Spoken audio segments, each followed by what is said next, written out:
You know what's coming. We're getting into the song. It's getting to the good part. The whole fucking thing's the good part. It's a fucking joke.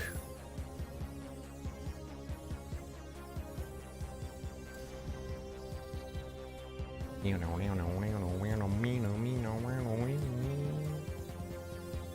my god, all the new stuff is so cool. Oh my god, it's all so cool.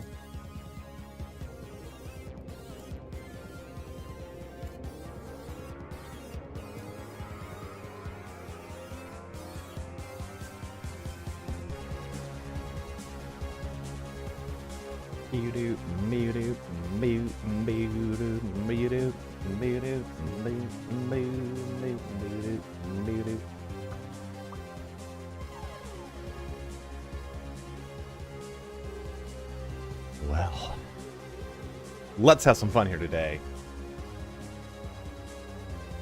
You know, I like that song and all, but there's just something about Night Flight. Night Flight just tickles the pickle.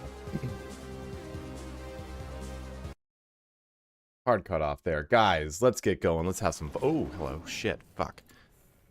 Hello from the Amazon network. What are you on? Are you on AWS right now or something? Guys, we are ready to have some fun here with Last Epoch. We're also going to be doing a giveaway today, so I got to set that up. But we're going to create a character. The game just launched into its 1.0 and the start of its cycle. So if you take a look over here, you can see all the legacy characters. If you've been played already, oh, you work for AWS? Kirazan, you and I would have huge oversecting portions of our professional lives. This is all the new character models and everything. You can see if you've already played the game, stuff just got updated, looks a lot better, looks a lot nicer, looks a lot cleaner. That sword got its own art now, which is fucking awesome. So let's jump over here and create a new online character. So I kind of want to see what your feedback is, guys. I know what I'm going to probably play. It's probably going to be a Mage Rune Master, which is a lot of fun. Before I jump in, does anyone have any questions about any of the classes, any of the masteries, anything like that? Let me know right now, and I can answer them. Oh, look at the bear! The bear got a new skin. Yeah, that'd be worth a lot, buddy. That'd be worth a fucking shit. Giveaway.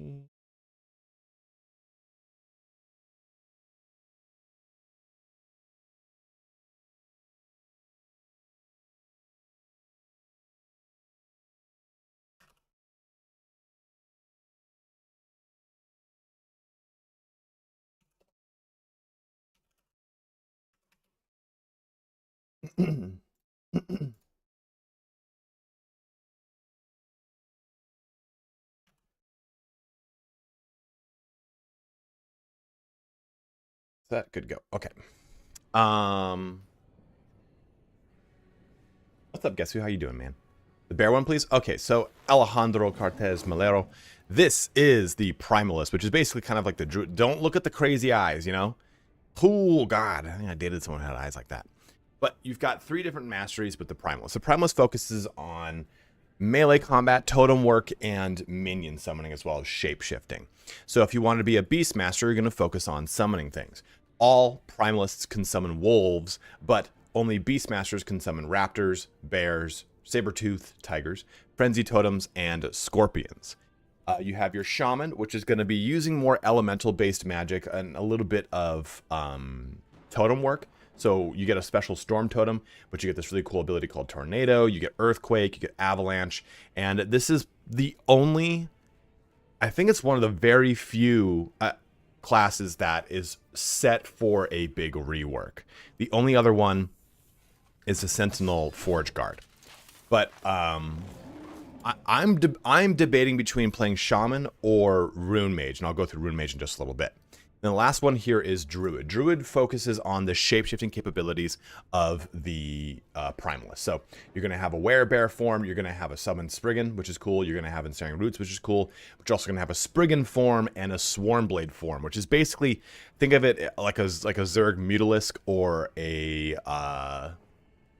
like a Tyranid Warrior, if you want to think of it, if you want to think of comparison points. It's just like that. Guess who? I'm glad to hear that, man. What are you doing down there, bub? Guys, if you are watching on YouTube, do make that switch on over to Twitch, because that's where I will be doing the giveaway when I do it. Now, I'll be going with the Rune Master. My main character is a Primalist, is a Beastmaster, and I can show you Beastmaster gameplay if you really want to see it or anything like that. Please, by all means, just let me know. Hey, thank you very much. What just happened there? Was that a sub? Oh, it's Abertrill who resubbed up. Thank you very much, brother. This is how you epoch, my bro. Cat Daddy switching on over. We got Axel switching over as well. Thank you guys all for jumping over here to Twitch. So the mage is what you would expect, a mage, an elemental-based caster, right? And I think that one of the coolest, this is like not like a class feature. It's more of a design choice that that I personally really, really like.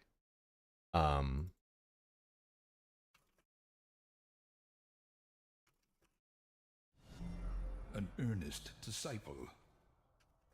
Smog's gonna be joining us today too, guys. So if you remember all my D4 coverage, Smog was the one who played with me. Smog will be here. Mage is cool because you see how he's got the staff floating here? That's how he attacks. So the mage is a character who knows mage stuff. So all of his attacks, he uses like floating weaponry and stuff. I don't know why, but that is just a really cool design note. Because it's like, you always see spellcasters in this game, and it's like, I'll hold my staff against you.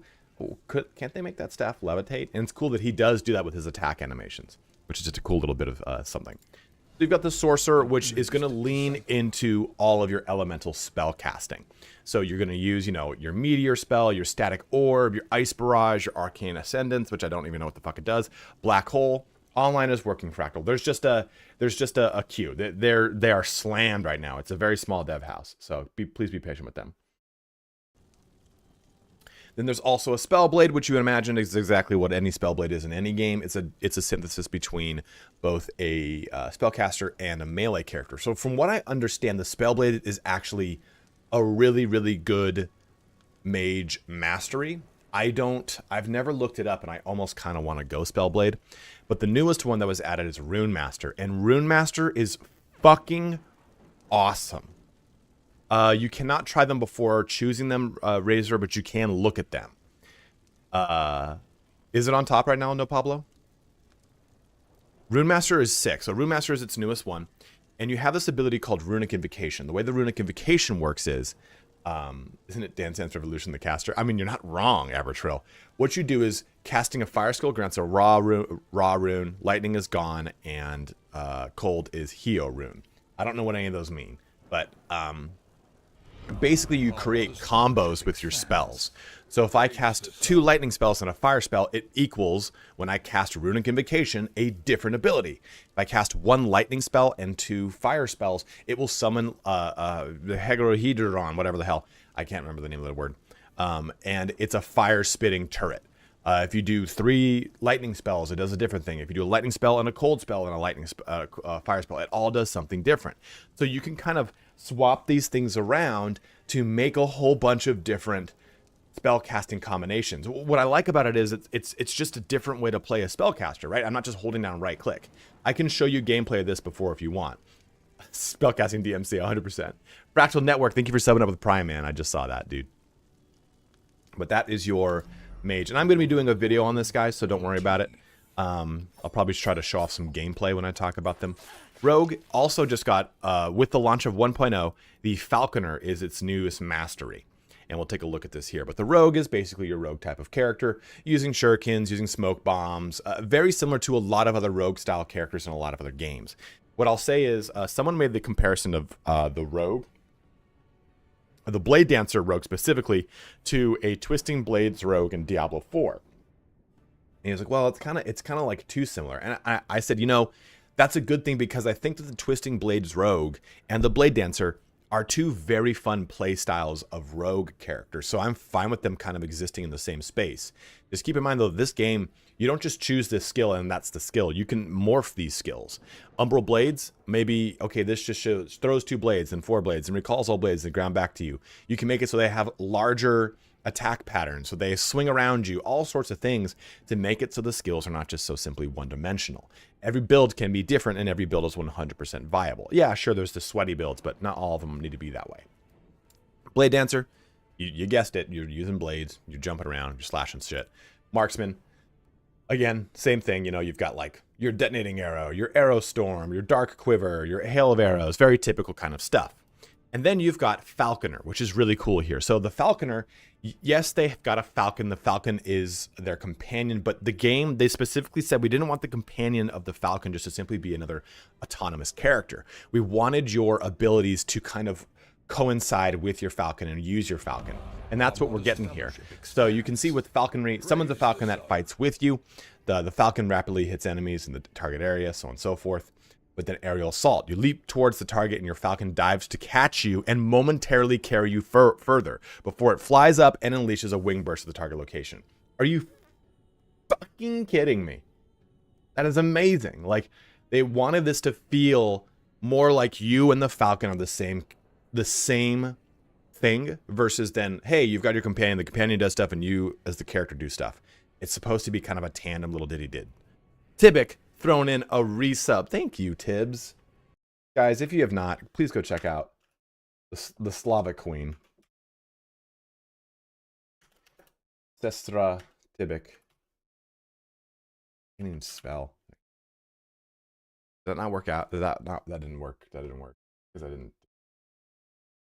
This is the best. Thanks for coming to my TED Talk.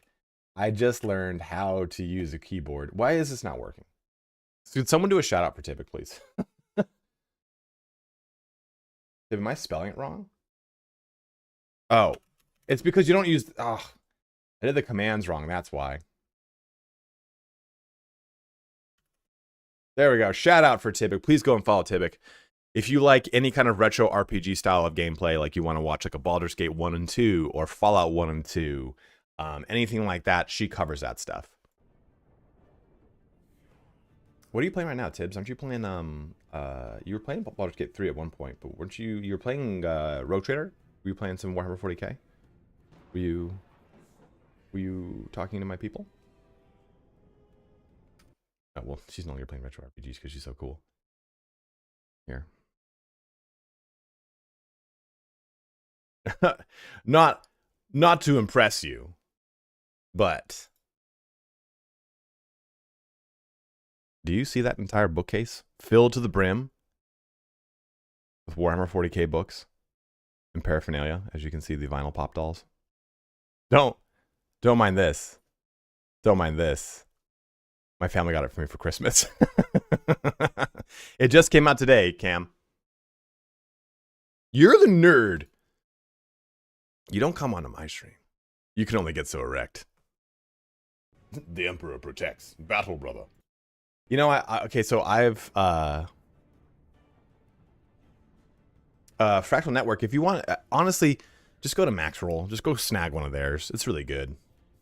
They're not like amazing, but it's a good starting point. Go snag one of their loot filters. I've said that my goal by the end of next year is to become or have some sort of voice acting credit. If I could just send Henry Cavill feet pics, he would definitely get me in as a voice actor in the Warhammer 40. I don't need to be. I could be a shit covered guardsman. I don't care. Like, sir, the terminals are checking. Like, I don't care. I'll do that. I'll do some sort of like squeaky voice British person. Fuck it. But that's what I want, is to become a voice actor. And if it could be in a Warhammer 40k game, all the better.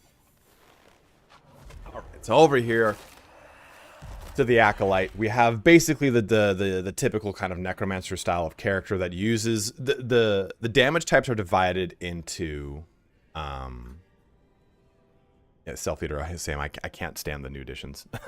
Divided into two different types of damage types. You have Poison, Necrotic, and Void, and then you've got the elemental ones, which are Fire, Cold, and Ice. Then there's Physical, of course. Brother, battle brother. The Acolyte focuses on the Poison and Necrotic style of damage. So with the Acolyte, you get the Necromancer. And don't just think that the Necromancer is going to be just summoning up a bunch of one type of minion. When you kind of think of Diablo Bone Daddy, you think of someone. Think of someone who's summoning skeleton warriors, skeleton archers, and golems, right? Well, with this character, you're going to get skeleton mages and archers and warriors and wraiths and abominations, all sorts of crazy things. bouncing around down here.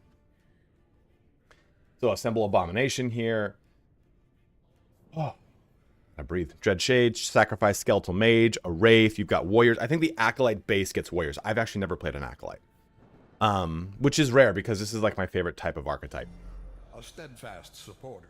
And from there, though, so the Necromancer's just got as a legion of minions. Not just a couple. It's not like 10. It's a legion. There's so fucking many. You've got the Lich, which is a different take on being an Acolyte. It does kind of favor casting, but not really. It's actually more of a melee character. Reaper form. Take on the mantle of death itself and transform into a Reaper, temporarily gaining the Reap ability. While in Reaper form, your health regen does not apply your health decays, and your health decays over time. When your health reaches 0, instead of dying, you transform back to human form and are healed to full. So basically, you kind of use these melee-based abilities to be a little bit more of a melee-based character. It's a way different kind of approach to things, and it's really unique and cool. And then lastly, we have the new Warlock. And this is the focus on the spellcasting, necrotic side, and poison side of things. And you have Corruption. And I don't really know much about this. So you see Chaos Bolts here. Yes, it does, right there. Here's your Eldritch Blast that they basically get. Chthonic Fissure. And you can see these scaling tags. This tells me, okay, this is a fire and necrotic spell. Probably can focus it on one or the other. Damage over time, a curse. Ghost Flame, challenge to release a continuous jet of horrid flames in front of you, dealing fire and necrotic damage over time. Profane Veil, channel to conceal yourself within a Profane Veil that deals necrotic damage over time to enemies around you. So you can see that this is focusing in that direction. This is, again, another one of the new masteries that was launched with 1.0. Our last one? Yeah, our last one to talk about is the Sentinel. And this is your kind of typical upfront fighter kind of paladin character. You've got a Void Knight, which is the only character I think that can do void damage natively. Someone can tell me. Fractal Network, you seem to know about the game as well. Is the Void Knight the only character that has access to void damage? Well, natively through like, oh, okay, this does void and that, this or that. Like most abilities can be split in between this or that. So with the Void Knight, you've got a whole bunch of really awesome capabilities. Volatile Reversal is really cool. So you return to the position you were at 2 seconds ago, reverting changes to your current health and mana since then. It's a really awesome capability. Abyssal Echoes is cool. Devouring Orb, Anomaly. You also have one Sentinel ability called Warpath. And this is basically spin to win. This is what our Whirlwind capability is. And as a Void Knight, you can kind of trick this out to become a Void ability. It is such a cool class. It's a very high burst damage, low survivability class, despite the fact that you are in hulking armor. The Forge Guard is also another one of the other masteries that's due for a big rework, just like the Shaman. That doesn't mean it's terrible, but it's one that is coming up to have a big rework. And with it, you've got this Forge Strike ability. So you have a 25% chance on hit to summon a Forge weapon, which lasts for 20 seconds and is affected by the stats and attack rate of your weapon. You control up to 6 Forge weapons at once. And then you also have Forged or Manifest Armor. Manifests an animated set of heavy armor, which attacks slowly. Stats granted by your body armor, helmet, gloves, and boots also apply to your Manifest Armor. So basically what you're doing here is you are a summoner that summons up suits of armor and disembodied weapons that go and attack things. It's a really cool and unique class, and you can take this ability, Forge Strike, and you can kind of imbue it into Warpath. So Warpath will have the ability to summon up your suits of armor as a Forge Guard. So you're spinning around as a whirlwind and summoning up fucking Forge weapons with your ability. So you have a lot of really awesome abilities here. You have a shield throw, so you can Captain America the fuck out of someone. And you get Smelter's Wrath, all sorts of cool stuff in these capabilities. And then lastly, we have good old Paladin.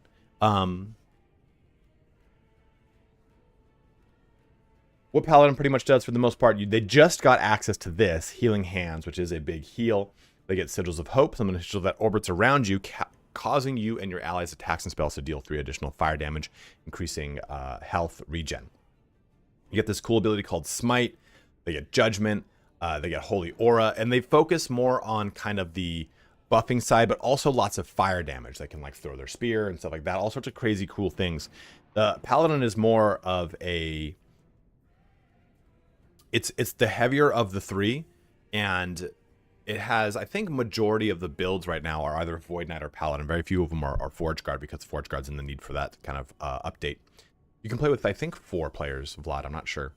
I actually don't really do the co-op portion of it. I think I've only played with Smog. But Paladin is really cool. People do pretty much a lot of the builds for this guy come down to Warpath, Shield Bash, and Javelin. Those are the big 3, and also Lunge. A lot of people do that. I can show you guys a Beastmaster if you want. I can show you my Legacy Rune Master. I mean, because I have all my other characters right here. But we are playing on the new cycle, which is their equivalent of seasons. If you've already played the game, all your characters are just right here in the site in the Legacy section. So, now that I've done this 25-minute crash course, I need to. I'm gonna have some sneak energy. Good, and sneak it in the can.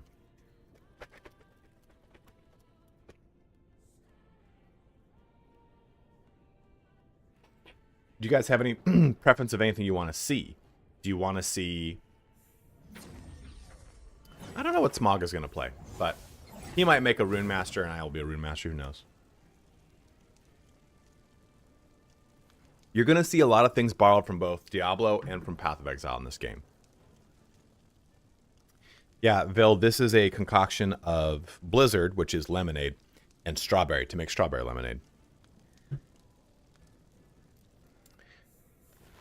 I'm just debating between Shaman. It's either Shaman or Rune Master. Rune Master I know is very strong. Shaman, and again, don't get me wrong in the sense that any of these are bad. They're all very good. It's just that Shaman, the best way a lot of people have described Shaman is that it doesn't know its identity. Beastmaster is a summon. Druid is a shapeshifter. Shaman kind of does some stuff. I think Shaman will be less played, but I think it's going to start getting played more. No, this is online mode. Lost Partridge. Should be. Yeah, playing online. We'll do a quick poll, a quick poo poll. Down on your end, well, we'll find out if it works. If not, we can just jump onto offline mode and I can show the game off, stuff like that. Or maybe even jump into the Legacy server.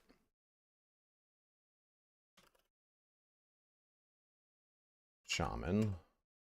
Master. There you go. It is a 2-minute poll. It is up, and Adam, view results. Let's watch to see what happens. Go ahead and join Twitch if you are on YouTube to do the poll. And if you are on Twitch and you don't see the poll, refresh the stream. Yeah, it is. It's a good way to put it, Fractal. I just, I don't know with the new, because with the new Tempest Strike and with the Maelstrom, what else got updated? Jasshole. Let's go flavor instead of current viable classes. So I'll assume that will change. Well, all these classes are viable, Razor. All of them are very viable. I was just saying Shaman and Forge Guard are the 2 that are most behind the curve. I don't know. These are the 2 I want to play. That's why I'm offering these options. Another loyal devotee. Yeah, right. Fuck Vlad. These are the 2 I'm genuinely stuck between. Not just like, oh, what do you guys want to see? It's what do you guys want to see because I can't choose. Yeah, the totem build looked a little boring to me. That's why I didn't go with it, Lost Partridge. It just didn't tickle my pickle as far as what I want from a Shaman. But I saw a really cool cold build from, not Action RPG, it's Min-Max RPG, I think is his name. Min-Max something. Rune Master is just a lot of fun because I think it's a really cool way to play Spellcaster. It's awesome to make these combos and just destroy shit.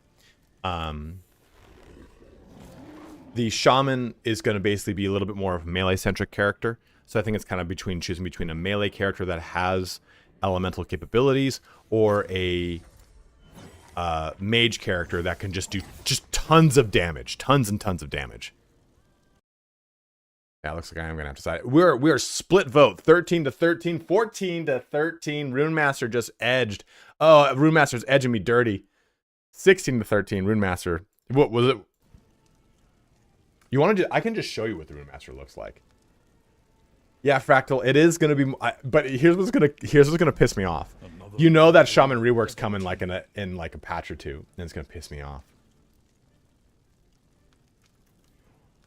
Okay, well, let's just go ahead. Do this. I could probably just, well, entry game.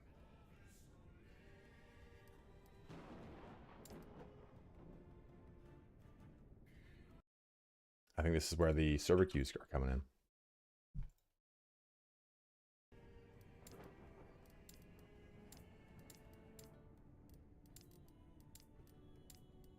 What are you doing back there, bud?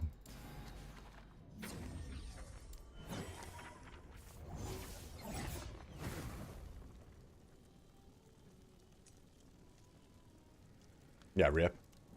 Normal, so yeah, so you can also do different challenges. So solo account found or solo character found.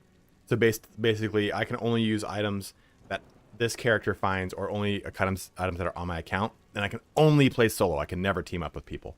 You have a lot of really cool little challenges you can kind of spice into any character. Oh, well, creating a character works. In the beginning, there was darkness. This is new. I'm going to watch this. Only terror. Myself. Did it say offline? Void.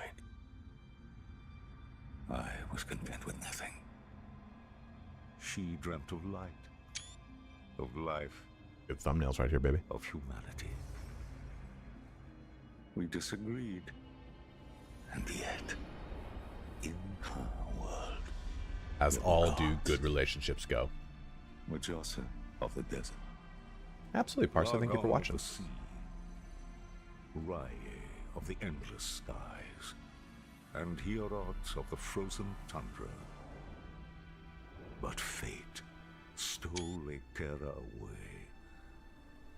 Without her, there was conflict. Then wars.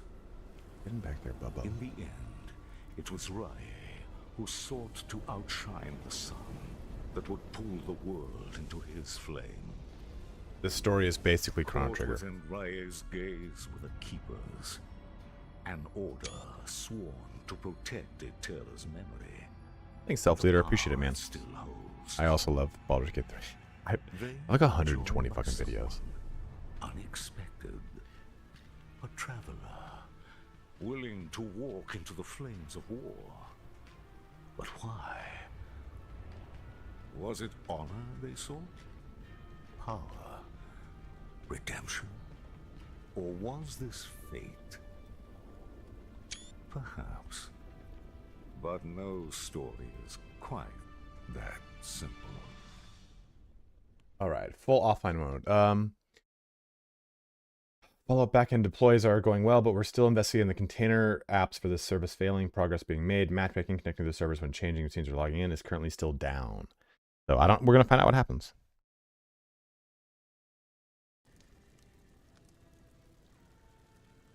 Oh, 100%. Guess who?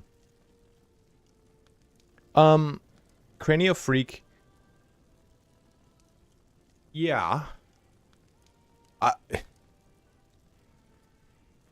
Gameplay-wise, I think that this game is superior than Diablo and Last Epoch. I think narrative-wise, Diablo's the best of the three. Órale, papi, que guapo es monguía. Ay. The story, though, is really light. You don't really have to invest in it. You can kind of just skip through it and just play the game. But the story is kind of like about a fractured timeline of you going back and forth in time, just like Chrono Trigger, to basically kill Lavos.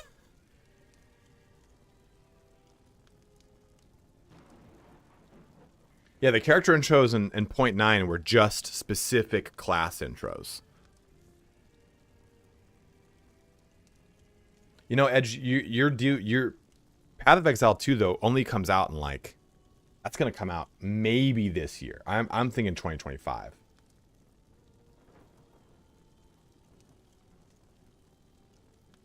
Because the one thing I do like about this game is only 35 fucking bucks.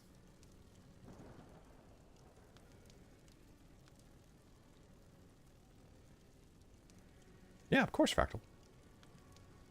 Yeah, this is just like Helldivers 2. What a time to be alive that we went from like, I will in good time M4. I think CK3 just has to razzle dazzle me.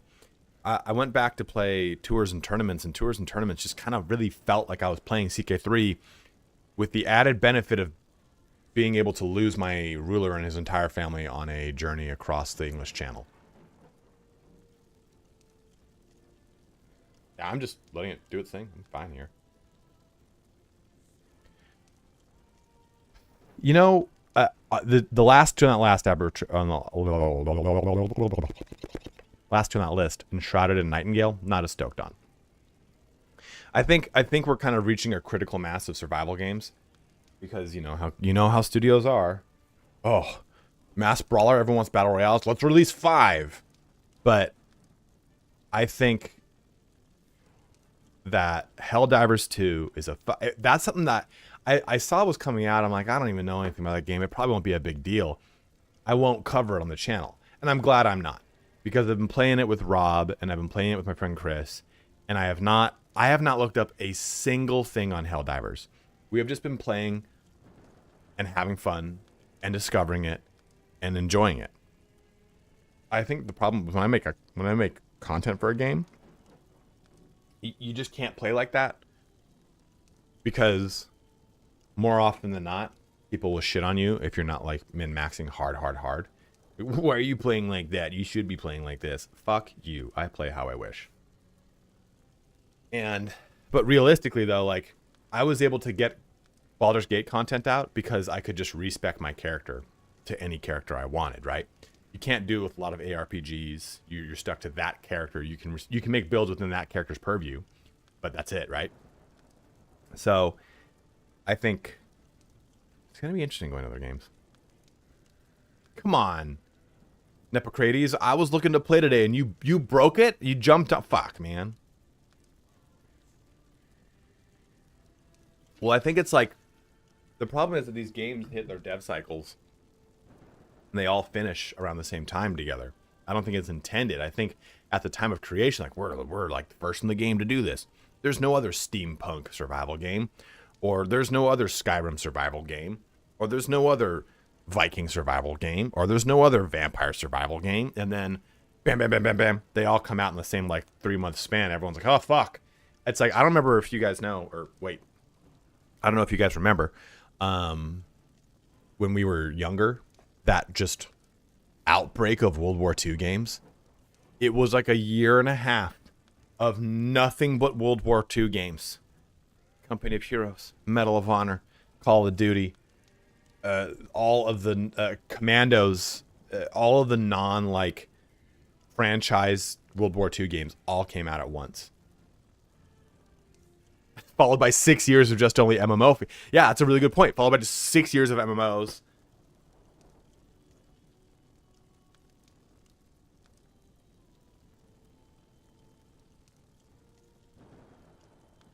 No, you can just do it whenever you want, Blood. I mean, a lot of the time, like, yeah, there's a min-max, and a lot of people say respec here and respec that. If you follow any of my build guides, I don't tell you to respec here and there, because I just don't like that playstyle. I think it's really cumbersome, and it can be confusing for people. Like, hey, I'm trying to learn how to play. Why did after 5 levels he respec? I don't get that. And then I lose you. And I know a lot of people will just blitz through that and say, yeah, you're gonna respec here, you're gonna choose this here, you're gonna respec there, do that there. Like,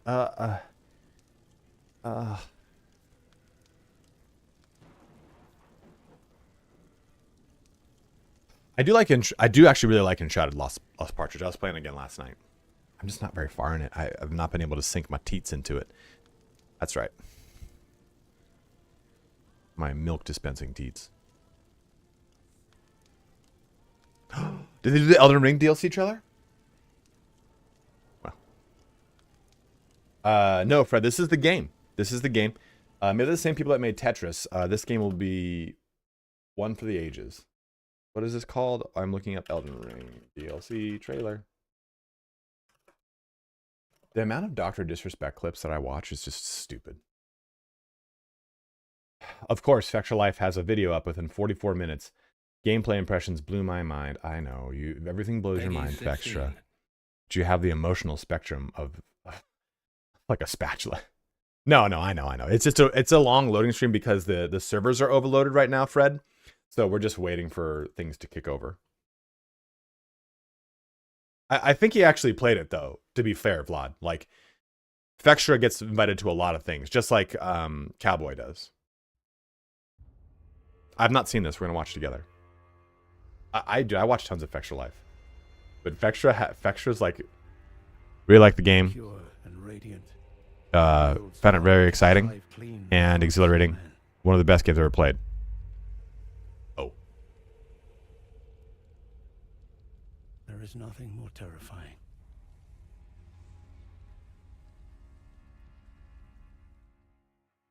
I've not beaten Elden Ring.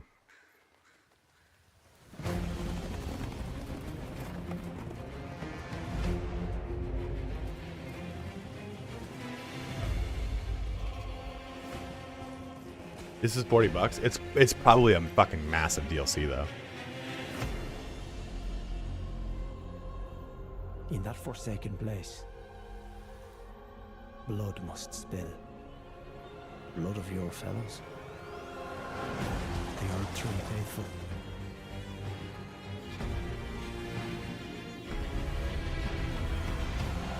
They were never saints.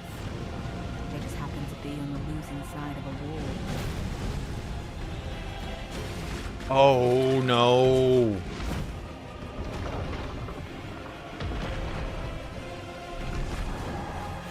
Oh dude, that fucking is that modeled after a dragon? Like the like Chinese New Year's dragons?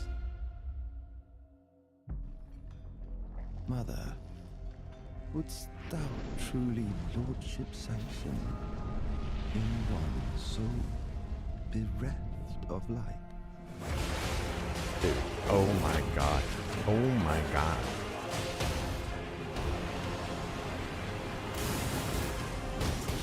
Oh. I presume you too. Maybe I'm gonna start playing again. Maybe I'll start playing again. Maybe I'll start playing. Maybe I'll fucking finally finish the game. Just what kind Mykonos is doing here.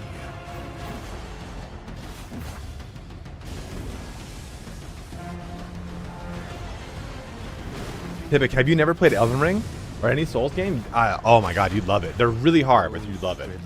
Of the race of gold shall all meet death. In the embrace of restless flame. Come now, touch the withered arm and travel to the realm of shadow. I will not be far behind. May we meet again.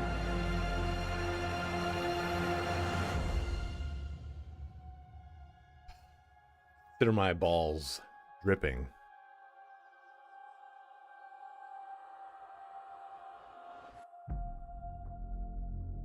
Elden Ring for me is a dying simulator. You're a funny guy. That was good. Oh, what's this? Pre-order the collector's edition to get a fucking 95-inch statue. I have it on, but I have it on PS5, Umberto. Maybe I buy it on PC though. If I could port my save from PS5 to PC,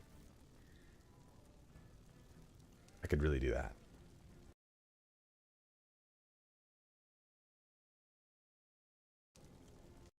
That's just the DLC for Elden Ring. Oh, my hip. Ryjan Arthas, thank you very much for subbing up, my man.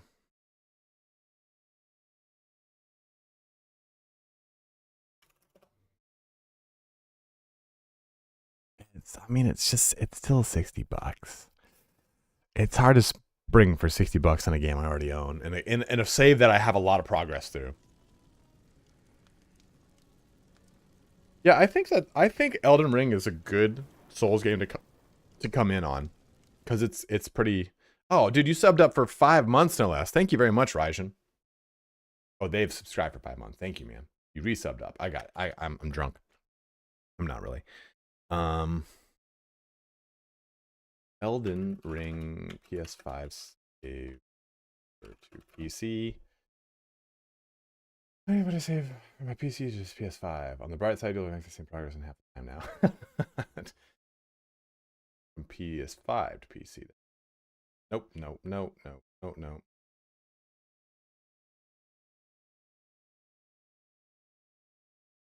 No, never mind.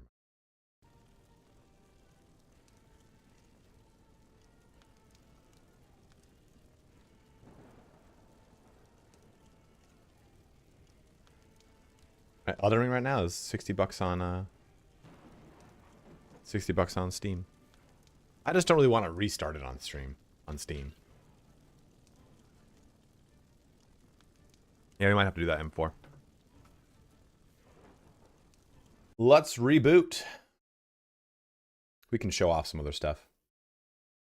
It costs less than DLC. What?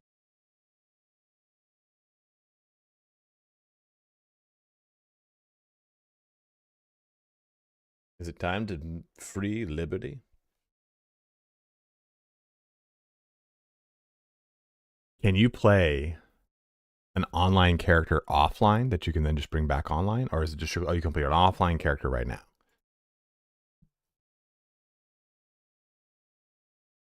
Ugh. I thought they were like, oh yeah, we have like an offline mode for you. Sick. Manage democracy. Let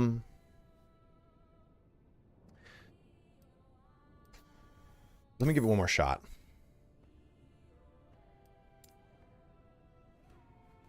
Okay, so it's just currently unavailable. Let me see over here. Oh, hold on. They're typing right now.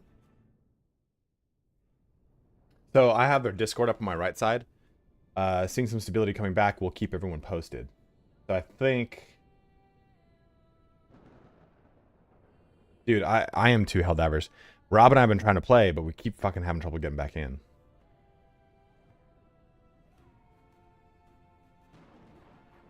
Wonder how many... I wonder if my video is doing better. Jumping into a new direction on YouTube is rough and tumble, let me tell you guys. I went from having just amazing fucking viewership to nothing.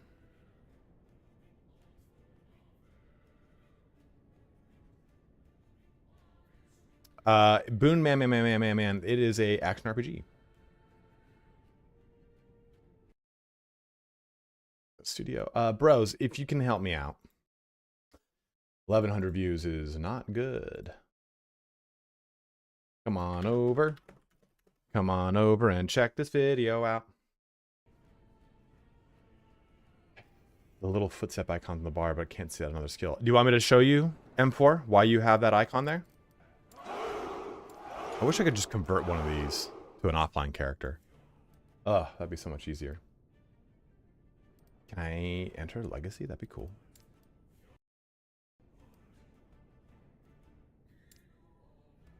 Damn. Oh, it's just online in general. Okay.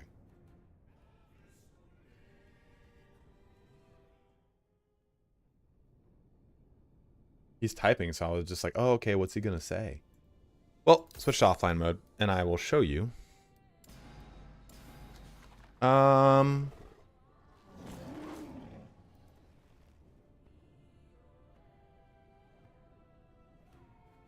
want to create a lot of different characters like Pathway 24, but you can progress one character through the seasons if they're going. Wait, I don't get it, Jonas. What's the question there? Or can you progress one character through seasons if they are going that route? What does that mean? Do you recommend taking the dual wield feat? Also, what weapons would you suggest for a dual wield sword bard? Yes, I would take this dual wield feat so you get one more AC. Palar Luve, probably get that.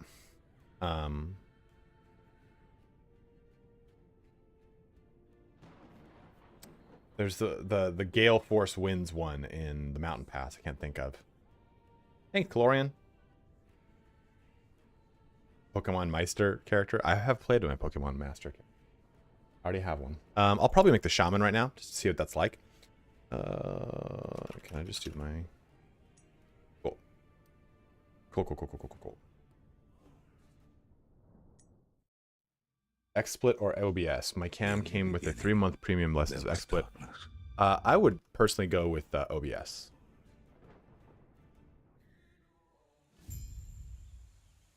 Oh man, look at all these new graphics. Settings, graphics, fucking ultra. Suck my fuck. Ultra, okay. Cool. Oh man, all that new lighting is so pretty looking. As a new BG3 on D&D, your videos help me greatly. Absolutely, Kevin. Glad to help you out, my man. This is now offline, yeah.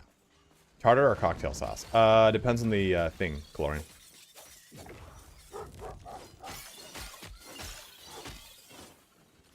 So, these little... This might have just changed right now, actually. Can't even click it. Won't even let me do it.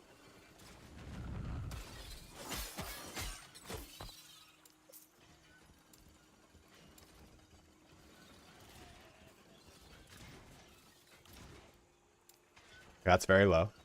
Lost partridge. That's very bright.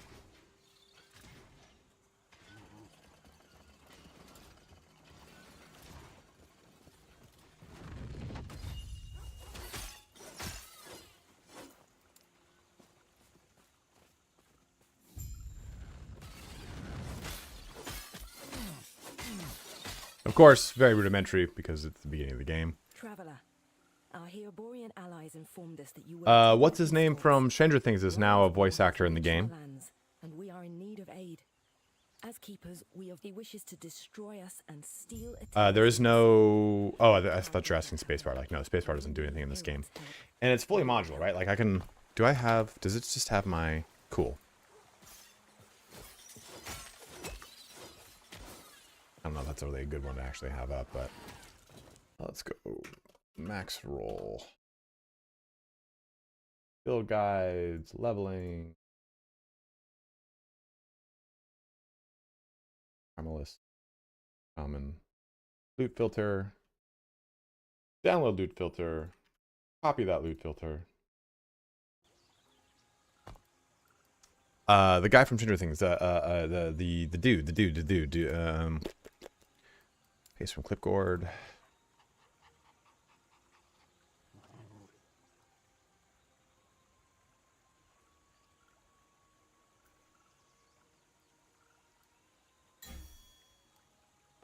The sheriff, yes.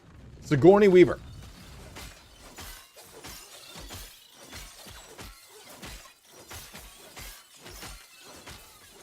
David Harbour.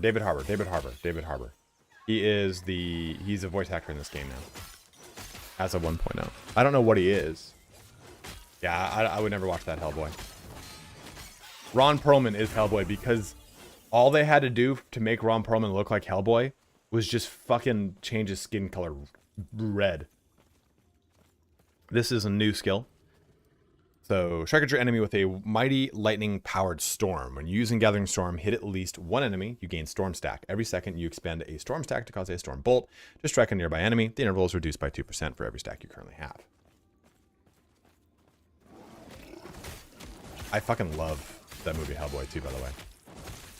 I'm like TOO. The second Hellboy was not as great. Yes, Morta. They're the best. Some of the best builds. My main is a Beastmaster, and he rocks shit. Necromancer is a stupid strong build. But those are the really only. There's the Forge Guard, which is kind of like a minion build. You bub.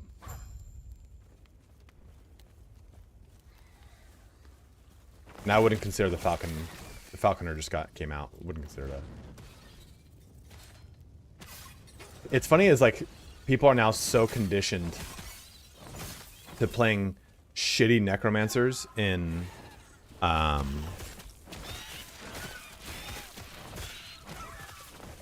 what's it called?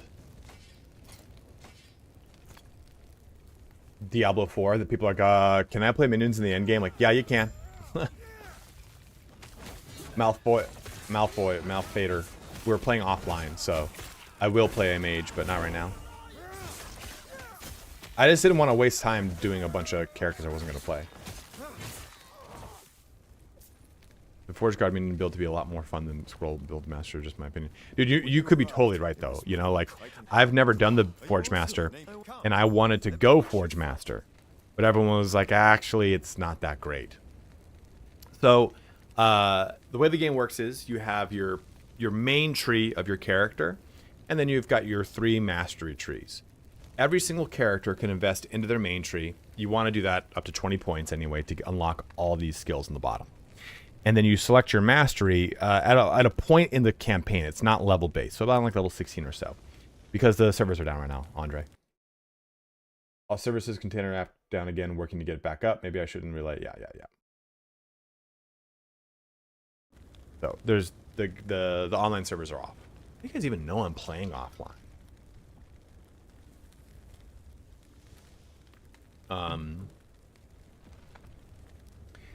So you invest points here, and then when you choose your mastery, this chain disappears for that specific mastery. Yeah, I have the Discord up on my right side, and they've just been updating it all the time. You can invest up to 20 points in any mastery, but the one you've selected has this chain that's gone, so you can get the ultimate point, the ultimate skills here, right? Right there and there. You can even see Shaman is so like weird that it doesn't even have like a 35 ability, whereas the other 2 do.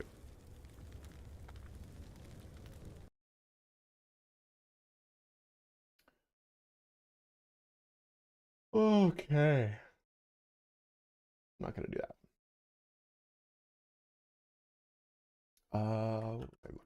I was looking at.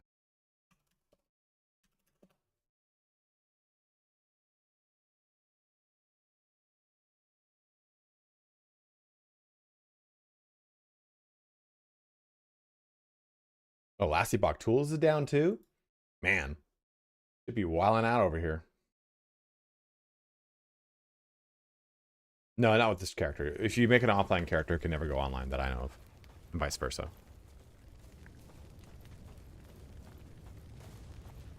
It would have been cool if you could convert online characters to offline ones. I don't understand why not.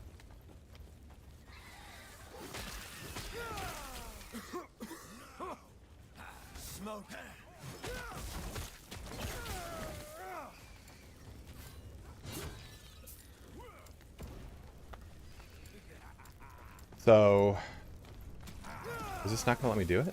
Weird. We have to do it in town. These little featsies used to be customizable in 0.9. Depending on the location. Great bird. Great beard. I believe the campaign, majority of it is not procedurally generated, but it also is procedurally generated. We're playing offline because the servers are offline, Chlorine.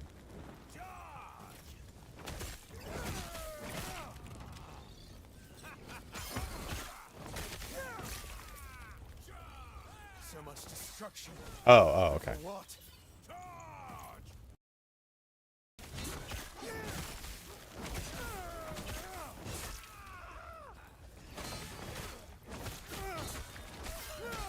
No, it just some people prefer it. Like, hey, I'm on a plane and I can't use the online mode and I want to keep playing.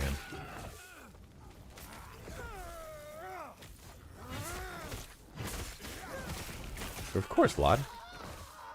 So, your character will eventually unlock these cool capabilities. And I'm gonna go ahead and put this in here. I don't know if it's the right thing to do for a build, but once you put a character in here for specialization, you level up that specific character. Or that specific the ability. Ooh, I kind of like that. Crow Storm. So there's another one called Crow Storm, which allows you to teleport to where the crows are, and that's pretty fucking cool.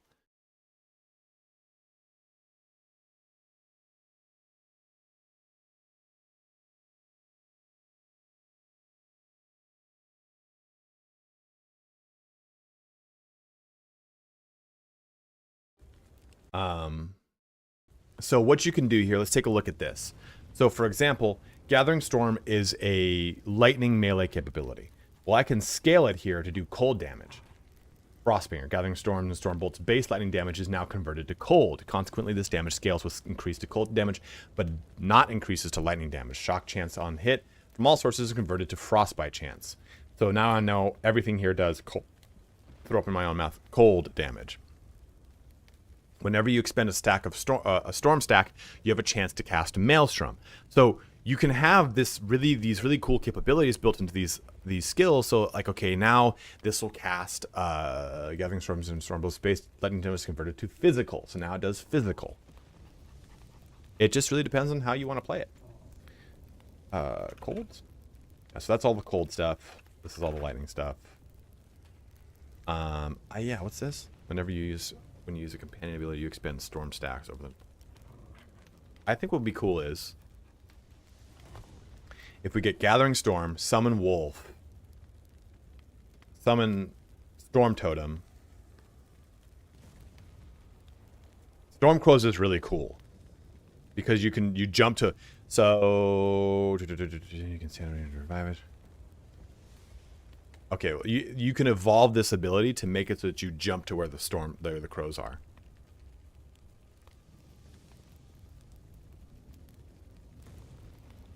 You can take certain ones.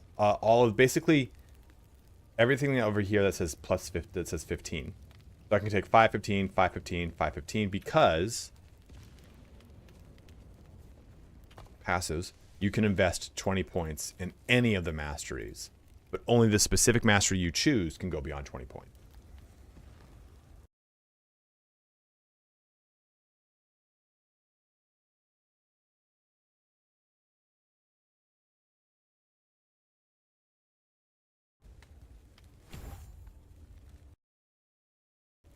Yeah, the game is super fun.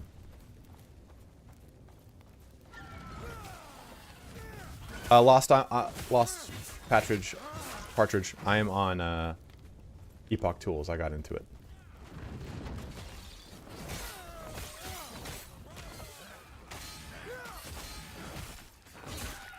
So maybe just keep trying.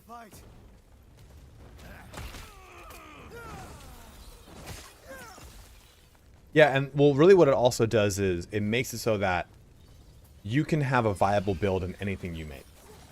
The game is not really based around sweaty build of the month, flavor of the month style builds. Yeah, those exist and they work and they're great and they're fun. But I think a lot of people play ARPGs have to start getting out of the mindset of you have to play the flavor of the month build in order for you to be viable. Like, it just is not that way anymore. A lot of ARPGs are moving away from that. And I think it's a really toxic way to play video games. Because you have a weird, like, elitism that kind of comes from basically playing someone else's way of playing the game.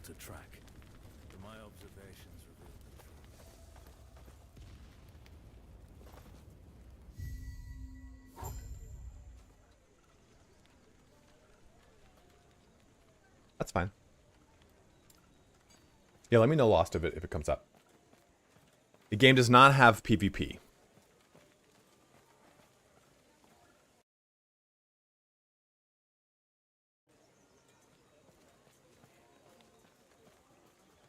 Sounds like they're the keepers. A group, even it's the now. Speaking of, I must head there now. You know, a lot of that elitism, Vlad, comes from first-person shooters, because that brings certain types of gamers into the game.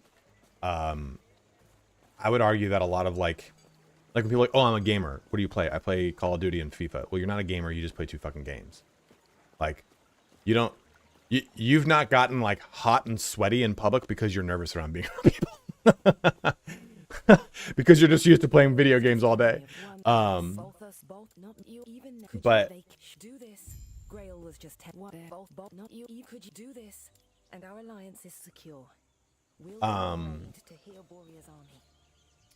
I think that like games like Fortnite and Call of Duty become gateways for certain types of gamer into the gaming world, and they just think that the only way to play is play like that super crunchy, hardcore, like rub it in your face style build, and that's just like a total different type of gamer, you know. Rev, are you a voice actor? We were just talking about that's my goal by the end of next year, is to get a voice acting credit, however minor it is.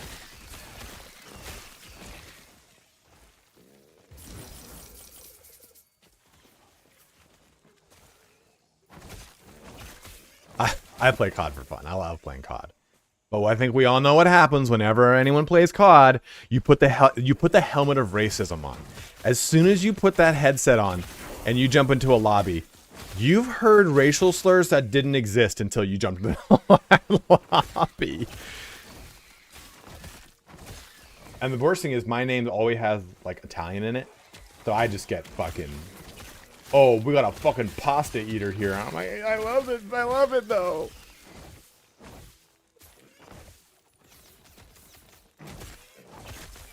How did you get started into becoming a voice actor? What did you do? Listen, man, I'll send some Tozy Pixies. If I gotta send some Tozy Wozies across the line, I'll do it.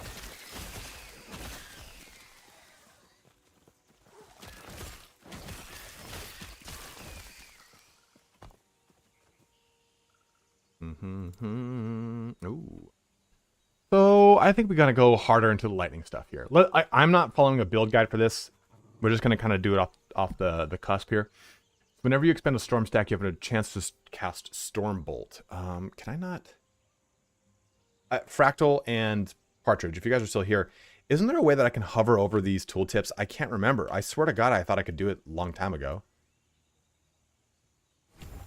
Well, okay, well, I guess we're putting fucking points in there.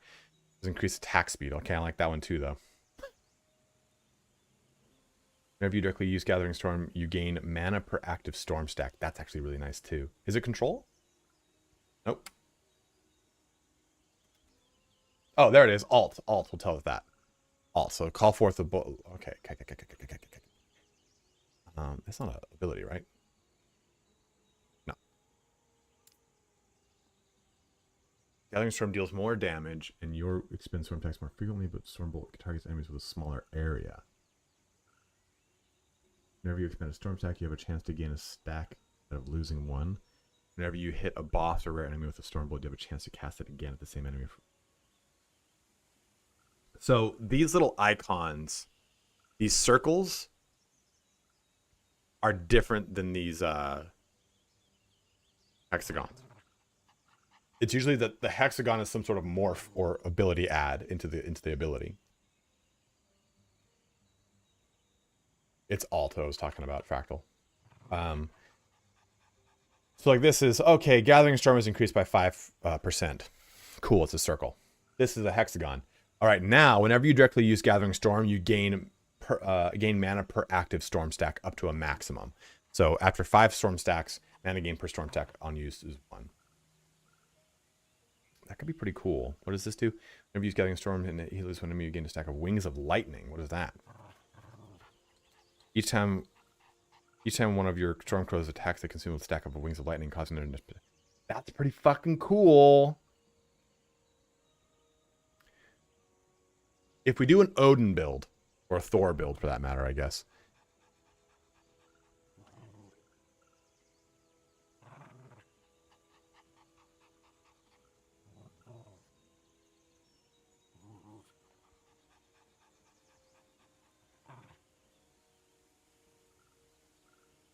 Right, yeah. So anything that's a circle is usually some sort of passive improvement to an existing kind of format of the as a crow, there's Odin, but isn't Odin always he also has his 2 wolves.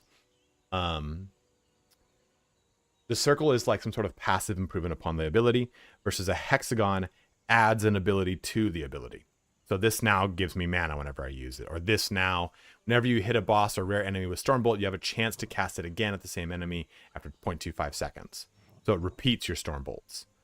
It layers on more abilities. Versus this is just, hey, here's a little thingy. You have a chance to gain a stack instead of losing one. Gathering Storm deals more damage, and you know what I wanna do. What do I wanna do? What do you do to me? I could kind of... I mean, there's only one node for it, so might as well. I kind of like that route. Doesn't have any animals and fucking rams.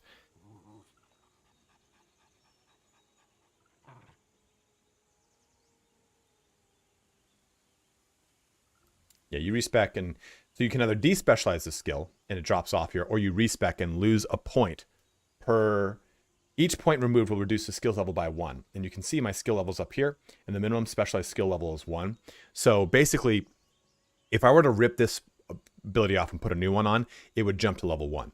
Let's say my character's level 70. That minimum specialized level is 6 now. So if I respec a new skill into it, it automatically starts at level 6. And it has an increased rate of gaining levels to fit your scale, to scale back up to you.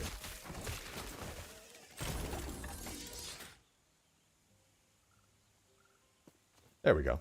Kunjin. I knew Kunjin would know. Look at this. Oh man, the UI just looks so clean now. Look at that.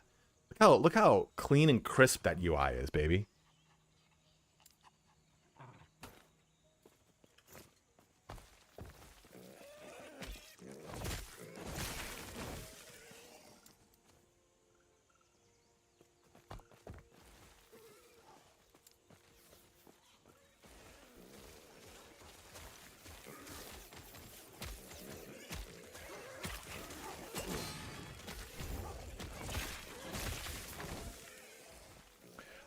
Okay, so what did you say here, Revoker?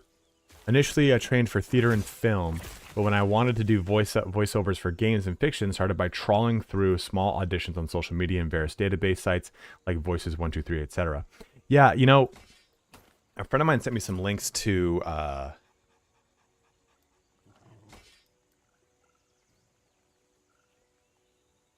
he sent me some links to like, hey, you know, this is a website that does basically it definitely is Lock Nasty. Hey, these people make Warhammer 40k fanfic and they make audiobooks. You can audition. It's just a free open audition. You don't really get paid, but it's basically a way to build a reel.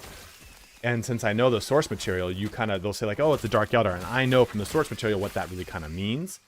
So I was thinking of just making doing a bunch of auditions there, like whatever. It's just a way to build a reel, and any of the ones that I actually get placed in, just place them into a reel and use that. I also am a classically trained actor, but my emphasis was in improv, hence the sparkling capability to just have complete diarrhea of thought at all times.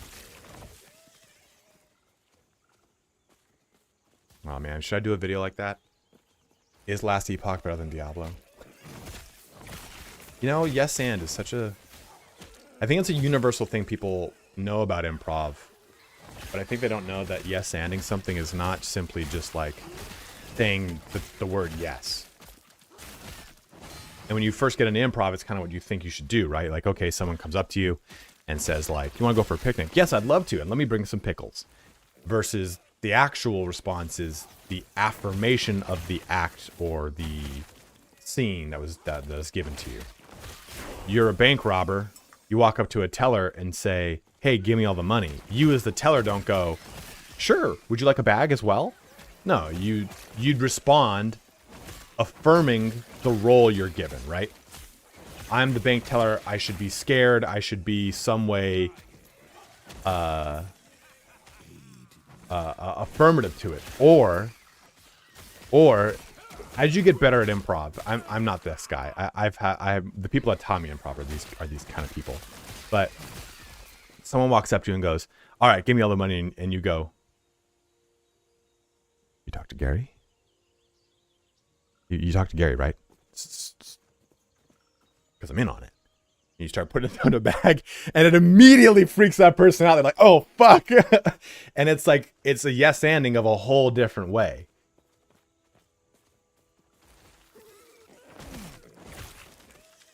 From Jack's acting class in Will and Grace.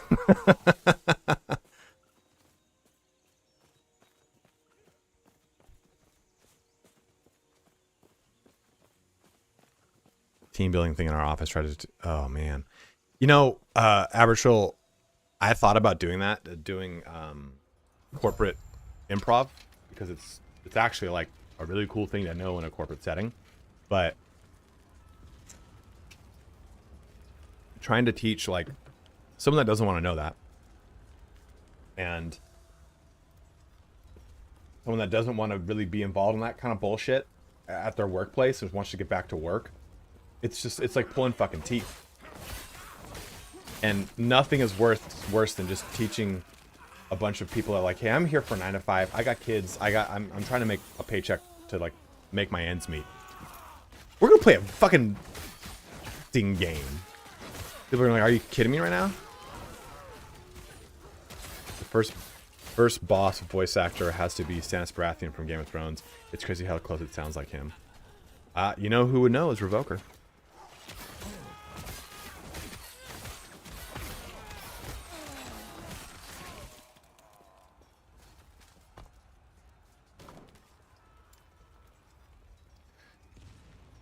You know, I kind of want to see how this goes. Although maybe we start pivoting towards... That's at 15? Okay, we have plenty of time to go there. I'm trying to...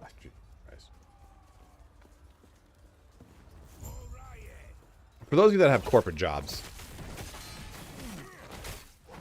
have any of you ever masturbated at work?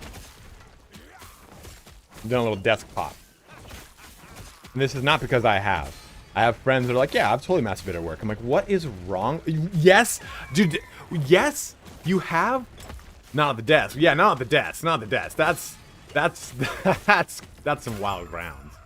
But dude, man, the last corporate job I have, it wasn't a single-use bathroom, but it was one urinal and one stall. So I'm not gonna be sitting there like. And the guy who fucking has no legs, literally has no fucking legs, comes in. What are you doing in there? Talking about corporate jobs, man. Oh, Lost Partridge. Are you new to my streams? This is very, very, very, very common. Yeah, see, home office doesn't count. Home office doesn't count. I know during the pandemic, you broke some fucking personal records for yourself.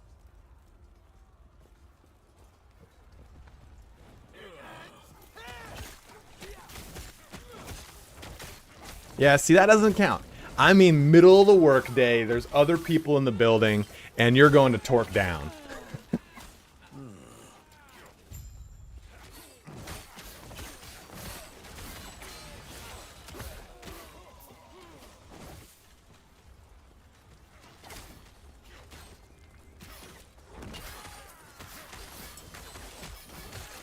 Yeah, see? Uncouth, uncivilized. No, wait, I like how your explanation is multi-level building, baby.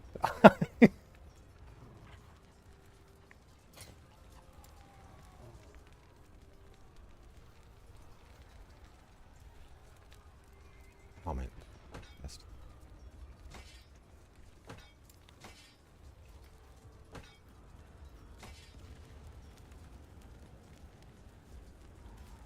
This is the bleed. Oh, money shot's not for me.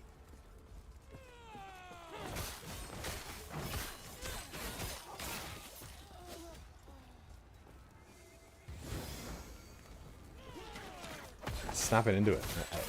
I had a roommate who was a super holy roller and had a tele for mirrors one way. I have to check your mirror after that forever.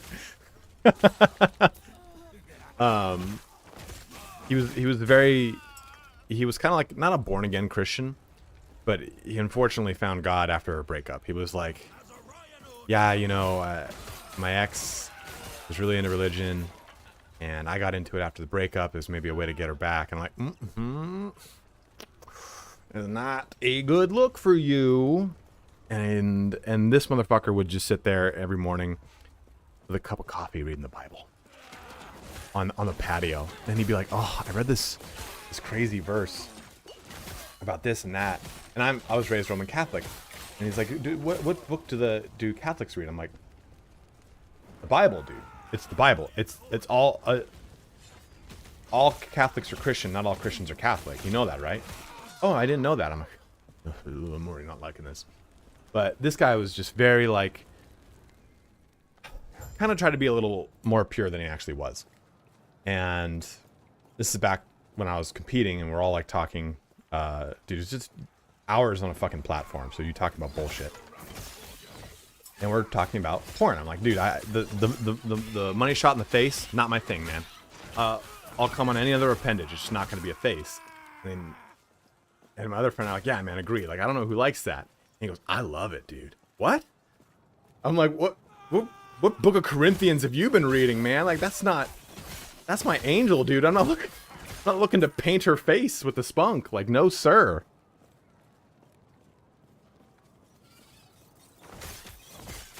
Honestly, Clorin, I think it comes down to really morality, right? Like, that's all that it is just morality.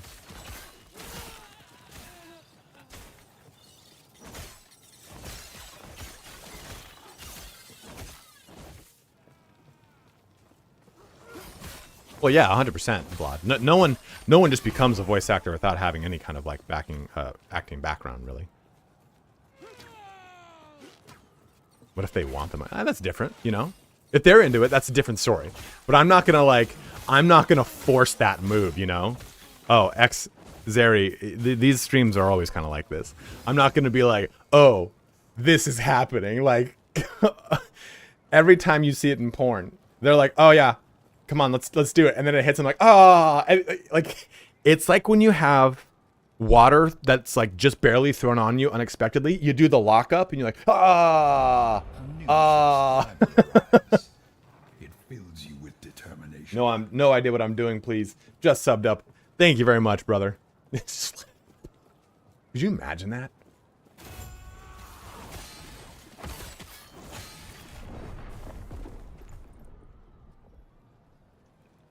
This is a really strong build.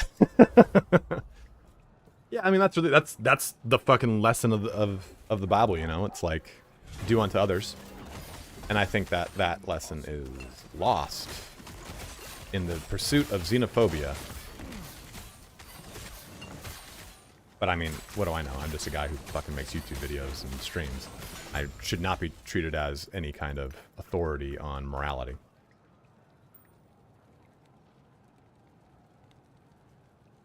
I did play PoE. I don't really like PoE. Those goddamn money shots, man. I played PoE back in like 2014 or 15 or some shit. It just wasn't really for me. The jank of the animations is just too much. I'm sure it's better now. I'm sure it's way better. But it's not my cup of pickles.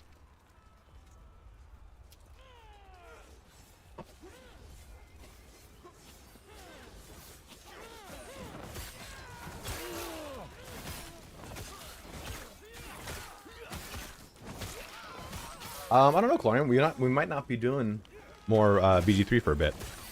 I want to try to get some momentum with last Epoch. And the best way to do it is to buy that momentum using giveaways. I lure you here with the giveaway, and then you're smitten by my amazing personality and stuff. Thank you for jumping over from YouTube.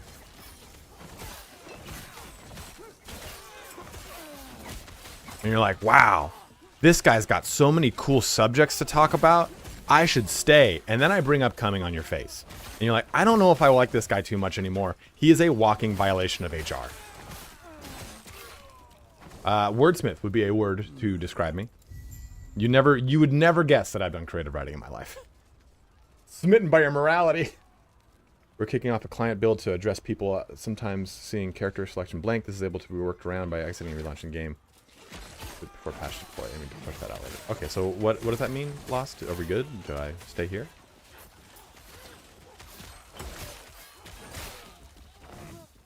You know, I think that's like the biggest way to survive corporate life, right?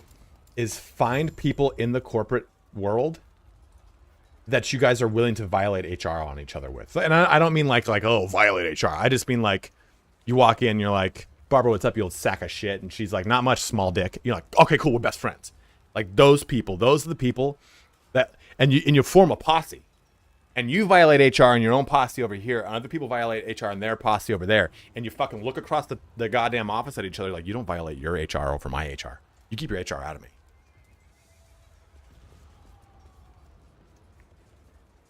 Whoa, this guy likes to. I don't. I never did. I will never do I will never do a desktop. It's not for me, man.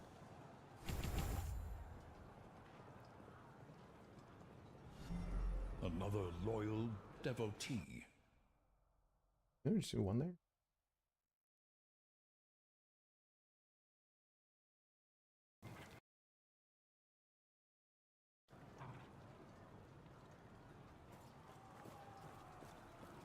Thank you for following over here on, oh! If you are watching on YouTube, make that switch. Make that switch to Twitch. It helps me out. Guys, we're almost at 10,000 followers on Twitch. We are 45 followers away. If you pro bonos, can follow me on Twitch, you'd help me out. Your OnlyFans will never succeed with that anti-despot attitude. I started POA in closed beta as well when trading with vendors wasn't implemented yet. It is vastly better than 10 years ago, but also more cluttered is more cluttered. Yeah, you see, that's it, Hayes. It's like playing Star Wars The Old Republic. I played Star Wars The Old Republic when it first came out. That bitch ex-girlfriend ruined that. I was playing it and she broke up with me and I was like, I can't distract anything. I have to just read. It's the only way I can kind of like shut my brain off. So I was never able to enjoy that launch.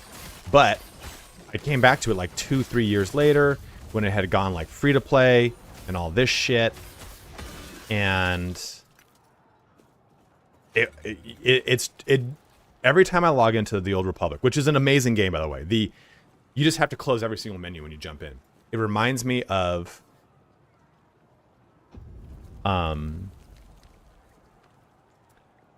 the scene in Ready Player One where he's like, why do we have all these things happening with the stock price? And he goes, that's not important. What is important is that we've found out that we can overwhelm like 94% of the visual cortex of any one of the players of the Oasis with ads before inducing seizures. And I fucking love that. I think it goes just right under the radar when you watch that scene, because the scene's about like, hey, why aren't we winning this race to get the keys and blah, blah, blah, blah. But that is like such a fucking... That is the epitome of Bobby Kotick game design that has infiltrated every facet of the gaming industry.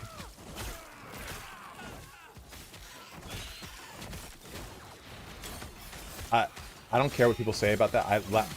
Ready Player One is like, has not replaced, but Scott Pilgrim vs. the World used to be like my comfort movie.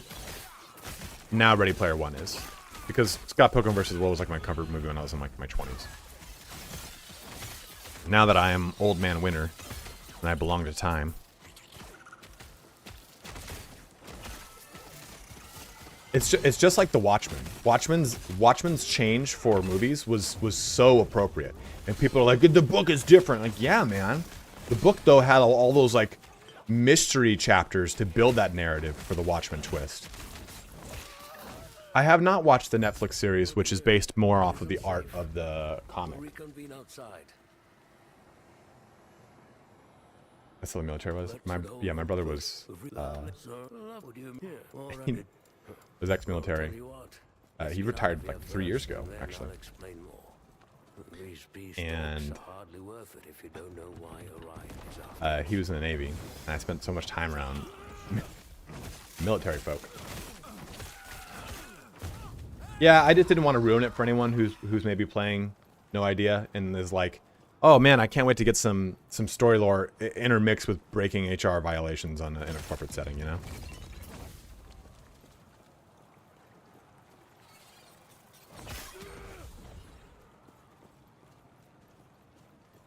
I just heard the siren note. It sounded like it came from the game.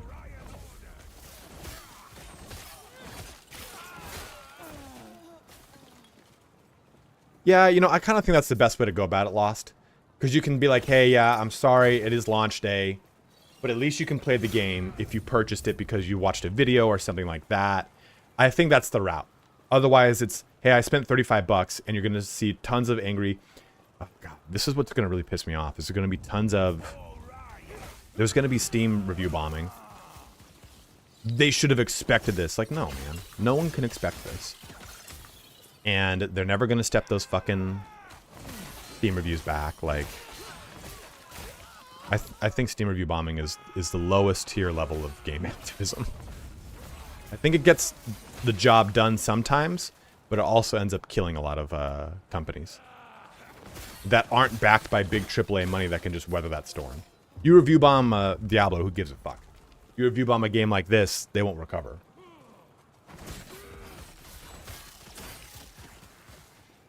Yeah, I've heard the book is really, really good. I don't know, man. I have so many I have a huge backlog of books.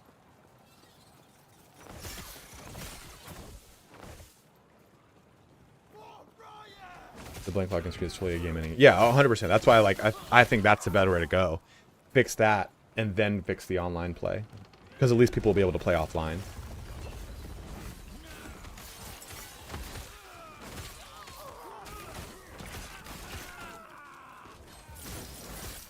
Ah, Shrine of Wealth.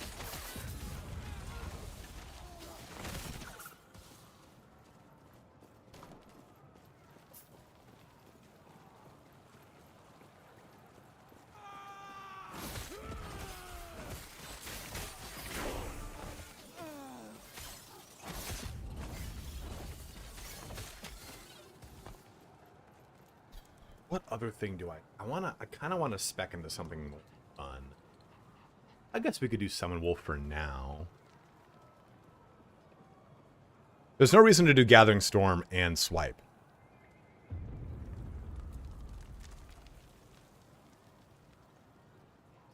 Oh, Fury Leap. Yeah, we'll do Fury Leap. Duh.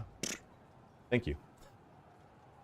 Well, Stormcrows is going to become our big...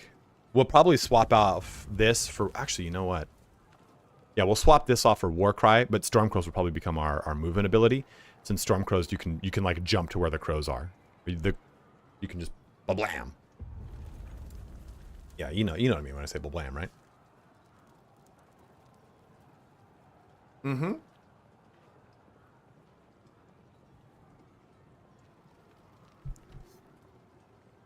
Yeah, money shot. Good money shot, baby.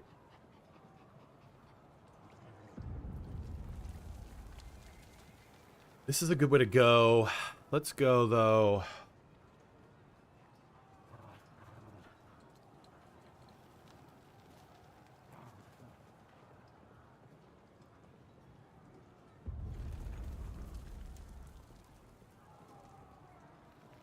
You know what I wish some games would let you do, though? It's like, oh, okay, I want to go here. And I click this, and it goes, oh, okay, we'll buy the stuff, the prerequisites en route to that thing.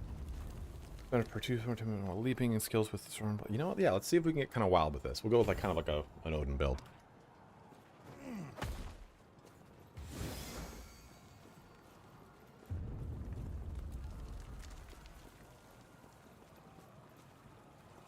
What are you talking about, Diversion?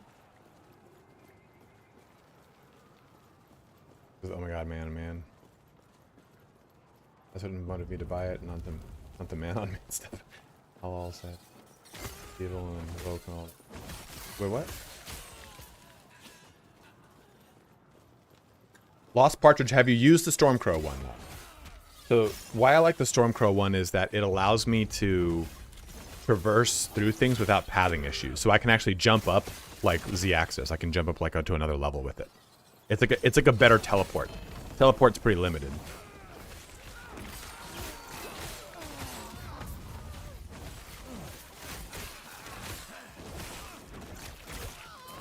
Look at this fucking stupid storm totem. Oh. Okay, let's see that.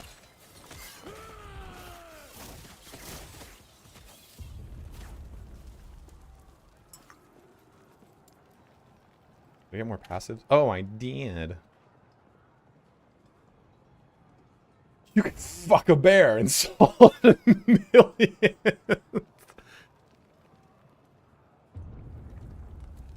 Oh, that's cool.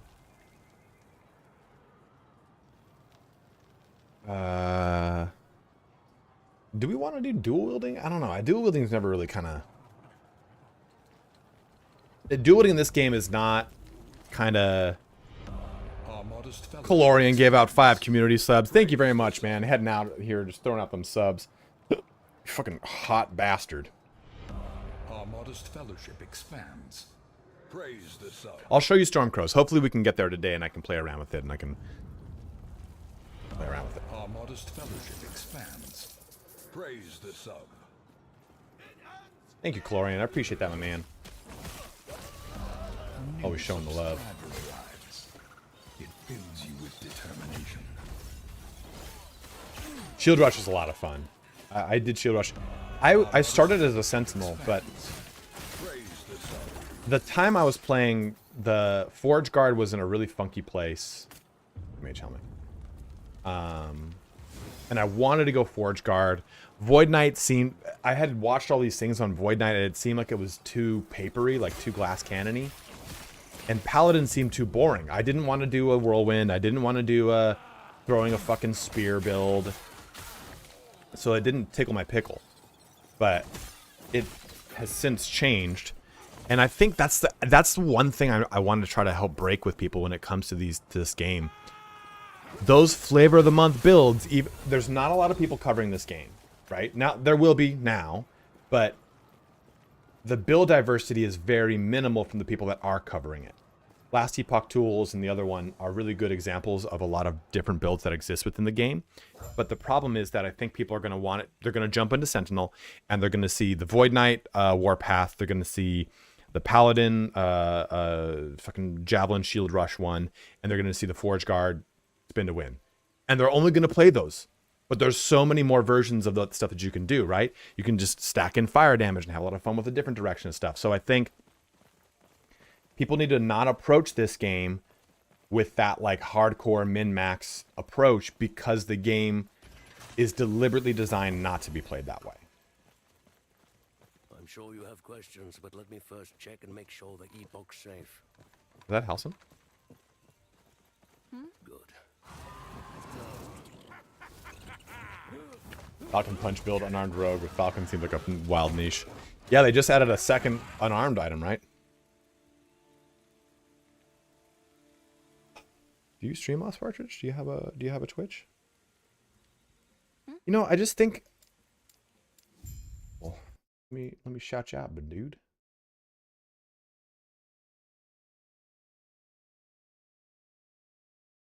Do you want me to shout out this? Am I shouting out Lost Partridge, or is there a different?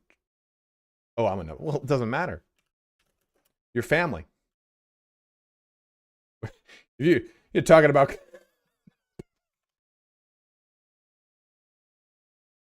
There you go, guys. Go check out Lost Partridge. He's a streamer. He's going to stream. He would stream this if he could do it right now. I think what people don't realize when they play a min-max build is, A, of course, you know, you're playing someone else's build. But, one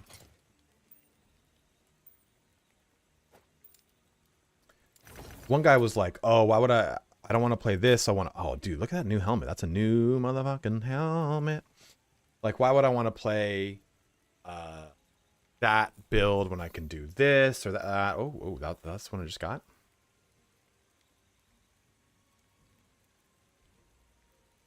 This is a unique, by the way. You'll get tons of uniques in this game, and they're usually leveled, so you can have a lot of fun with them, like in certain level amounts. Amounts is not the word. Ranges. But when you play someone else's min-max build, what you're actually doing is learning the game through it. And a lot of people are like, I'm good, Sir Neville. How are you, dude? A lot of people are like, oh, why would I want to play your build? I play this other one and I smash the game in it. I'm like, well, yeah, you're playing that other one, but you don't realize that you're actually also learning how to play the game. So thus you're better at playing it. And now you know how to do stuff. That's the problem though with Diablo. Diablo has always had that issue, is that it needs viable builds to be strong. Diablo 4 really tried to break that mold, but it still kind of came down to it. But D2, 3, and 4 have all been viable build type games where you need to have that strong build or else you reach an artificial cap. You'll stay safe, stay alive, and bring Balthus back. Balthus these.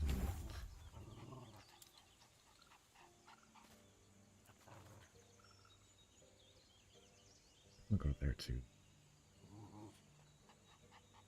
Stormbolts have a chance to to shock enemies. Oh, that's crucial. I want that multiplicative bonus. What's the dog doing? He is passed out on his blankie right now. He has the same blankie that he's had since he was a puppy. And then my mom got him one for Christmas that same year. Fucking loves it. If he has new people that come over to the house, he'll bring the blanket out to them. They're like, "Did you fucking see this fucking blanket I fucking got?"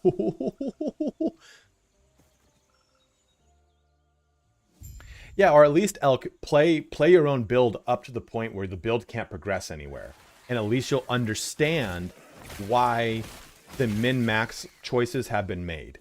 Oh, so they went with that option because it layers with this. Cool.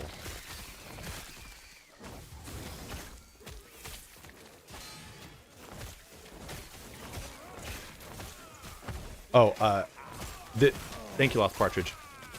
Sidebar. Who here was in the military?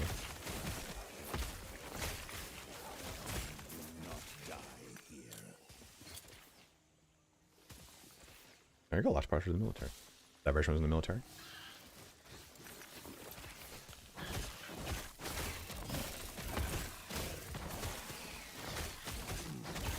Whole family, there we go. Vils, and there it is. Guys, if you're watching on YouTube, make that switch to Twitch for me. So we've got some military folk here. I don't know about you, but I cannot fucking stand whenever I see military-esque or military-themed words in a corporate work environment. Example, we have leads from all our service providers in the war room with us. Especially because I think a lot of the times you see those terms used in like, can I get a sit rep on your project right now? Like,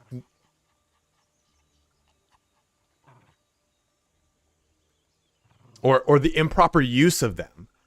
Like, hey guys, this one's going to be really buttoned up on this. We're going to have NDAs out, real OPSEC across the board. Stop it. Oh god, I can't fucking stand that shit. I can't stand it because I don't want to get into my big lasting issues with things like the VA and the lack of support for fucking vets in this goddamn country. But the people that typically that are in middle and upper management in a corporate work environment have never once in their fucking lives spent a single second in anything military related.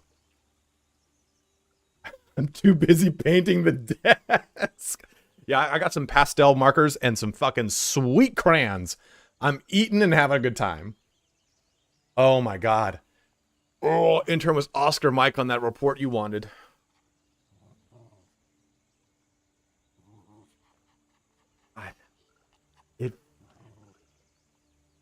Fuck. That guy who does the ROTC kid impersonations. Dude, he also does the like the frat star guy, right? Like who do you know? Who do you know? Oh, like, what's up, boss? Oh, that guy? Yeah, fucking that guy. Oh, all hands on deck is another one. In the talk, working all vectors of attack to solve our issues. Oh, even just reading it as a joke upsets me. Another loyal devil. Oh my god. Makes you want to fucking throw up in my own hands. I didn't mean to bring up such an infuriating topic. We're really... Oh, God. Yeah, we need to be all hands on deck. So, everyone in sales is going to be downrange the next couple weeks. The next week. Have some fucking respect, bro.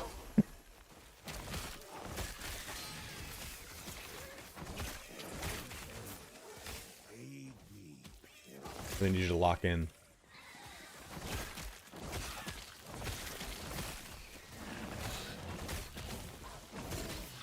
Yeah, and see that's it, right? Like, those people aren't like paying homage to the military, or they're not like, oh yeah, sorry, you know, I'm a former Ranger captain, and just it's unfortunately part of how I am. It's not that. not that. They just kind of want to, they want to be tactical, you know?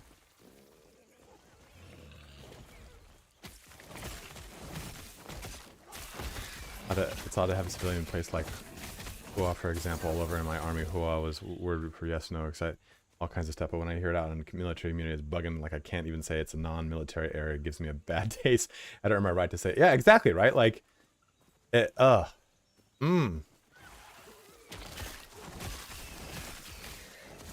just can't. We work together to maintain range discipline while putting out fires. My trigger discipline. Oh fuck. My mouse gotta have maintain trigger discipline. I gotta just put it to the side. I can't stand that shit, man. Like, I also can't stand. This is kind of a big reason I got out of doing like corporate sales and everything. Aside from the fact that it felt like I was sucking my fucking soul away, is that I couldn't stand made-up words and people taking made-up words seriously.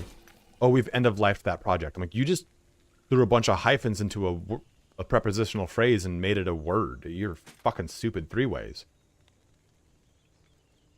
And if you react to it, you know, like I don't talk like that here. It's just here's just me speaking in the goddamn vernacular. You get like a call, like people like, hey, you know, an HR call. Like, oh man, I just can't take it. I cannot take it.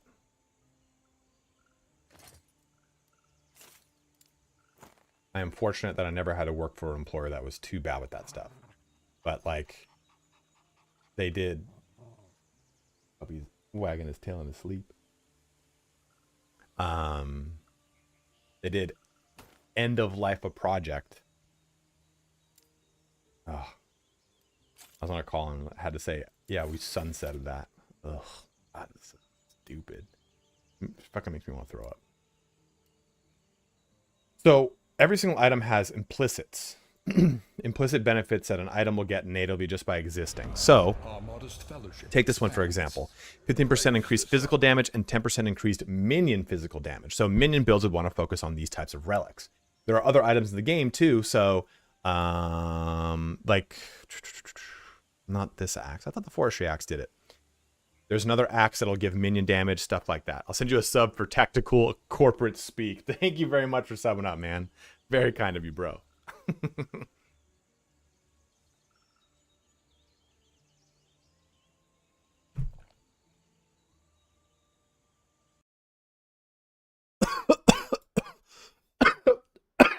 Joke to my water. Help me. I need an adult. Oh.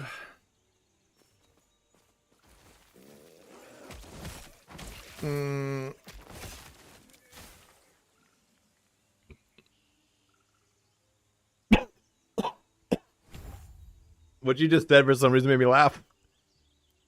Ugh.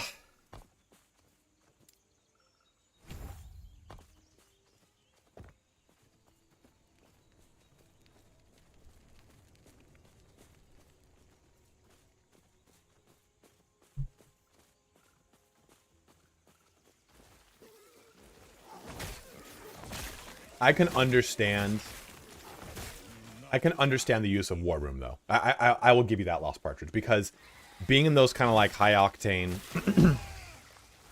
like genuinely needing all hands on deck in that terminology there, like, hey, I fucking need access to everyone right now. This is we are overblown with shit. I understand that. I definitely do. I just think like the use of it casually in an email to try to like sound authoritative is the big thing, you know, like, you know, it's a real big crunch time for us, you know, all hands on deck. You'll find me in the war room. Alone? Fucking alone? The war room? What kind of war room is that, man? That's the same. It's like having a boss who comes at you, who has no military experience, comes at you with a knife hand. You know, he just fucking knife hand. I need all non-essential personnel to get the fuck out. It was a total ass, and he was talking about medical, and he turned to me and said, unless you're on the VA's back, except we normal people pay for it. Oh my god.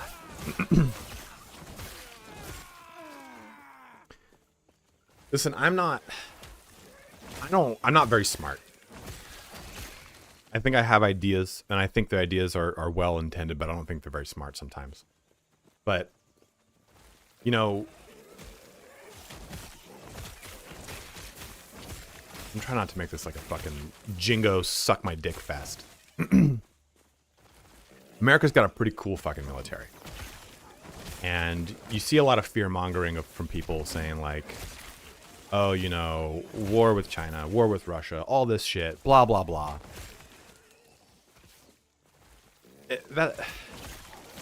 Tactical corporate nukes. Yeah, we need to nuke this end-of-year sale. Eli's not here, but Eli is a defense contractor. And Eli talks to lots of people and deals with lots of things. And he knows, like, kind of how the militaries of a lot of worlds are set up, or a lot of countries are set up and stuff like that.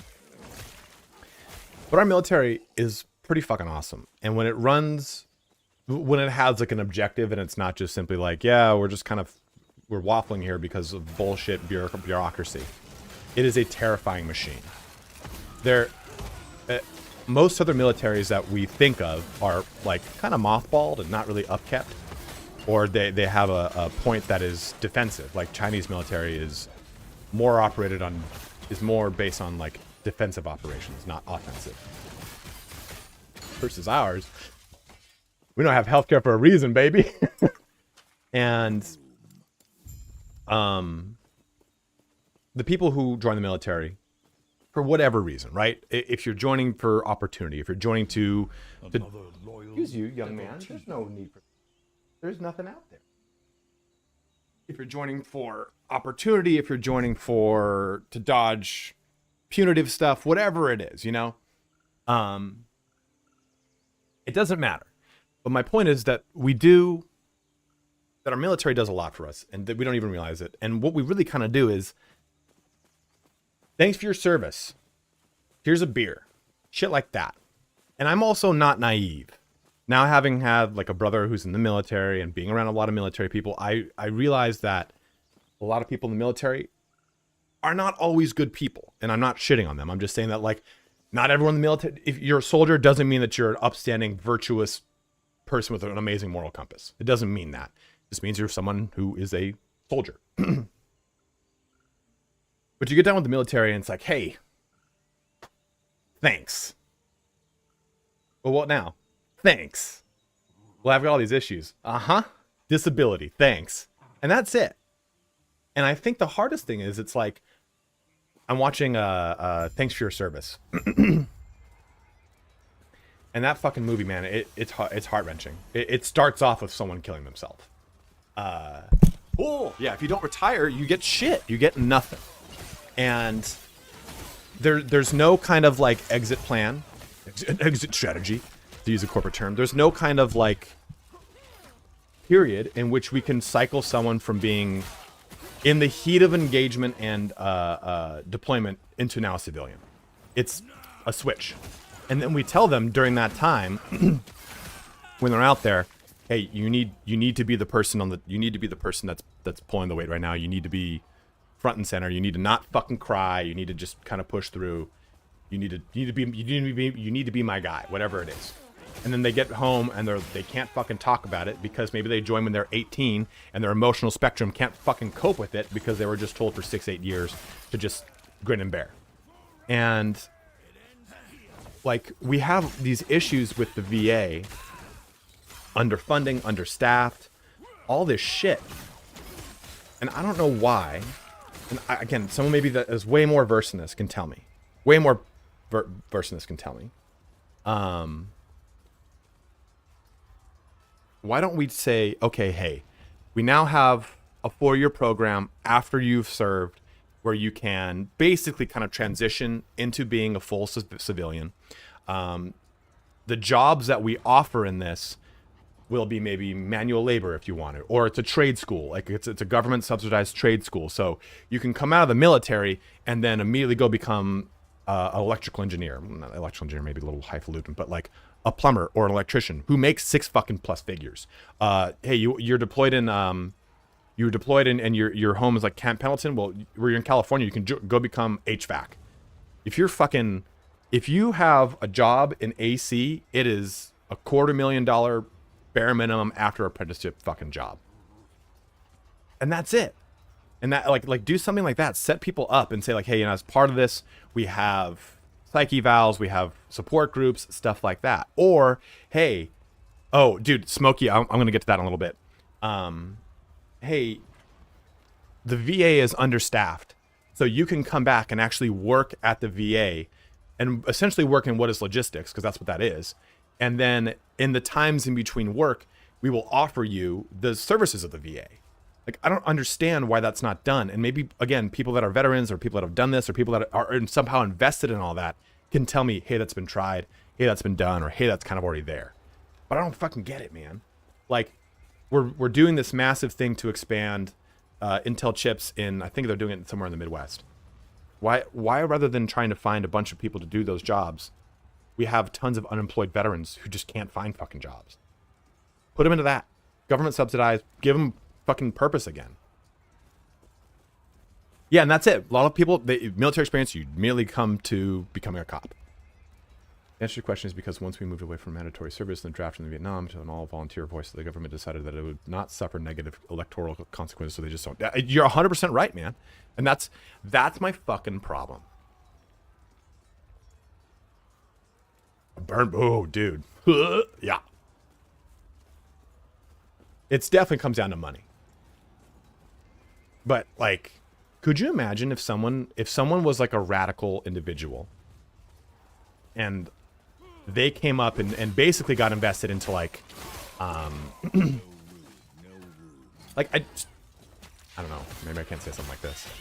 Like, maybe the platform gods will smite me for talking about something like this, but like how easy it could be to just simply radicalize veterans who are just completely downtrodden. Like, why would those people, veterans who come home and don't have jobs and can't find jobs, it's not for lack of trying or lack of wanting. They definitely want to do it.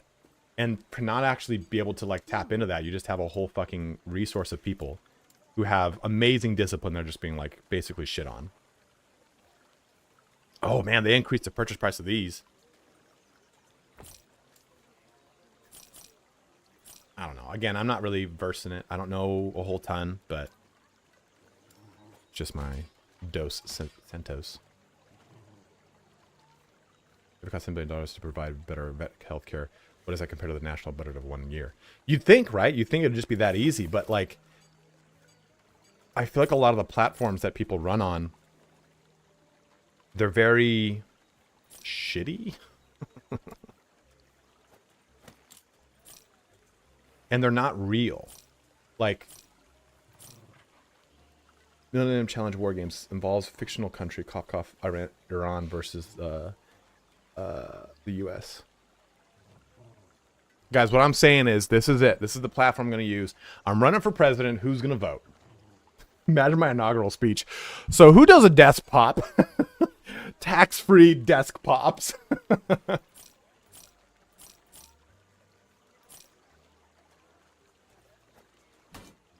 You know, I talked to friends about that. Like, hey, you know, what if I ran for local?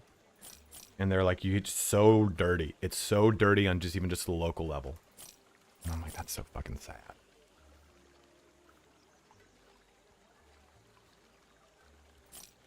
You're miles better. Yeah, dude. And that's another thing, man. If you can't pass a driving test, you're not allowed in office. That's it. That's fucking it. I don't care what side you sit on. You're out. Katera's blessing. You're right, dude. Prayers be with you. Chip having one of the $50 million pieces of equipment we was just texting and I had installed the classic calculator worm on the diagnostics we thought we could game, but look, we were doing it especially long and boring PM. The guy who installed got caught after a year of it being installed and got fired, but it was fun while it lasted.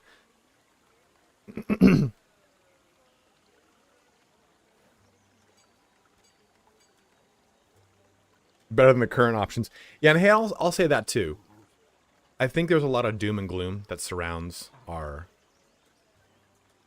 amazing candidate choices.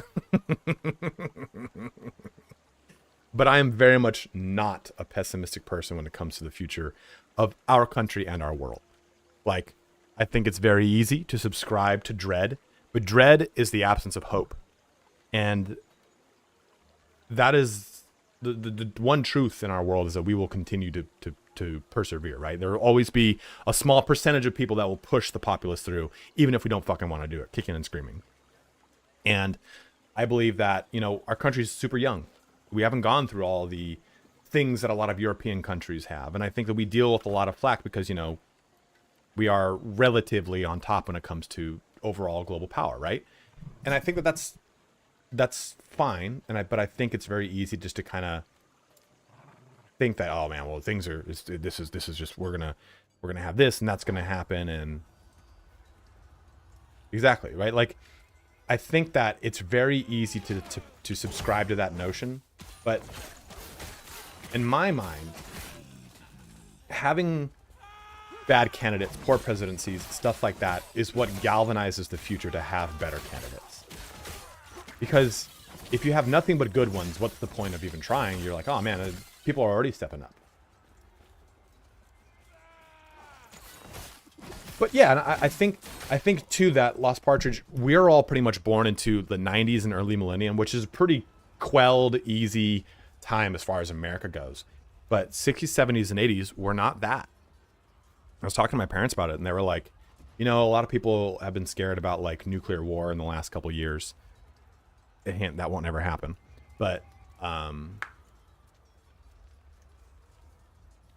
they're like, try having that for like 30 years of your life, where you're just not sure if today's the day, and you every year at school you have to watch that year's Get Under the Desk for a Nuclear Explosion video.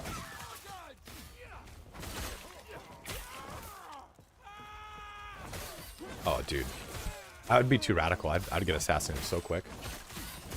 I'd be like the Teddy Roosevelt, man.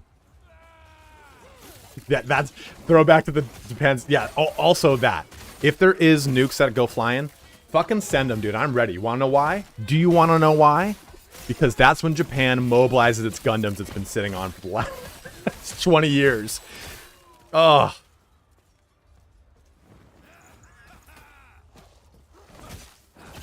You know, Hyde, I don't believe that, though. You say, I wish it happened, let it end, people suck ass. They don't. I think what you see, though, is that they do.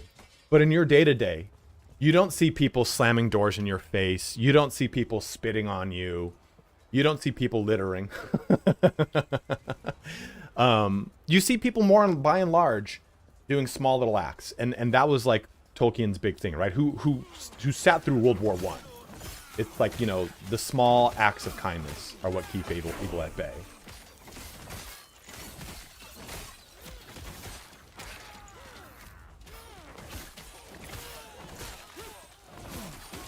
I think the big problem, if we want to look at it from like an American standpoint, is that there's no real like single unifying thing for America right now, right? Because that unifying thing right now is polarized. Let's say I choose this subject. Well, that's got half of people. Okay, well, what about this subject? Well, that's got the other half of people. What about that subject? That's got a sect of both half of both peoples. We don't like communism, the boogeyman of the Cold War. That had like a unifying rallying cry. Everyone falls in line, by and large, behind that one big boogeyman. The early aughts, it was terrorism, right? Global terrorism. Like, no, we don't like it. You know, though, Vlad, I don't necessarily agree with that because I don't think that there was ever really a U.S. empire to begin with. I think that it's very easy for Europeans to kind of cast that stone and say, well, the U.S. empire is dying. This is late stage capitalism. What does that fucking term even mean? It's just a cool little buzzword that people say to sound semi-intellectual. But I think what it really comes down to is the realization that colonialism and imperialism are no longer things. No, I agree. Yeah, I agree. And that whole hegemony over large swaths of territory and proxy wars and stuff like that is kind of like a bygone thing of the 20th century, right? And you know who I have to blame for that? Here's the thing that just grabs my fucking goose. It just shakes my shackle. People are like, oh, you Americans and blah, blah, blah. Man, it's the British, dude. It is the fucking British. Colonize the stars, man. That's in canon. That's really 100% it, right? Like every generation is going to have their set of really shit fucking crap to deal with, and that is definitely ours, right? But, dude, all of what we deal with is like pretty much fallout of the British Empire. Issues with Hong Kong, 1997. Thank you, Britain. Like. Yo, evil myself. What's up? I thought you were actually spiffing Brit.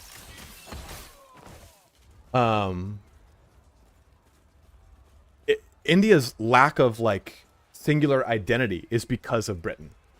Like there are so many things that have to do with Britain's overall hegemony over all these individual states and not letting them ever become anything other than just simple resource factories for an empire. All of Africa has been fucked up by the colonialism and imperialism of France, Britain, and then barring other countries and divvying up their fucking property or divvying up their lands like it's theirs.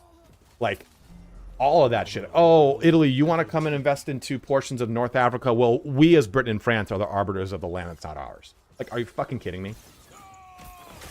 Issues in the Middle East, predominantly all the Levant, Britain.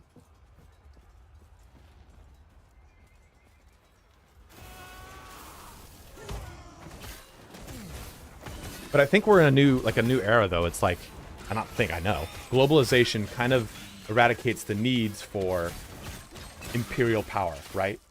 Like that single hegemony, again, to use that word a third time, pseudo-intellectual word. With the globalization, it's the whole reason that, like, you launch a nuke at any one of those. We're still working on it. We're attempting to redeploy the container app. What? If they keep saying the container app, what is the container app? What is the cloud?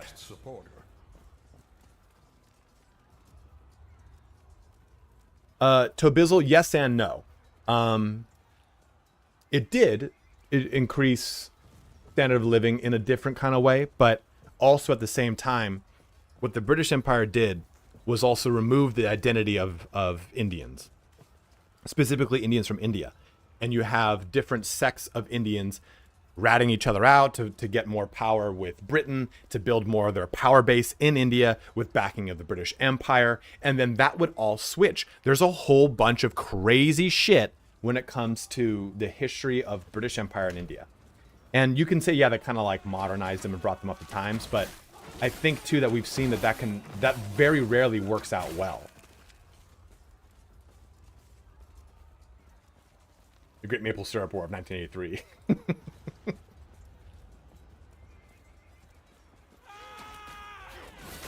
But in a globalized society, you need, like, America is not a textile powerhouse anymore. It's China. You know, like, the industry of nations is now just kind of is what's it called? Imported. Put to other countries to do it for them. Whatever the term is, I can't think of it. Aboriginals in Australia too. Yeah, they turned Australia into a giant penal colony. That's why all Australians are fucking criminals. Outsourced. Thank you. That's the term I was looking for, Partridge.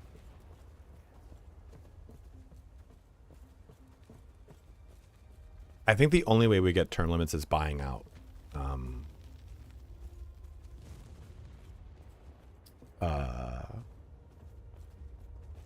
Only way we get term limits is buying out current people. And by doing that, I mean, like, hey, term limits are now engaged in Senate, House of Reps, everything. Especially the Supreme Court, you know, the only fucking thing that is not voted on, but it just fucking doesn't have, but it has, like, supreme fucking power. I'll speak to that more in a sec, Blood. What...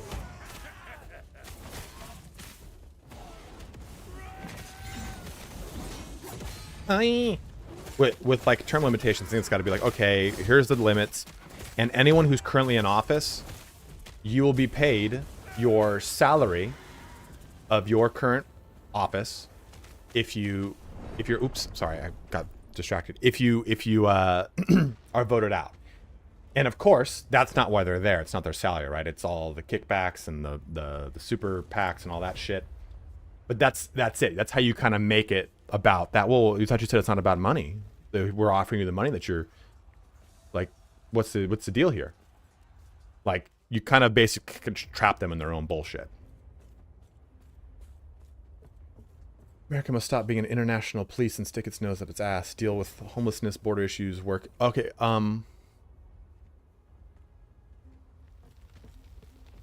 do you really know about our border issues though, Vlad? What's up, Fratello? How are you doing, Life Lesson?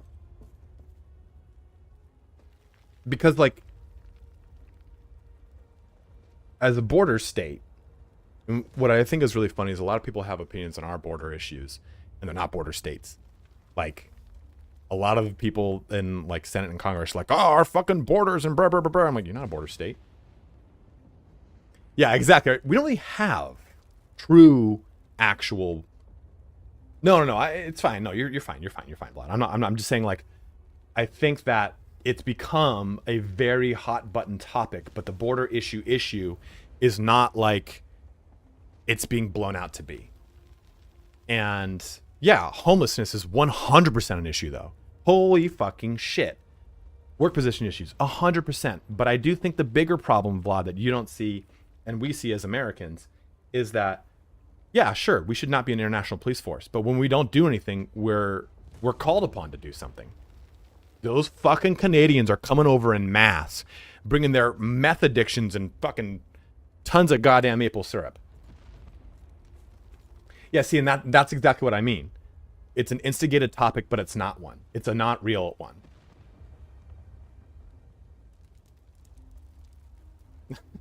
I'm going to take this pen out the hard way.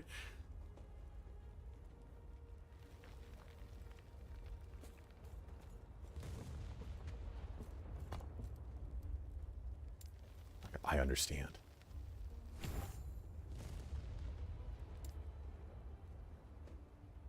Do you know what NATO is?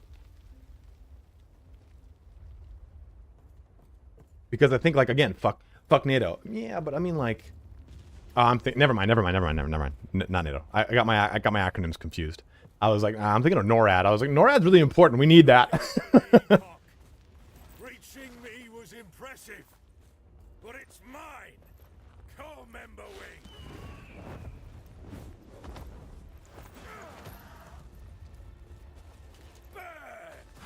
Ring, a huge problem with low level boost. Yeah, and that's really it, right? It's like we have, and that, yeah, a lot of all that shit's really gone away, right? Berserk. It's like, oh, the intention was this, but now corporate, and I think that someone brought this up a little bit ago. I'm sorry, I did not see. I don't remember who did. The amount of corporate bullshit. I think what scares me more than anything. Like, I started watching, what's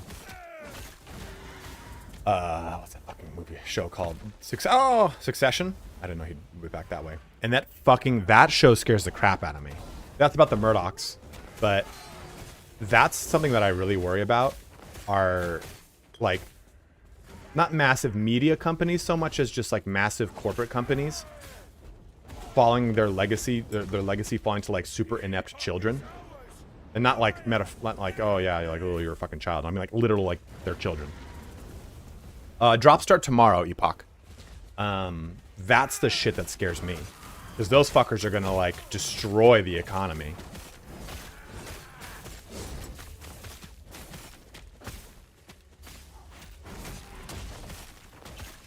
You know, though, Vlad, that's been like the siren call of humanity and civilized Western society for the last, like, 400 years, right?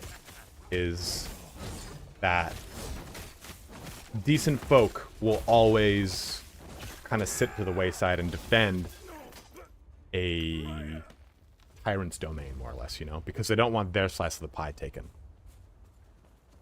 I'm afraid to watch that movie, Civil War. Like,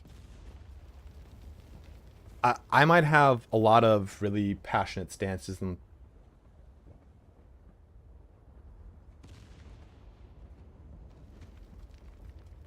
a really weird text to get. I might have a lot of like big stances and stuff, and I might have very idealistic approach on things, but I genuinely love I genuinely love my country, and I don't think there's anything wrong with that. I think a lot of people, they're prepping you for something with that movie. reading up to the masses. Yeah, whoever gets behind it, we know to put them in a camp. Nationalism is okay. Jingoism and blind fucking, not zealotry. What's the term? Radicalism is scary. And I don't think it's America fuck yeah. I don't think it's all like gunfire and fireworks. I think it's loving the notions of what the country came about, you know. American and French revolutionists were writing back and forth about the ways that a government should be, about how it should be a free place for the people, a commingling of ideas, of something that supports people, and the people are the ones that have the power. And as we've seen over time, right, all good ideas are corrupted with time, power, and, you know, money.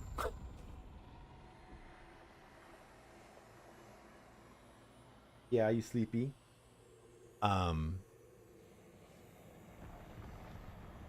no, I agree with that. But I think, too, that the apologizing...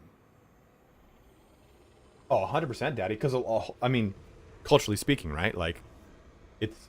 Russian-Ukraine it's wild. But I think to apologize, to be like, I know, I'm sorry, it's really hard right now. We'll do better. I don't agree with that. Like, fuck that shit. Every country, every empire, everything has gone through so much growth in their time. Like, look at France, look at England, look at Germany. There's so much sordid shit in their past, as there should be. And countries need to go through their growing pains, or else those growing pains are coming. You know, it's like, if you don't have an issue, you're gonna have one.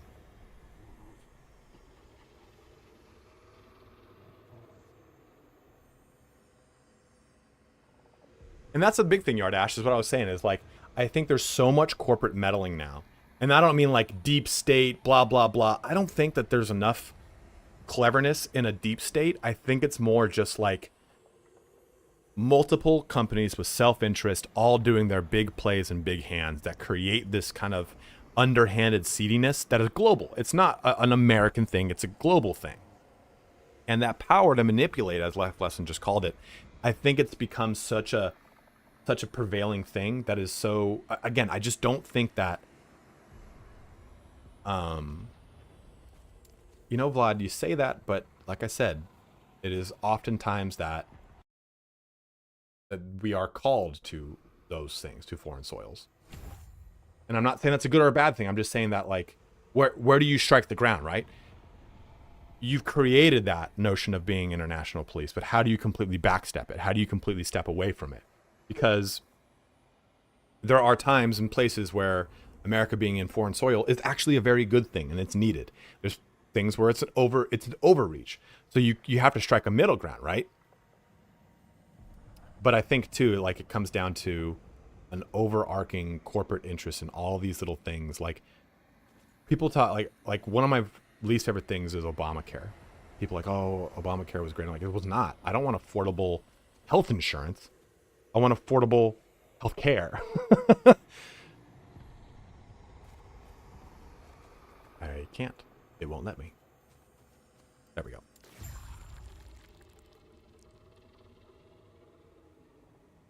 Yeah, but and I think, Tobizzle, that's because of boomers. I have grown to have so much disdain over boomers the last couple of years, but I think it's because a lot of American bureaucracy and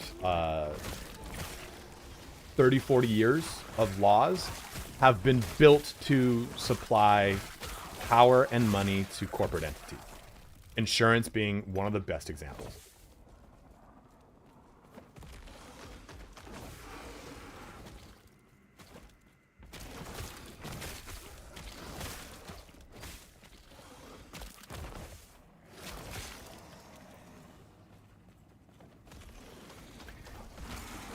Like if you look at like Star Trek has a really cool kind of Dark Urge is going well. Take a look. God, this has been like a wild, man. Like I said, Sneak Energy will get you focused on random shit, man. Is this too political for you, bros? Like, I feel like I haven't taken any wild, like, I haven't taken any wild, hard, like, left or right stances on things. I'm not like, we gotta do this. Get the flag.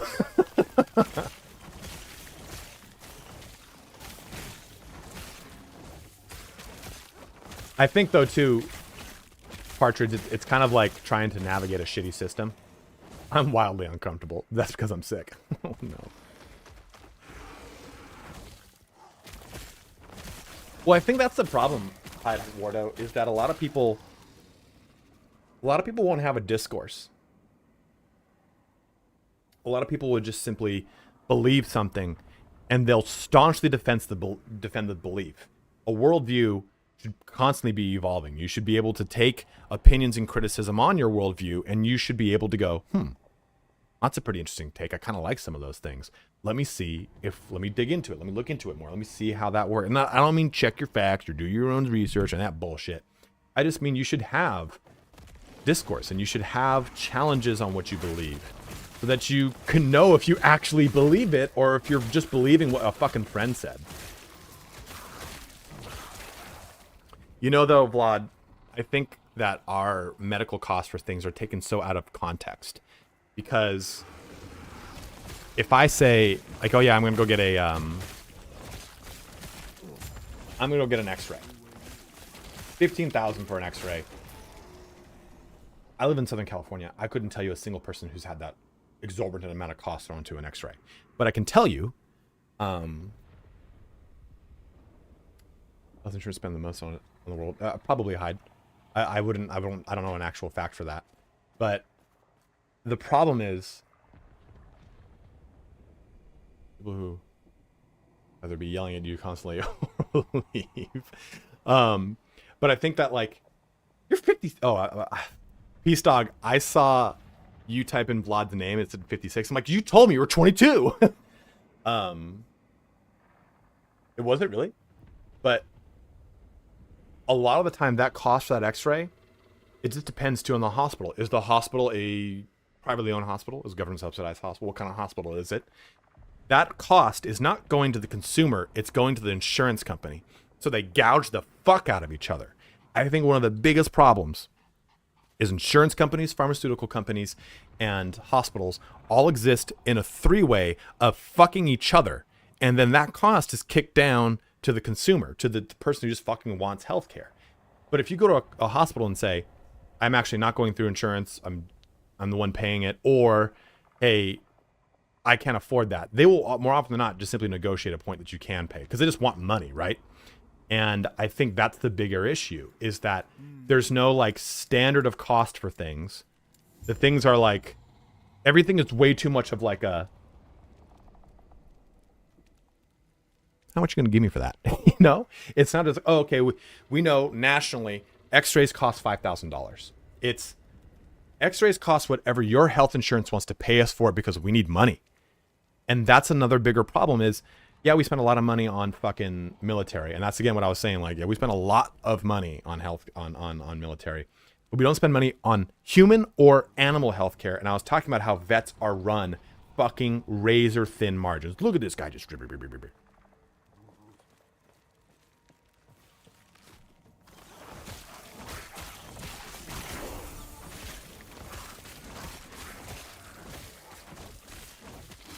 The metric you are supposed to use is comparable procedure for an easily replaceable replicable procedure, i.e. like a knee replacement.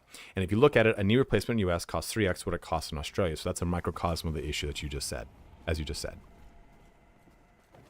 Yes. I kind of got lost reading it. I'm a little spracked out on caffeine right now. Tyson, it is substantially better than D4. A lot more complexity, a lot more depth, a lot more fun end game.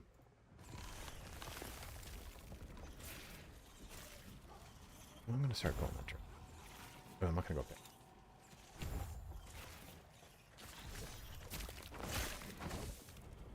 I think majority of people are moderate. I think I think by and large most people are socially liberal. Like we don't give a fuck what you are and what you do. And we're fiscally conservative. We don't want to pay taxes. I think that most people fall in that line.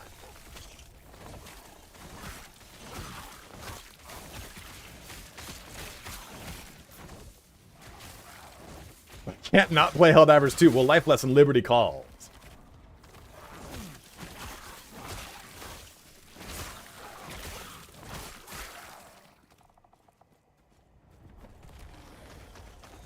Well, that's another thing too, is like, it comes down to the narrowed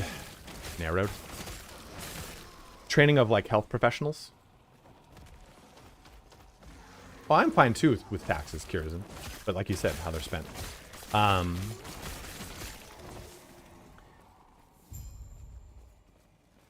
What did I press?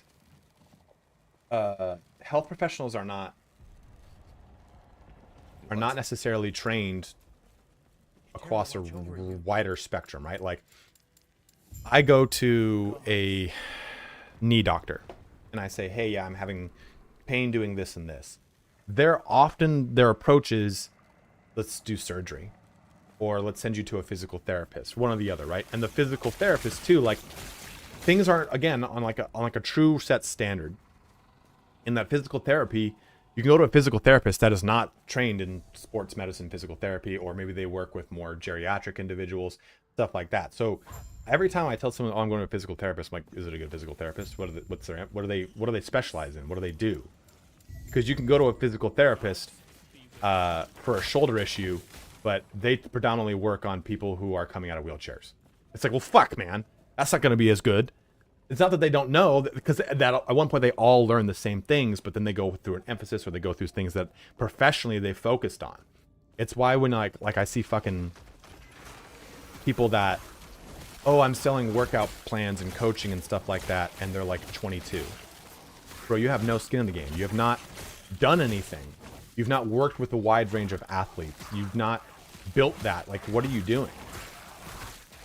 You should be working under someone to build that experience. Instead, you are possibly building a bunch of bad shit into a lot of people. And I think we value too much titles and tags versus just raw experience. Like, just go fucking do the thing.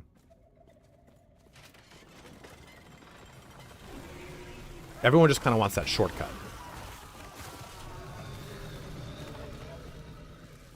Specialist referrals are kept by family doctors or hospitalists. Has problems with inefficiencies, but means you get who you need to without having to guess yourself. I mean, that's awesome.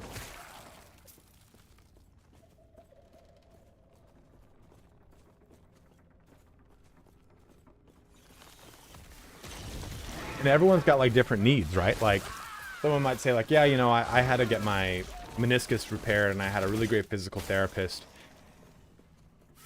but I'm not a tennis player, so I don't need to do lateral movement. Versus like, hey, I went to your physical therapist guy and he fucked me up and I tore my other meniscus because I did a lot of lateral movement. Like, that's what I mean, is like, you could go to a person that specializes in a specific style or approach, or you say, hey, I know X, Y, or Z, I know this guy, he referred me, and he goes to give you the same treatment. Like, it's just such a fucking crapshoot, man. Steps are up? Okay. It's time to make a Rune Master. You bros down? You guys ready to make a Rune Master?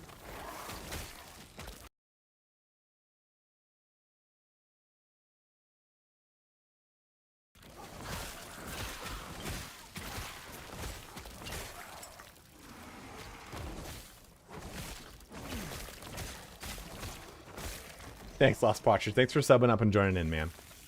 Well, the game's very fun, actually, even myself. I can show you guys what endgame content's like if you want. I can jump on an endgame character.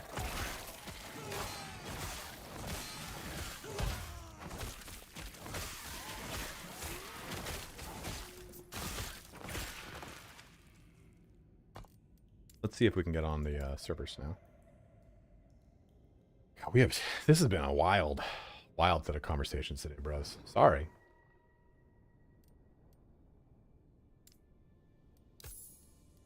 Let me see if I can jump into this guy.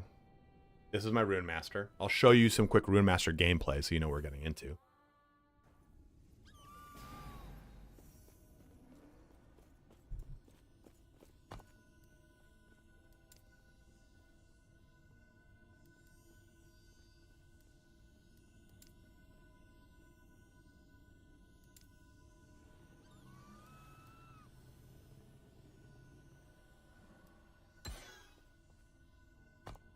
Yeah, their matchmaking server's all fucked.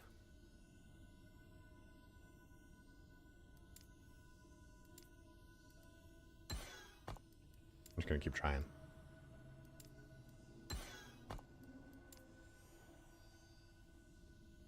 Well, Beef Panda, this game is exactly like Chrono Trigger. That's another thing. Is like, I didn't say it in the video, but like, okay, the hub for the end game is the end of time. And you do everything off of this. Here's all your monoliths over here.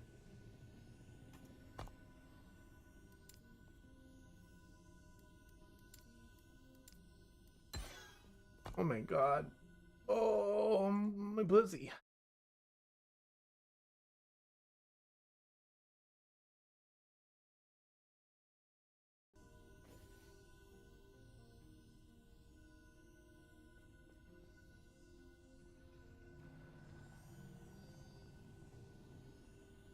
They did.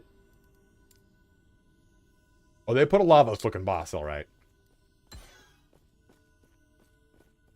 So I'll kind of go through this if you guys want. Do you guys want to see stuff on the Rune Master? What would you like me to do right now? I can jump back to the offline character, or because this character is not on the season. I want to make this guy on the season. So here's the Rune Master spell list. Well, here's the mage spell list. Here's the mage passives that you unlock, the other skills. Then here's all my Rune Master spells. There's the sorcerer spells and the spellblade spells as well. So what you do is, as a Rune Master, I can't do it in town, unfortunately, but I can go ahead and use like the Runic Invocation here to basically combo things. I can combo 1 fireball and 2 lightning blasts to create a whole different thing. Or I can do a fireball and a snap freeze and a lightning blast to do a whole different spell altogether, or just 1, or just 2, or just 3. It's up to 3 combos of any of those elements. And it's a really cool way to kind of create a different approach. Like I said earlier, 1 lightning and 2 fireballs will make a special turret that will shoot for me. Oh, I didn't check that yet, yeah. Inventory, appearance. Oh!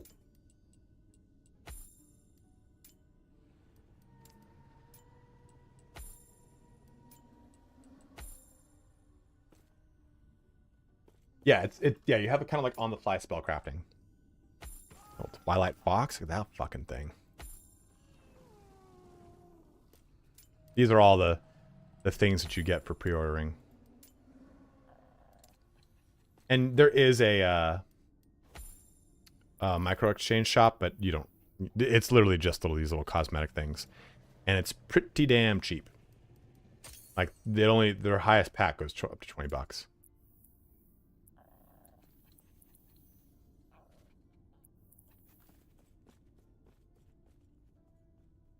That's pretty cool.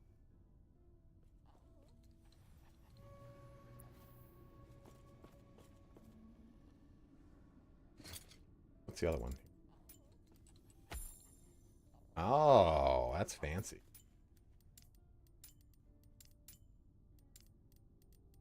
I mean, like...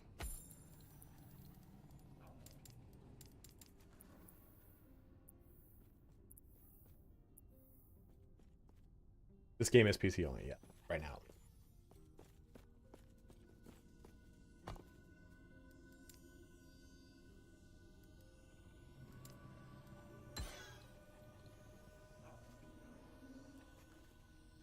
The requirements are pretty low, though. Like, if you can play Baldur's Gate 3, you can play this game for sure.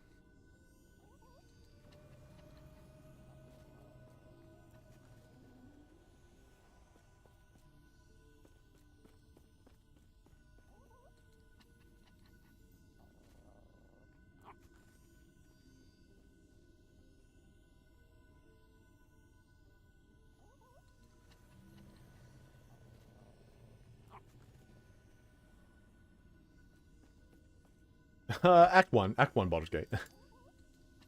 That's a great question. Damn it. Look at this guy over here, dude. Look at this fucking Chad. This Charles of Middle-earth.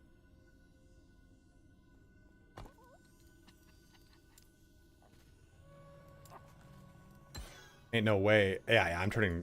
If I turn this on, let me see what happens. Expecting this to just be swarm with just...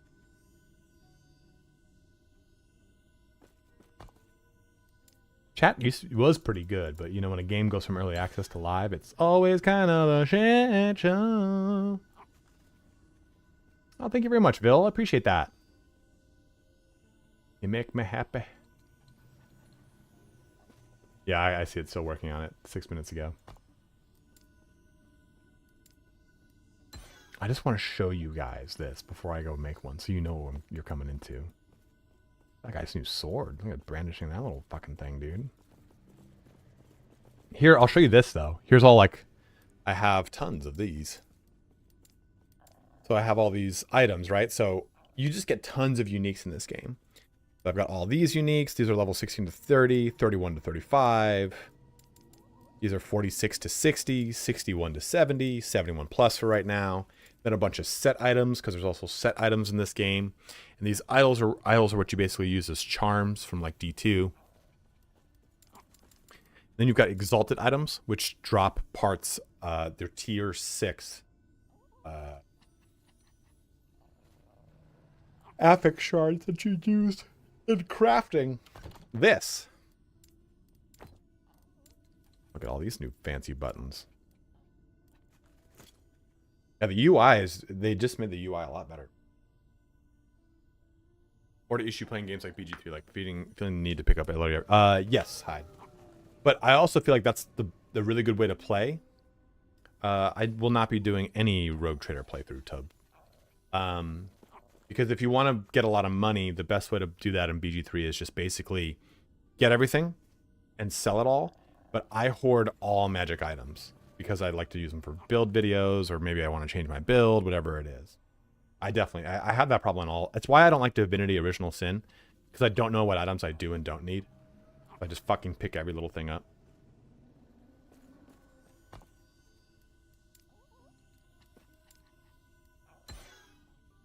Well, I say we go back to their character in the meantime. We'll have plenty of time to play more. Yeah, pick it up and add it to your wares and then sell it, because that's how you get a lot of money.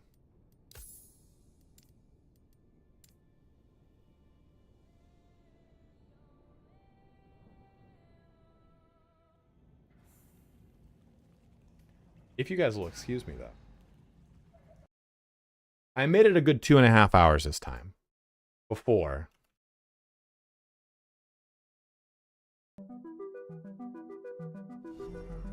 The poop portion of the stream came. So I'll be right back, guys. Give me 1 sec. Thanks, Kunjin.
Stare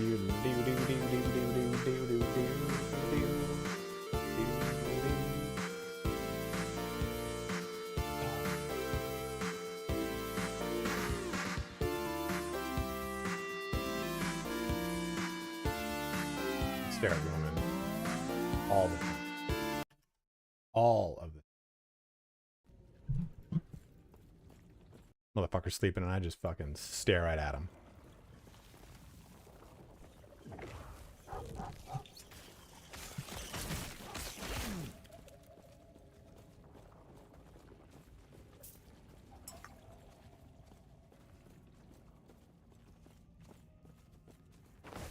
I hate you, Partridge.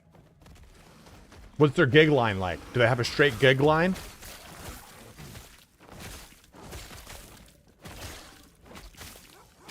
Shut that shit right off.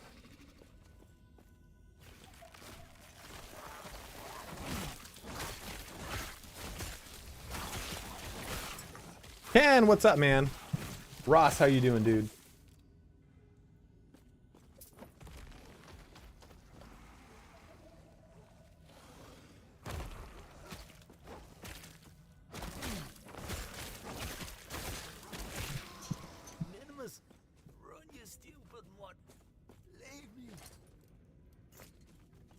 Oh, that's right. You can't use your online appearance shit offline.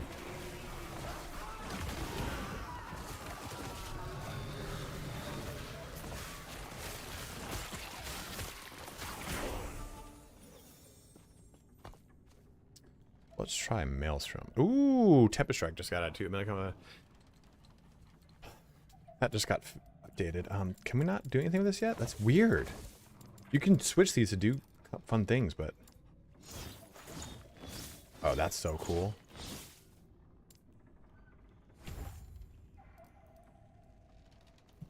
You can preview this, and I can't remember how. There, you just click on it. Duh.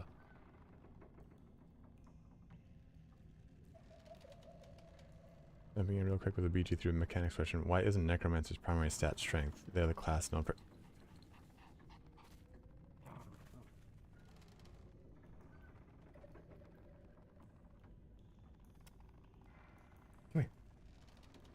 Come here. Roman. Bro. Watch me. Come.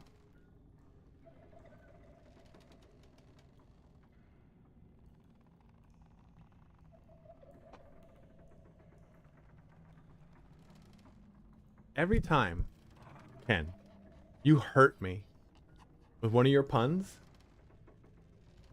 you're hurting Roman.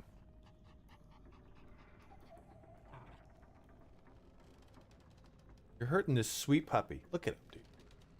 Falling asleep.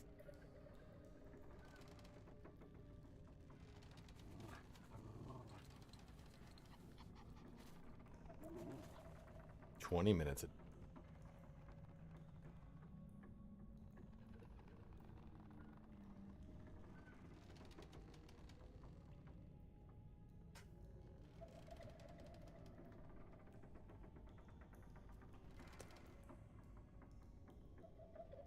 You know, it's like when a dog does it.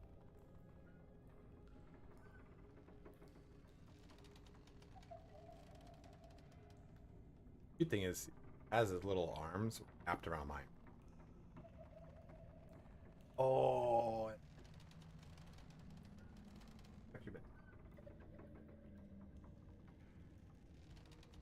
What's up, Hugh? How you doing, dude?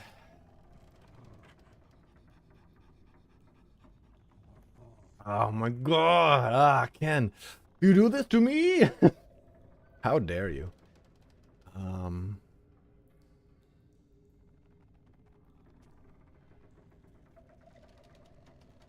No, he can't play these games, man. It's too hard on his hands. Fellowship expands. Praise the sub. Nintendo, dude, thank you very much for resubbing, bro. But anyway, we got on the golden D20, man. Yeah, we made it, bro. We got that golden D. Oh. A steadfast What would help you bros out when it comes to this game? Would you want a review of the game? Would you want a like which class to play video? Like, I'm trying to think of. I'm not really getting much traction on my videos. It's been kind of rough. But that's just kind of what happens when you pivot to a new subject matter, especially with the existing subscriber base predominantly being BG3. Class breakdown is, yeah, what I'm probably going to do.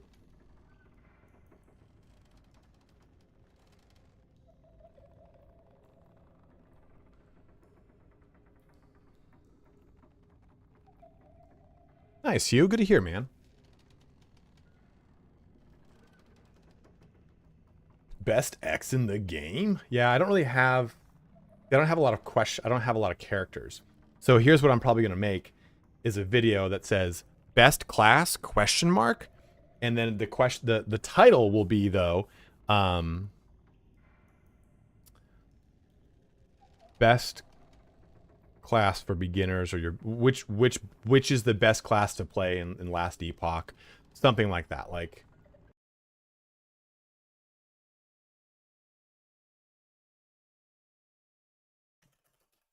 this. I hate caps.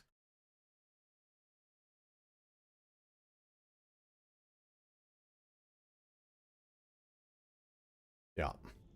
And then my typical kind of like, you know, upfront thing would be, if you want to play a melee character, look at this. If you want to play a range character, look at this. You want to play a caster, this, minion, that.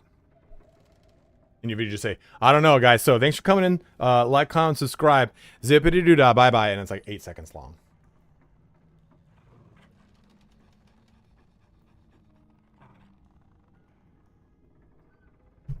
Interesting.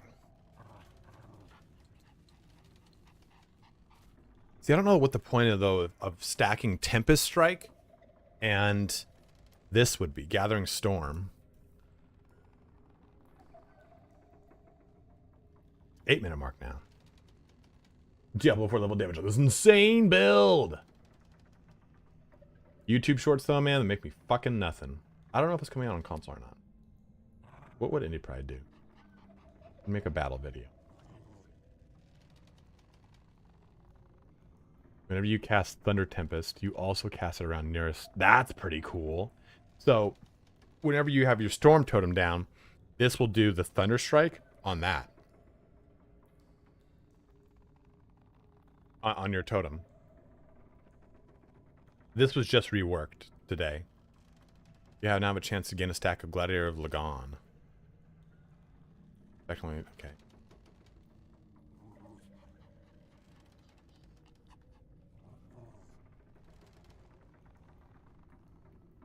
Oh, I like that. Last Epoch, there is no meta. I'm gonna scoop that idea.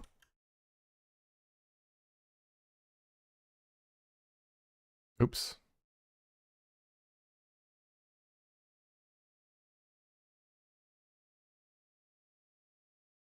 Good trap card. Kirzon, you have video on those types of interactions. Oh, which type of interactions?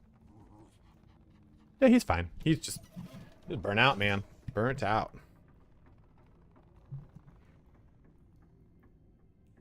Yeah, I could do a Beastmaster build, Hyde. I kind of want to change my Beastmaster build.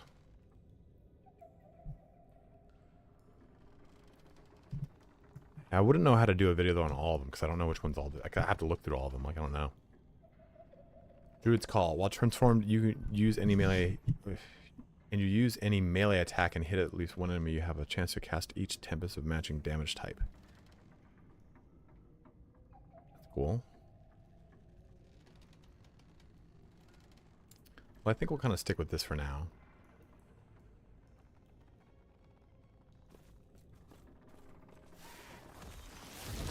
I don't know. Oh, whoa, whoa, that long. Oh, this is cool.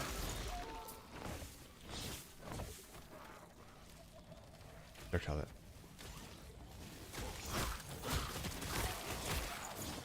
Well, did you see what they did? Partridge?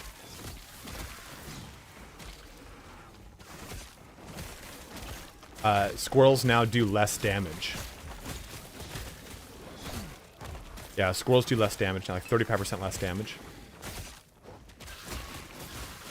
I hope I don't know. I have a squirrel master build, but I don't use the squirrels. I fucking hate squirrels. So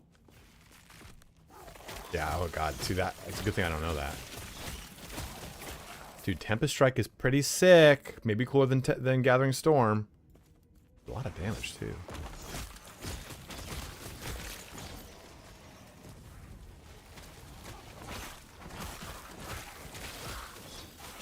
So I wonder if you kind of use these two in tandem.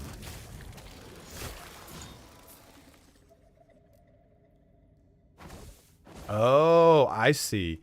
So you use Tempest Strike, but this costs no mana. So you use Tempest Strike when you've got mana, and you use Gathering Storm to build stacks. Okay. We can have a lot of fun with that.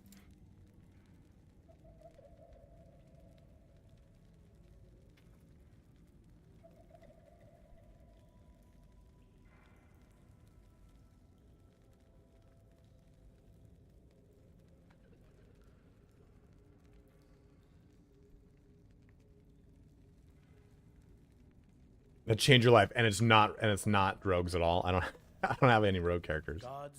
I do. I actually have a Blade Dancer. Every second you expend a storm stack to cause a storm bolt to strike a nearby enemy, this interval is reduced by 2% every stack you currently have.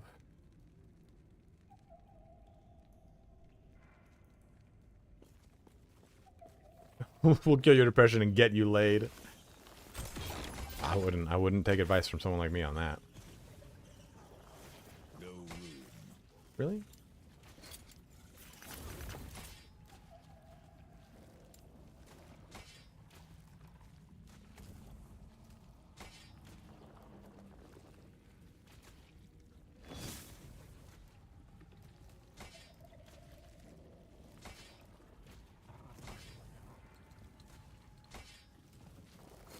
Don't jerk at work, just play this build instead.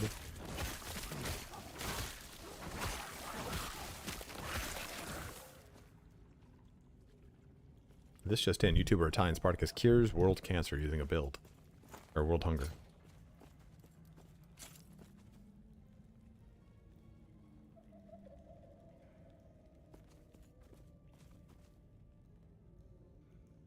Do I actually have this build up? Is this thing on? Because I feel like it's not on.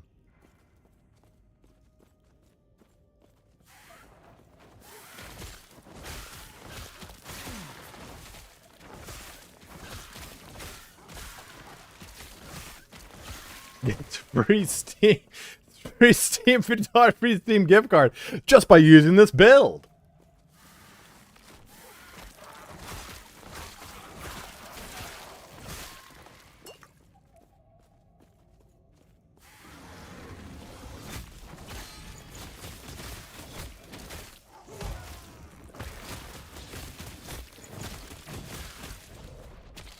You see what all I've done with this build too is just kind of stack up lightning damage, and it's fine enough, you know, like.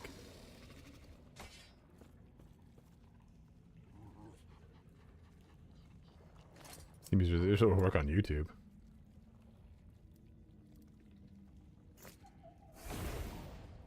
With this one odd trick, you ever put a thumb up your own butt? We have not done the giveaway. Play for how the giveaway, not gonna lie. The giveaway is going to be over on Twitch, so if you're watching on YouTube, make that switch to Twitch.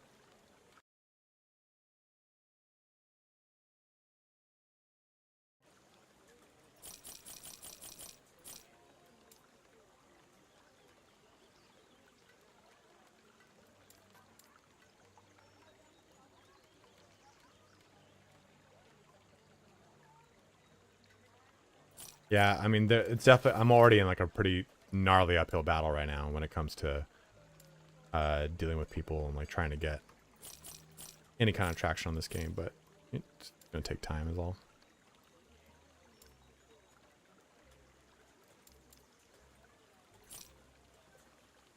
I would never. I do not like things in or around my butt. I'm not a butt guy.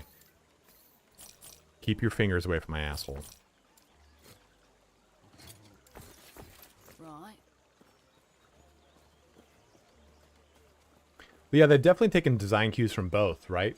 The Toru? They've taken design cues from both Last Epoch and Diablo to make a pretty fucking cool game. Okay, let's go back in. Warlock in this game seems really cool. I'm sure it's really good. All the new masteries are very strong. Oh, we're just gonna respawn him? Okay.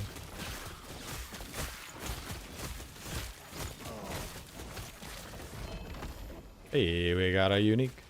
That unique is not good for me. It's good for acolytes.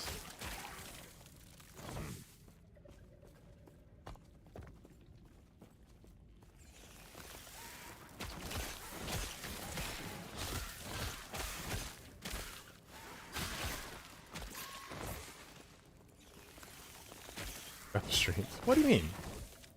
I just have certain things I don't want to do, and I don't want to put a finger up my butt.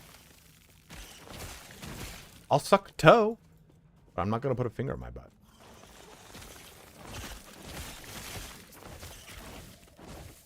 Yeah, I absolutely love it, actually.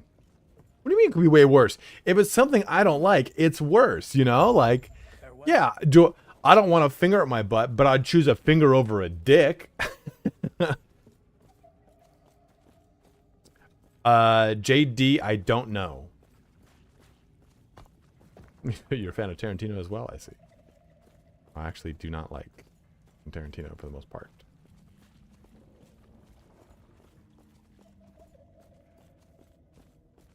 It did, didn't it?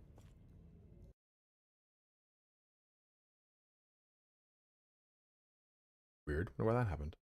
What did you guys do to my camera? What did you guys do to my camera?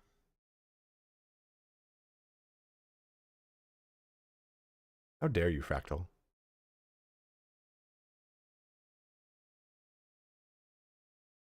All right, back over here.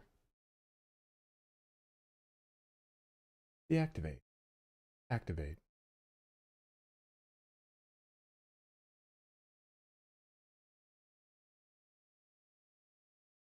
Oh, I got moved to the back. That's weird.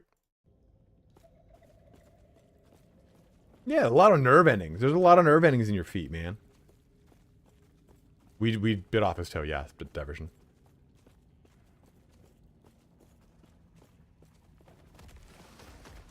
No. Yeah, I'd bring up a finger up my butt and turn my face cam off. It's just like I think a lot of people have a hard on for good old Tarantino. I like Once Upon a Time in Hollywood because I grew up in LA. So it all like feels like nostalgic for me. But I did not like Inglourious Bastards. I love Django Unchained. But Django Unchained had a point where I was like, don't do it. Don't just start fucking killing people off because you're Quentin Tarantino. I like Pulp Fiction. I don't like Kill Bill. Right?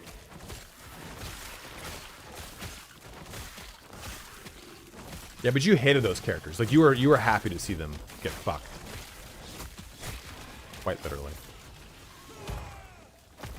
Oops. Didn't know that would be such a shallow jump.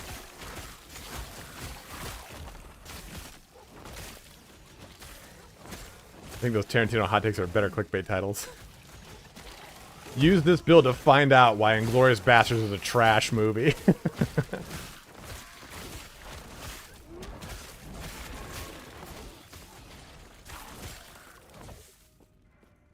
Yeah, dude, the dev team gets on. Have you ever played when the dev team's on Lost Partridge? They're really cool. They're super nice. They're like goofy dudes. I like Reservoir Dogs. Ken, I liked it. You know, I like Jackie Brown. No one ever talks about Jackie Brown.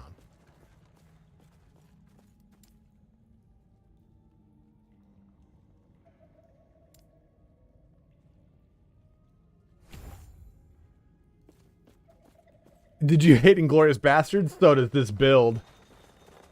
Oh my god, that'd be so fucking funny here.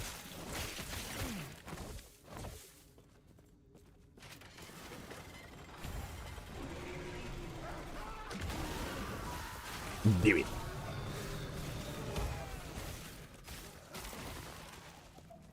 You know how you just kind of have like those throwaway sentences or something like that that are like attached to like a movie quote or something? Yeah, do it is oftentimes it's either like the do it from Palpatine, or sometimes I'll do I'll say do it, And if the person knows the quote, I'll do it. I'll say, do it, and let the English see you do it, from Braveheart. You can't just whip that one out. You can't. That's got to be like a, you know, the audience one. Eterra's grace be with you. The Soy Jack face on thumbnail to get this views traction for the last Epoch videos. You know what really works, and I don't ever want to do it, is putting your face in the lower corner of your fucking, the lower third of your video somewhere, and I hate it. I can't stand that shit. I think it's so fucking cringy, and I hate the word cringe.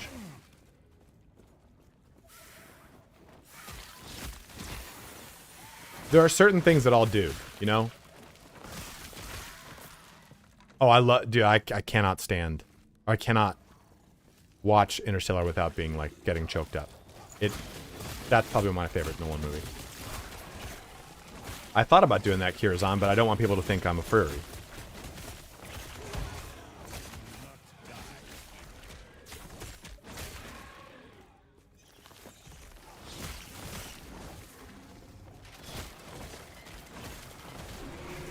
Because Macro Bio Boy kind of does that with his, like, furry avatar.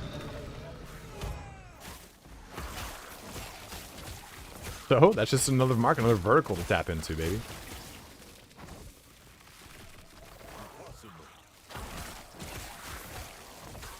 Put your face on a thumbnail and put a finger up. And now, so what would I rather do? Put my face on a thumbnail and put a finger on my butt? What's the alternative? Let's get a dick? I'll just take the dick.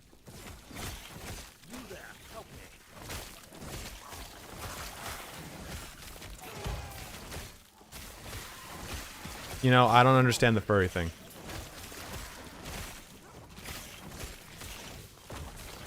I don't understand it. And people nowadays are so, like, sensitive, like, oh, don't kink shame. Fuck you, I'll kink shame. If I don't like something, I don't fucking like it. Like, I don't need to make you feel better about something I don't like. If you like it, I don't give a shit. That's your prerogative. But I don't need to like it. Yeah, we're playing offline right now because we can't get into the matchmaking keeps failing, so we're just having fun.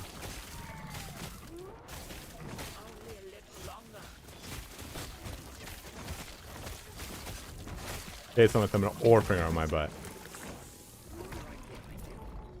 Finger on my butt. Because that's a me thing, you know? Only I get to know. I mean, you'd be foolish if you think I wouldn't talk about it on stream. Hey guys, the last time I got my finger on my fucking butt. But, you know, if I put my face on a thumbnail, it's there forever.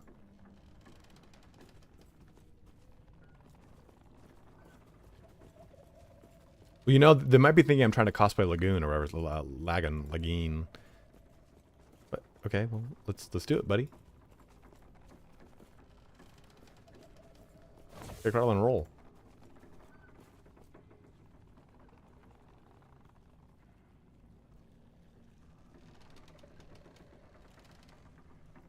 This build is better than a finger up your butt.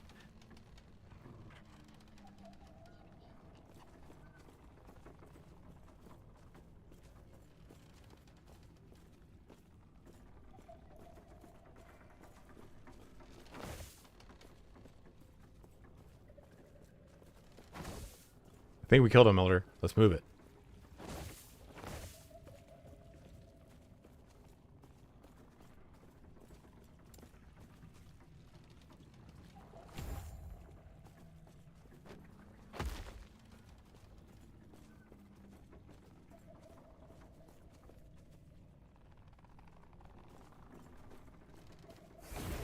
I've got to go return some videotapes.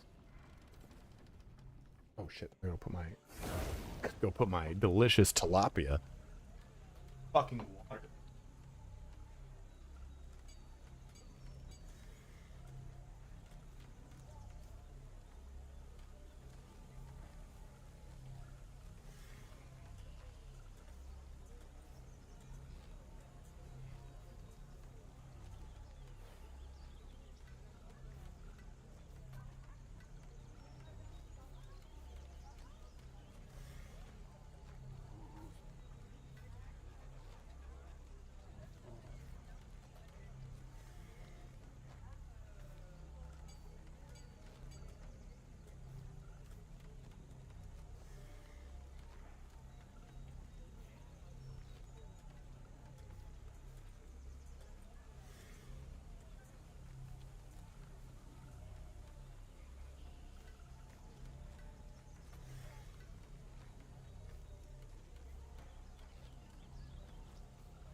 Servers are still down, Ray J, yeah.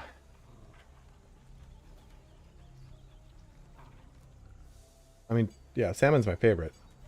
But I am on a caloric deficit, an extreme cut.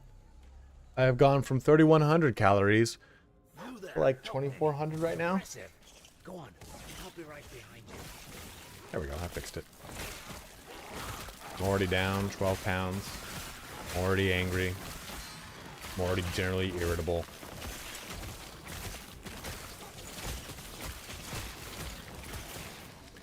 Trying to get that 15% body. Cutting. 'Cause I hate my life.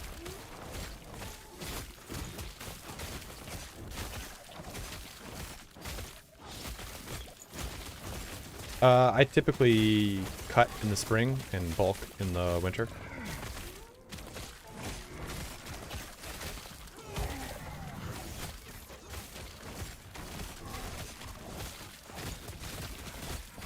And also body image and dysmorphia. Well, I gradually got here. I didn't just go, all right, time to drop 600 calories off my diet. It's not necessarily a number.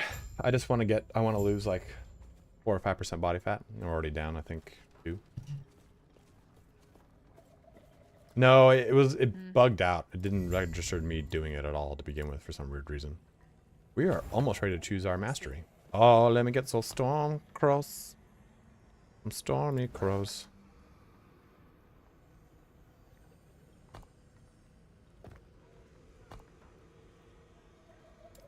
So, what I want is...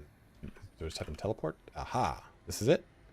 Dude, when you directly cast Crow Storm, you and your crows are teleported to the target location if it is accessible. Crow Storm now counts as a traversal skill. So, this is what I was talking about, Partridge. It would take 1, 2, 3, 4 points into it. God, I fucking love Helldivers.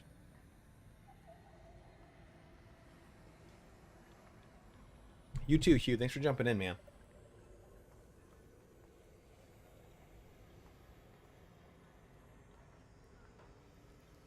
You know, Ken, one of my favorite tricks, I don't think Ken's still here, that I've taught Roman.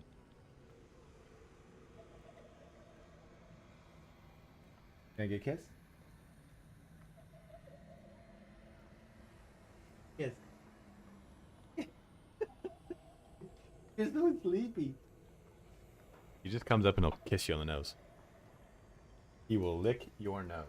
He'll either bop you in the fucking mouth with his nose or he'll lick your nose. It's supposed to be.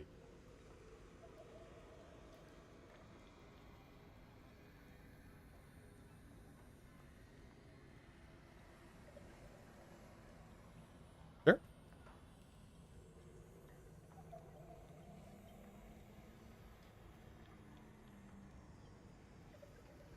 Who'd want a finger up their butt? Look at you. Look at you. You just plopped down right there? What? You know, I'm gonna sleep on my feet now.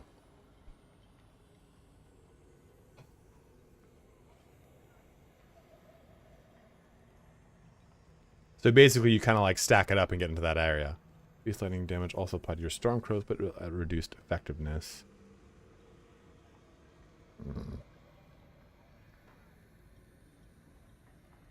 Storm crows deal more damage. Yeah, I think we can have some fun with that. I kind of, you know what? Let's get fucking crazy. Let's do this. Oh yeah, I gotta respec. Let's see something. Stop. One spell damage. Oh, that's pretty good. We'll respec it. And come back into it. Alright, yeah. Fuck. Yeah, there. Good. God damn it. Goddamn crab apples.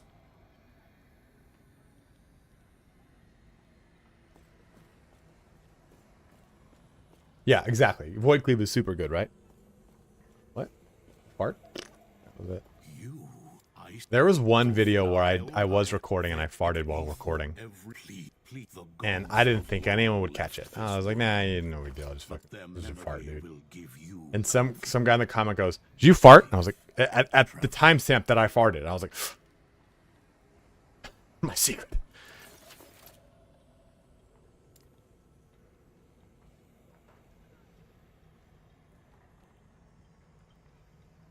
Oh, lightning damage and minion lightning damage. That's the one. Horse. We'll stream tomorrow, Kunjin. Go on then. There's drops that start tomorrow, so we'll be into it. Is this guy gonna say? No, I don't. I'd rather get Avarice than the fucking crit strike necklace. Yeah, Twitch drops for this game. Do I still not have a fucking better armor? Oh, my eyes. Ooh. You know what we're gonna do right now? I'm gonna do this.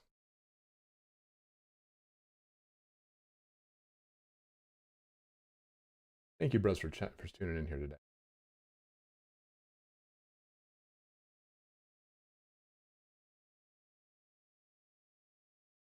So if you are watching on YouTube, make the switch to Twitch. I have started the giveaway. You're going to type in !LE to enter the raffle for it.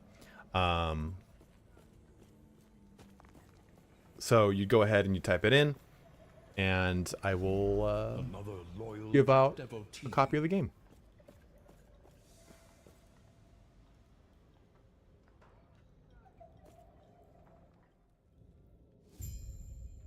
What's up, Crizzle? How you doing, man?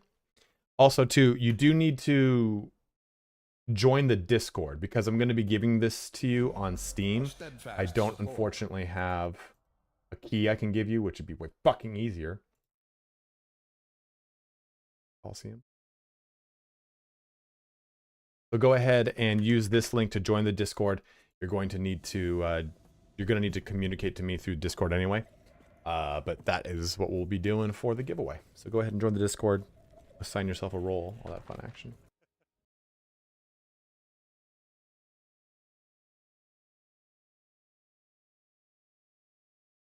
Servers are up. Oh, baby. Devotee. Look at my little crows. Dude, those crows are cool looking. All right, let's take a look. I want to show you guys really quick the Rune Master. Because what I'm going to do is I'll probably get my Rune Master up to a level. Switch to online mode. Let me show you what Rune Master. Because Rune Master is so cool. It's so fun. My beard is growing back, and it is itching because it's a growing beard.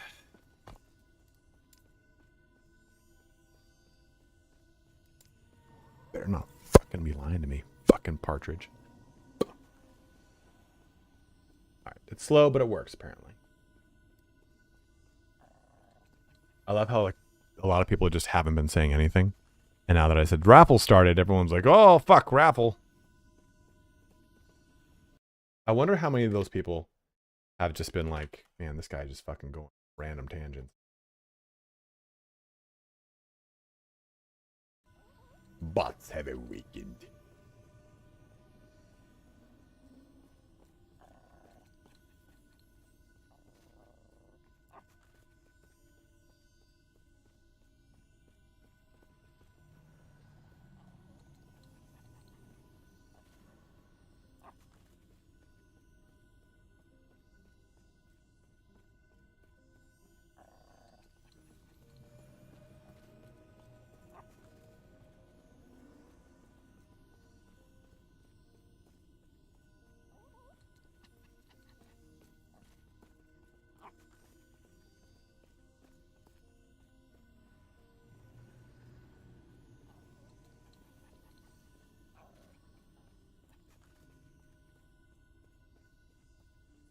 Do you know how much I love KFC, dude? KFC is definitely like a go-to, like, breakup meal for me. Like, every time I've gone through a major breakup, it's time to go get a KFC bucket, baby. There's just something dingy about it, you know? It's like, if I'm at rock bottom, I might as well also eat a fucking family bucket to myself. Really, actually, I actually like their chicken. If I had to choose, though, between, like, the major brands of Church's Chicken, KFC, or Popeyes, it'd be more between Popeyes and Church's Chicken than KFC.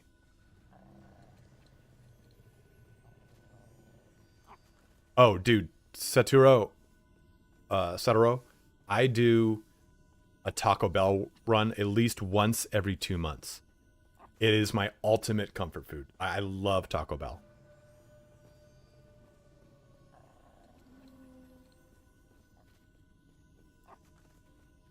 I fucking love. I think I love Popeye's strips more than anything, you know.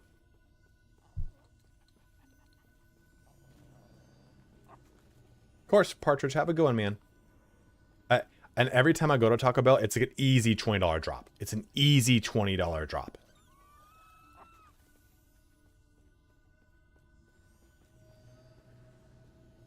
Taco Bell or Chick-fil-A sandwich versus Popeye's chicken sandwich. Popeye's wins, man. The salsa verde was really good, actually, Kirsten, yeah.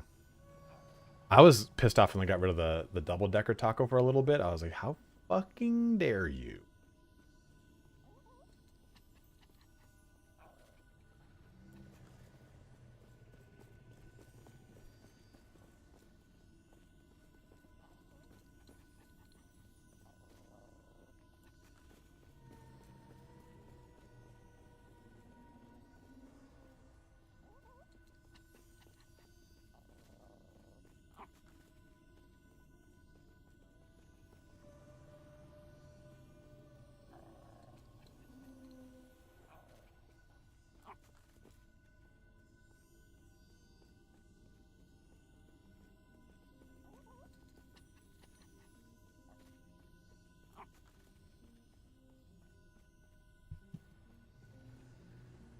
Meatloaf with buttered peas and mashed potatoes is the ultimate comfort food. But again, fast food tends to tear up my guts. Oh. Well, yeah, like, anything my mom makes is 100%, right? Like, I think actually this year for my birthday, I asked for meatloaf. My mom makes a meatloaf. It's basically a giant fucking Italian meatball. Oh, it's so good. I started salivating right there. I fucking miss food. I'm gonna go fucking eat tilapia that I then mince up, and then I haven't had Mongolian barbecue in so long. I mince up the tilapia and then throw rice into it. And put a little bit of soy sauce and fucking hot sauce in there. Because it's tilapia and it's got a fucking flavor. God, now I want to go to Mongolian barbecue this weekend, Chlorian. Ooh, the baby.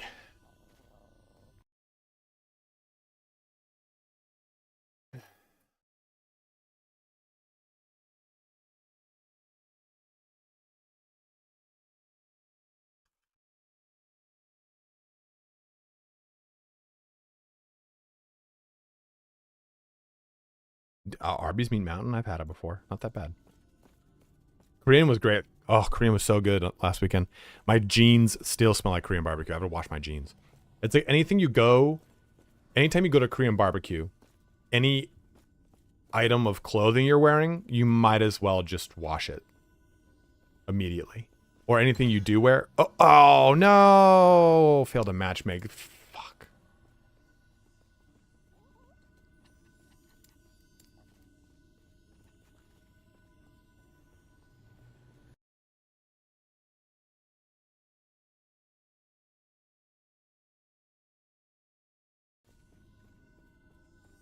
Go carnivore. You know, dude, I just don't like eating all that stuff, Fractal. I actually don't mind what I eat. Like for lunch, or nope. What are you doing down there? For breakfast, I eat 90 grams of rolled oats that I put in a jar, that I then put a tablespoon of flaxseed, a tablespoon of chia seed, a tablespoon of hemp seed, and then I fill it with oat milk and honey and cinnamon. I let that sit overnight, and I dump it in a bowl with 170 grams of Greek yogurt and a scoop of protein powder, vanilla protein powder. And I add like 2 handfuls of blueberries. It's fucking great. Like that's actually, like, I don't mind eating that. Like there's nothing bad about it. And even though I'm bitching about tilapia and white rice, I mean, it's good. I add avocado on there too, so it has like a flavor texture difference. Dave's barbecue is good, but it's super fucking expensive, Chlorian. Meat quake, pulled pork, brisket, and sausage.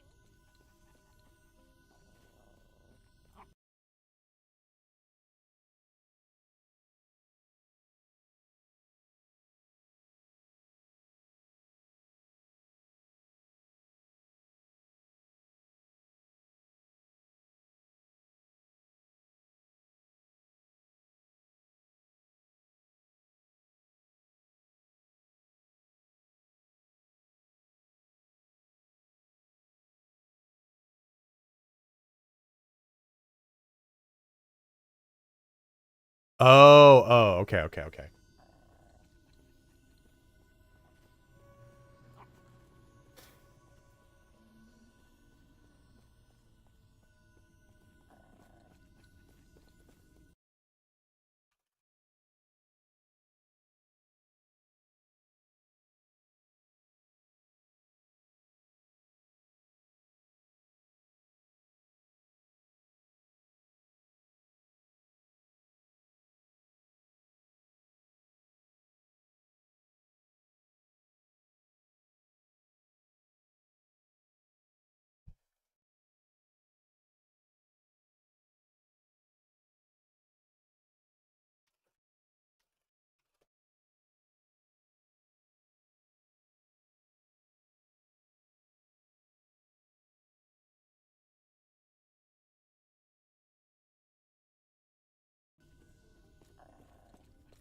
Chlorian, should I move to Carolina Beach? I've heard Carolina Beach is awesome.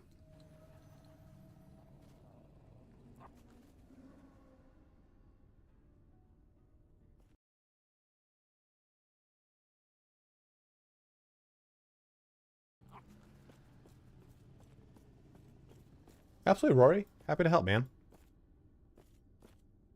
Okay, we only have about a half hour left to stream. We'll jump back on over to the offline character. Sorry, guys. It's been kind of a missed day, but of course, they were saying like they're working on everything.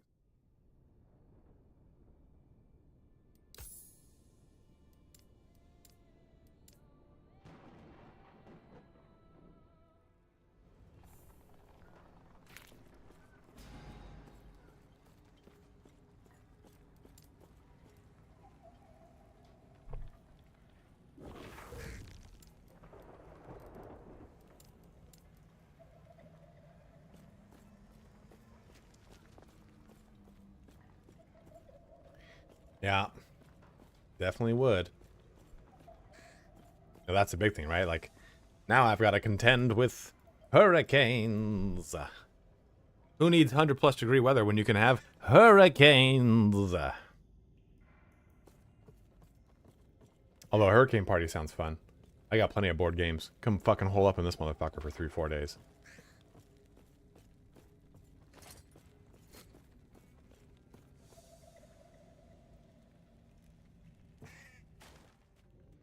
No, Cali doesn't really have bad storms.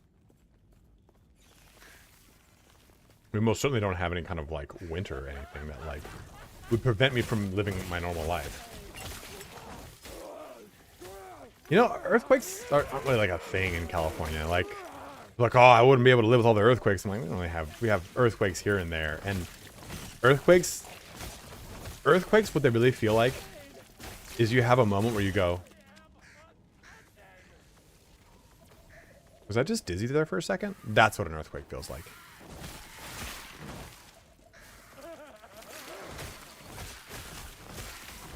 Oh, we got some infernals already. You ain't wrong there. Oh, these guys just shoot fucking lightning bolts behind me? That's so cool.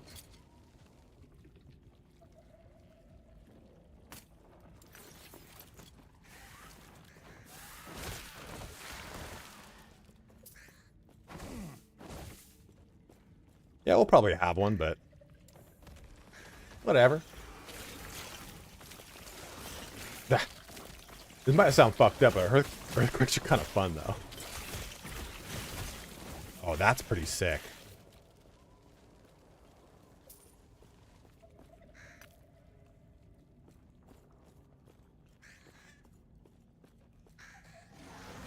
Yeah, because also, like, it depends. Like, you can have an earthquake, but if the earthquake is super deep down, you don't feel it as much. But you can feel, like, a 3.0 that's really, like, only a mile down way more than a 6.0 that's 4 miles down.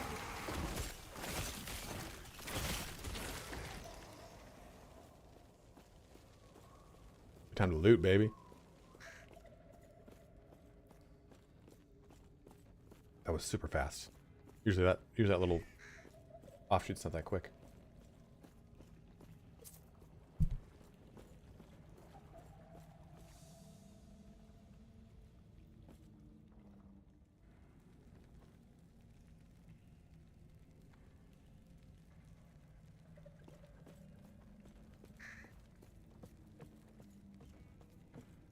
So I finished watching the movie Kandahar, and it started the Origin, like, OVA series that they did for Gundam on Hulu, and holy fuck was it great.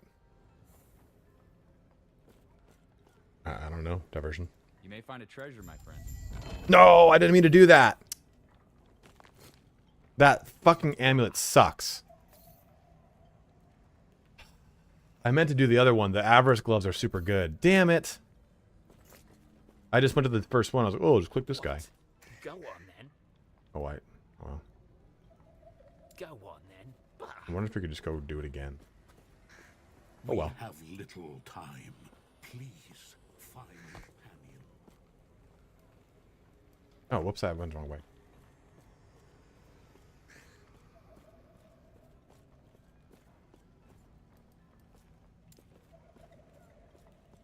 Oh, I didn't mean to do that either.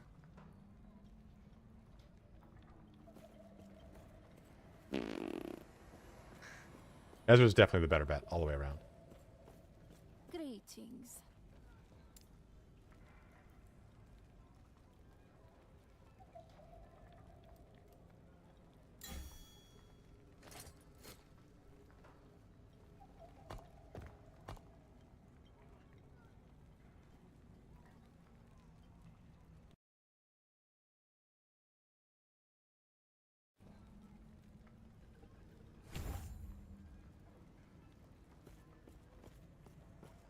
Oh well. Because it's an offline character, I don't give a shit about. Well, also, yeah, like, see, I've got my minions. I can press A and send the minions in certain directions, or have them attack specific things, which is super helpful.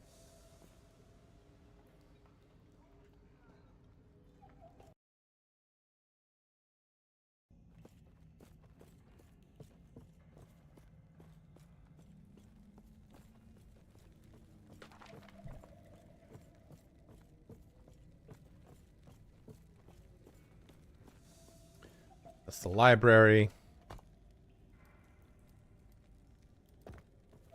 Study.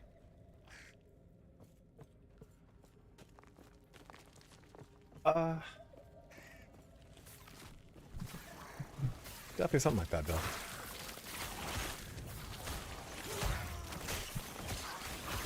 Eventually we'll evolve the shout to do a bunch of, like, thunder or lightning damage, which will be cool. Ooh. Oh, baby. Ooh. Oh, look at so sexy.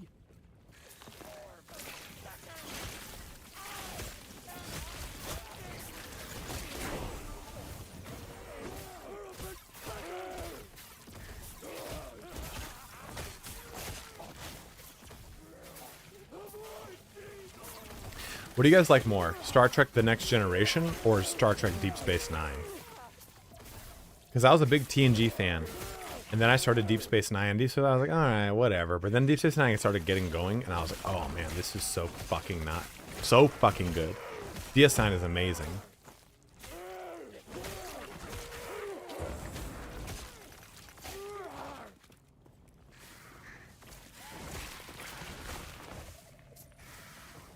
Duckspeak? No. Alright, Next Generation.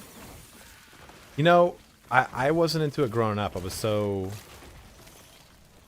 Yeah, I think that's a good way to put it, Kirzan. If I just want like a Star Trek kind of dip, I think TNG wins. But if I just want to... If I want to watch all at once and kind of get like more of a story going and everything, DS9's it.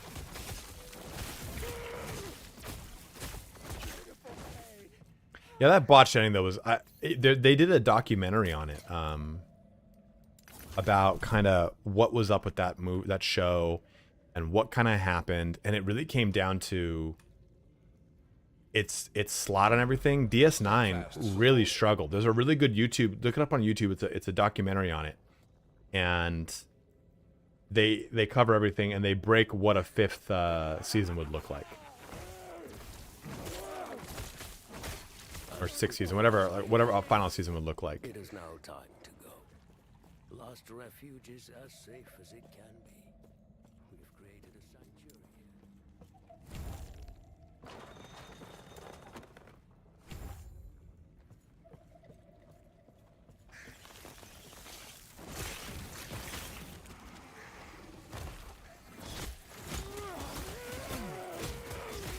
I don't know if you guys are seeing some of the effects that these things have. Like, okay, so someone's a twin at half health.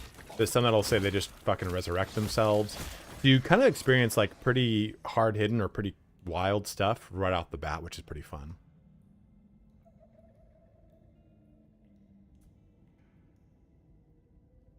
Yeah, exactly. That's a good way of putting it too.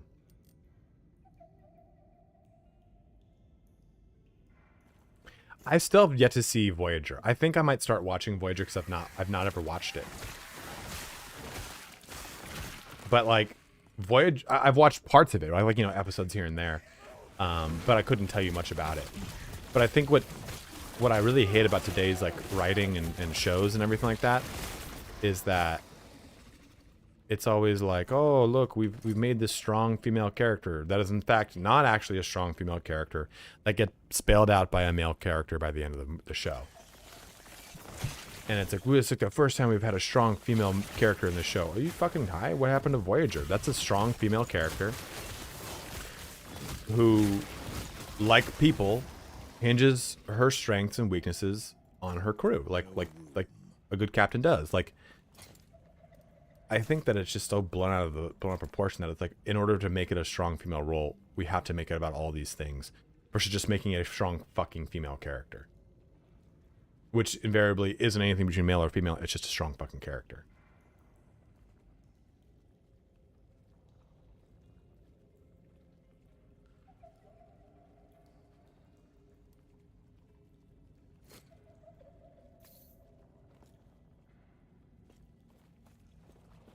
Original series and ended with current seasons on Paramount, all movies included.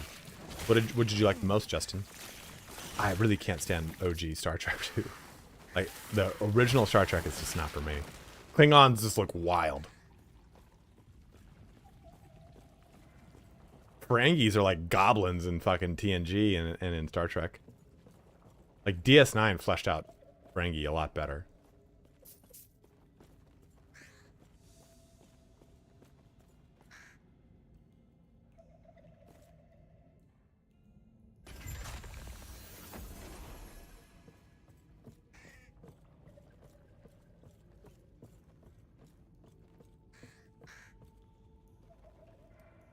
I don't know. There might be Practical Network. I've never checked it out. God, I miss the good old days of LAN parties, though.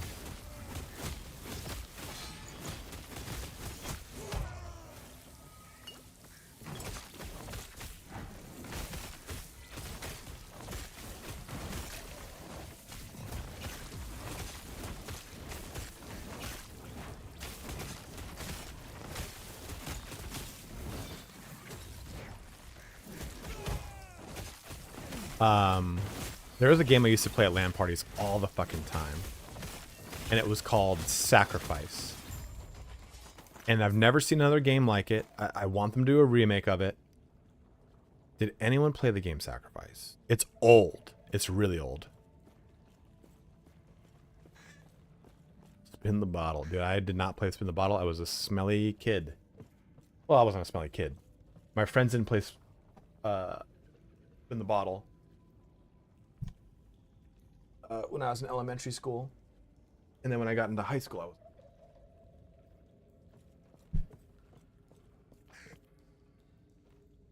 So, Sacrifice, you played a wizard a summoner. You called a summoner. And you allied yourself with a bunch of different gods. You could ally with Gaia to get a bunch of earth and healing magic. Or you could ally with Charnel and get a bunch of fire and destruction magic. And every summoner had spells and summons. And you used souls to summon those spells. It was really weird. So you had these like mana fonts across the map. And you'd go... It's a great game. It was such a good game. You'd go and you would either create a mana font or a little place where you could convert souls. And what you'd do is you'd fight other summoners. It was called Sacrifice. And you'd fight summoners with your summons. And you could also use your spells. So you could kill his creatures, you could kill them. And if you killed them, they'd have to go back to their main hub to respawn. But their souls would stay on the battlefield. So you would use the time that they were respawning to use a special little guy who'd come down and try and suck the soul from the thing that you killed. And they'd only be able to do it a few at a time.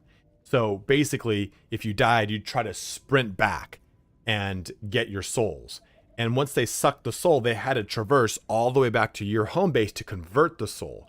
So you had a lot of options. You had a lot of ways to try and stop them from doing it. But if you had 20 souls and they had 20 souls, the point was to basically cause war of attrition, of slowly taking their souls from them and trying to just overwhelm them. But dude, it was so fun. And once you got like every single god had... It's down right now, No Man Cheese, yeah. Every god had an ultimate ability. The death one, I think Charnel is the death one. And that one would have a big, huge Grim Reaper would come and just slice and just instantly kill things. Anything it got in front of it killed. You or any of your heavier minions, whatever. Or if you played the Earth one, this big thing would make a big spiral out, and then the map would fall away permanently. It was gone. You had a big tornado that could summon, if you did like the air and lightning one, this huge fucking tornado would pull you in and summon shit up and then throw it. It was so fucking fun. Oh yeah, I can't. You will probably be able to play online soon. They're working on fixing servers. Yeah, they're still working on fixing the server. Mog has resubscribed. Mog, the servers are down. Sacrifice is a great game. I don't think I've really met anyone who's really played it. Dude, they're getting hammered though. They're like, yeah, we did not expect this number of people, but you can play offline. Problem is though, you can't convert offline to online or online to offline or anything like that. So, but tonight I'm gonna make a Rune Master Smog if you want to play. Are you raiding tonight?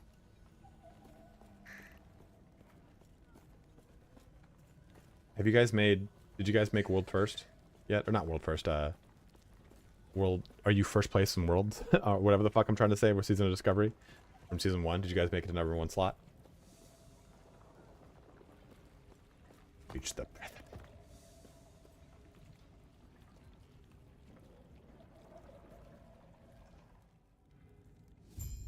This game compares to Diablo, yes. Is it better than Diablo? I think it's going to come down to you, but I think so. I think there's things that Diablo does really well, right? Like narrative, cinematics. Oh, dude, absolutely, Smog. Download it. We've been trying to play every night. It's just the servers have been so crowded, so we can't play. Well, basically, I'll come home from the gym and I'll try to put myself in queue. I did World 41 on Phase 1. Come on.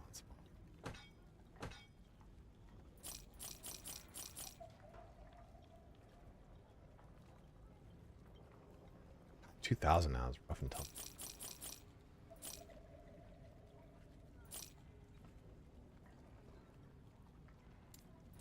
Oh wait, no. What are you? What are you?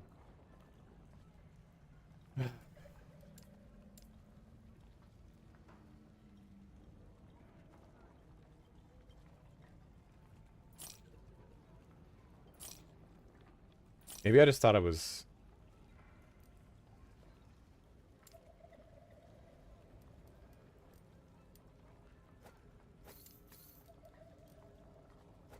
At least a bit.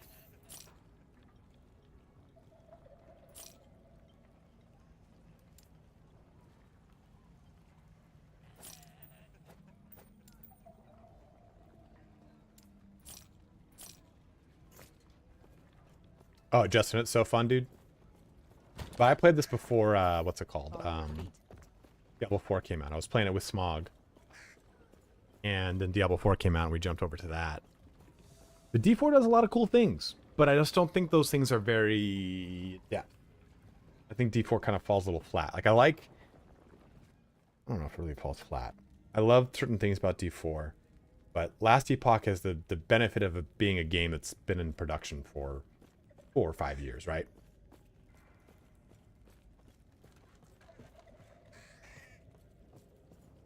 Yeah, I think Dills, that's pretty fair. The gameplay, I think, is more on par with Last Epoch. And there are elements of the gameplay in that I miss. Like, I miss that spacebar doesn't allow me to do like little lunges and jumps. And I keep trying to do it, and I'm like, oh fuck, I can't do that in this game. Cinematics and narrative, D4 is there, you know. Although I do like the story of this game. If you like Chrono Trigger, you like the story of this probably.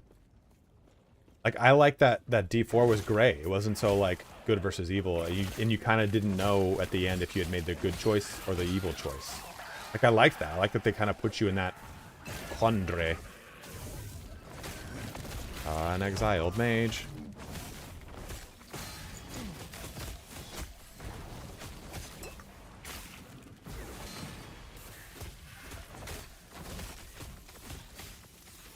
Oh, you're fine, Duels. I'm good, dude. How are you? Oh.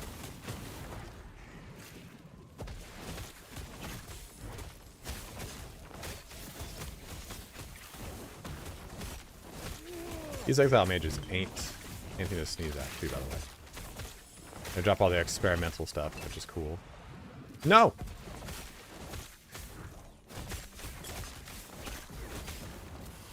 I don't know, Rachel.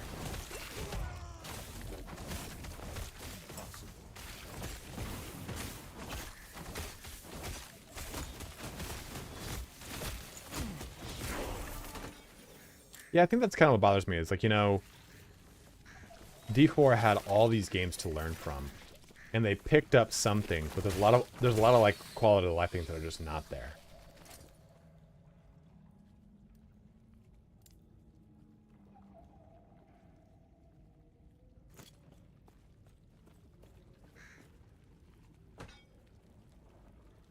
It's just easier than typing. I don't know, man. We just got into like season 3, and season 3 is already a shit show, so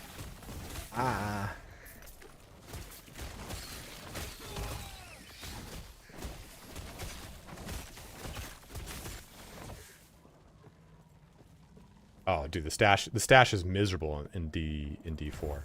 The stash in this game is exquisite. Is fucking magnifique.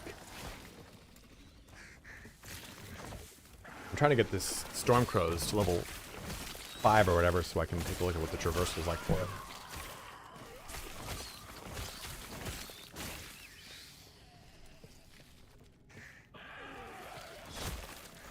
But we're just about to do this giveaway here. So make sure, again, you type in !LE if you want to win a... Oh, have I not shown you my stash? You have infinite categories and infinite tabs you can buy, Satoru. So you can have a category that says like set items, and then you can do it by Rachel, are you gonna play Last Epoch? Don't fucking enter that shit. So I can have a category that says, oh yeah, you can search, you can filter, you can sort, everything. So I can sit there and say, hey, here's the tab for all of my set items. And then a category for all my set items. Then within that are subcategories or tabs. So I've got, okay, here's my set items from 1 to 20, from 21 to 30, whatever, however I want to organize it. And then I can search the whole entire fucking stash. You can do that with everything in this game. You can search your you can search your skills, your passives, your crafting materials, everything. Everything. It's just so much more easy to navigate.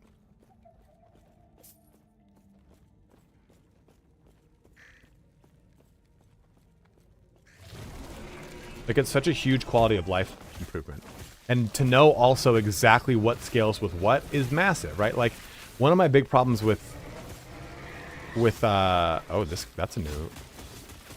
With D4 is you kind of don't know what's going to do what. You're kind of like, all right, well, I hope that this works here. Does that apply to this?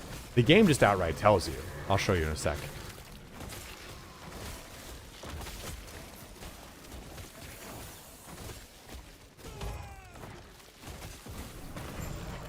So if I hover over this, okay, my Crow Storm, scaling tags. This scales with anything that says lightning spell, area, or attunement. Anything that works with that, it scales with the ability. I can hold on Alt, though, and say, okay, your Crow's added spell damage applies at 400% effectiveness by default, not affected by increases attack speed. I just get so much more item and skill transparency in this game that I don't have in D4. And that's, I think, a big, big, big step. Doesn't matter, it's already going to be better. That new armor they added in. All right, Chlorian, have a good one, dude. Yes, give me this. So now, whenever I go to use the Crowstorm ability, it will be my traversal ability. So I can just go womp and teleport. Let's go ahead and look at the giveaway here. That giveaway up? Did the giveaway stop?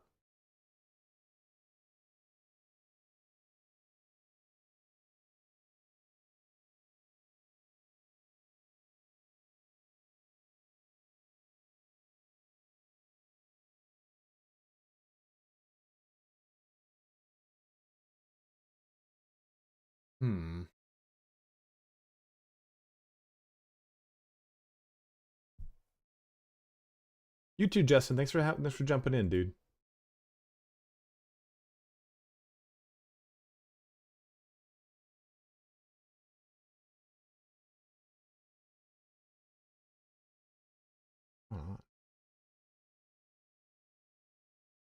The giveaway got all buggy. Okay, there we go. Okay. So I'm gonna go pee real quick. Again, if you want to do A steadfast support. if you want to do the giveaway, you have to be over here on Twitch. Type in !LE for last Epoch. When I come back, I'm just gonna press pick a winner. So go ahead and do it. And also, you have to join the Discord so that you can get in contact with me, because I'm gonna gift it to you over Steam. Be right back.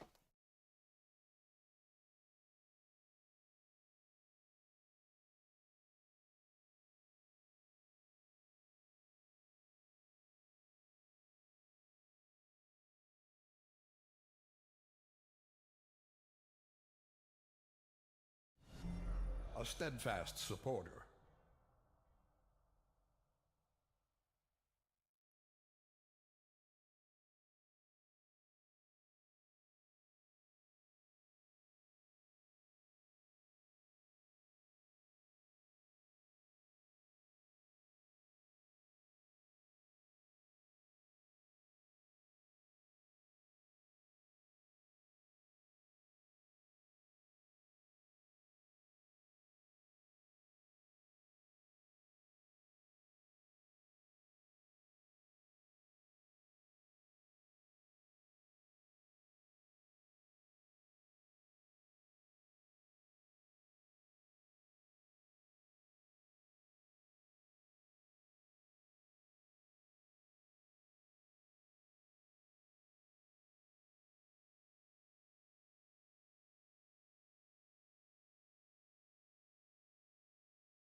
Yeah, someone's getting rustled.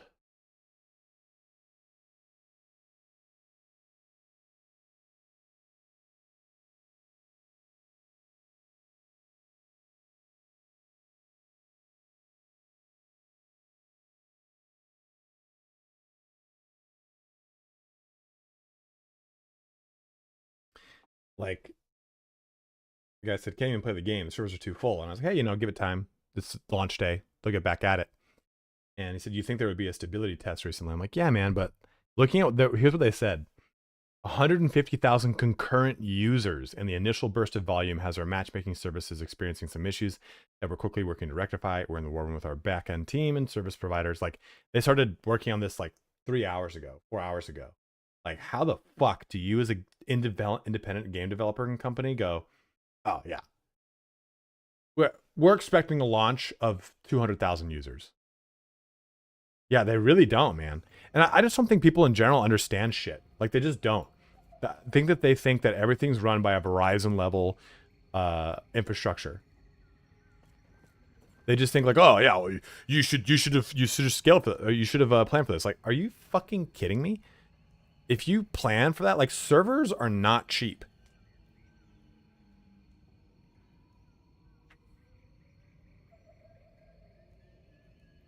Yeah, exactly. Satoru just nailed it right there, right? And people just think that everything exists to serve them. And if it doesn't work, then the service that it's trying to provide is wrong and or like broken. Like, they should have known that this would happen. Like,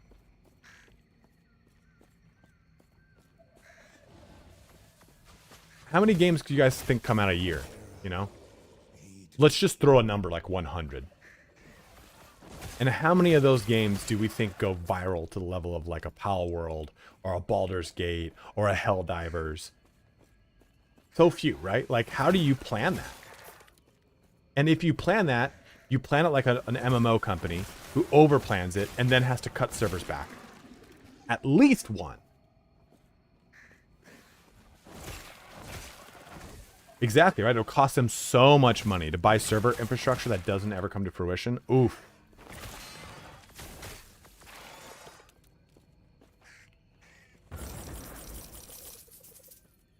There you go, 200 plus. You know, you're not wrong, Rachel. Unfortunately, you're not wrong. You're not right, but you're also not wrong.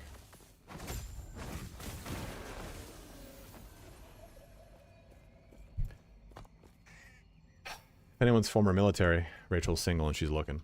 Oh, look, a lava butthole.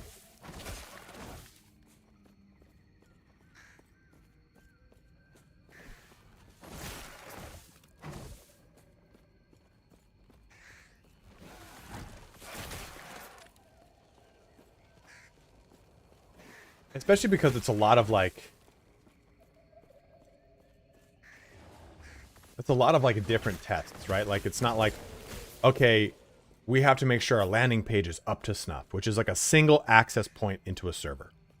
It's, hey, we have to make sure that all of these zones that people might be checking out on their legacy characters or their new characters, including the main opening zone, we have to make sure those are all good. Like, holy fuck.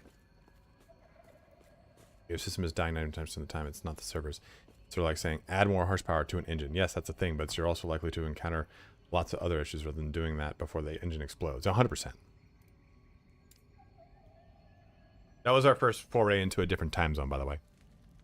Just a quick little one.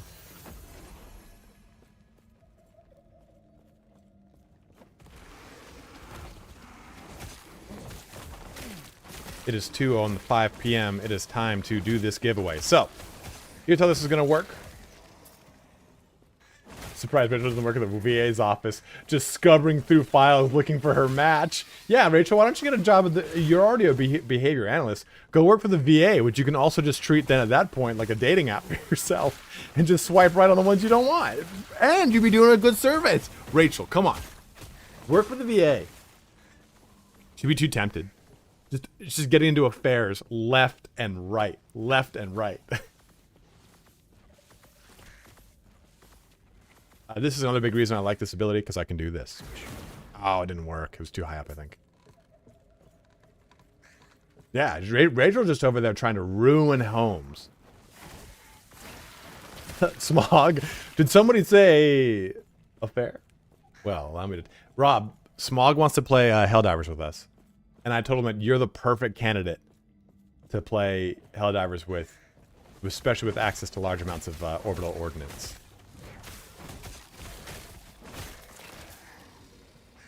Done. Yeah. Hopefully today's servers are a little more stable. We can have some fun today.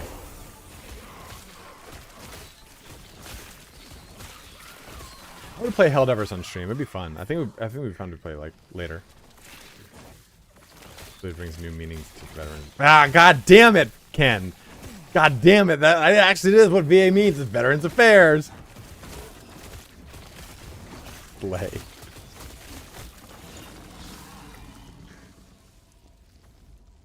New shirt certainly cannot, sir. Man of many talents. Okay, let's do this giveaway here. So, the giveaway is now closed. I am picking a winner, and it is...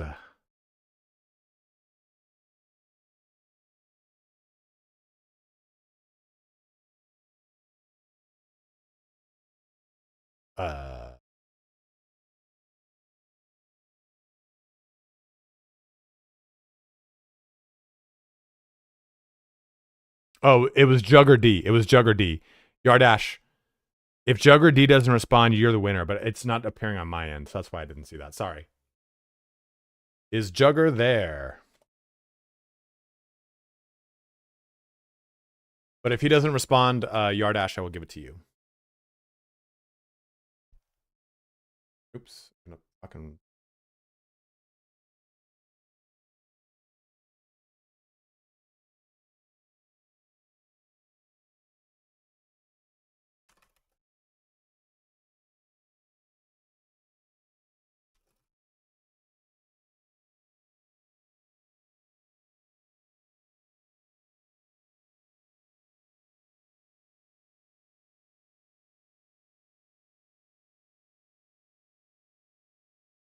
Congratulations, someone. Yardash, it's looking like it might be you, dude.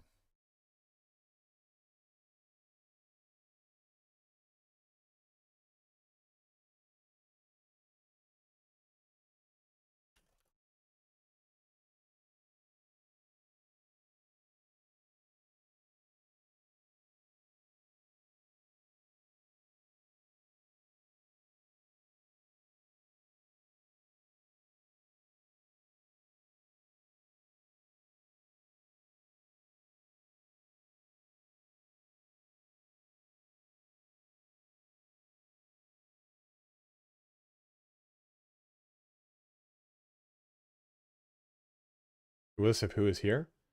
I can't. Yeah, it looks like Jugger D is not the winner, and Yardash, you are the winner. Yardash, if you can message me on Discord, dude. Our modest fellowship expands.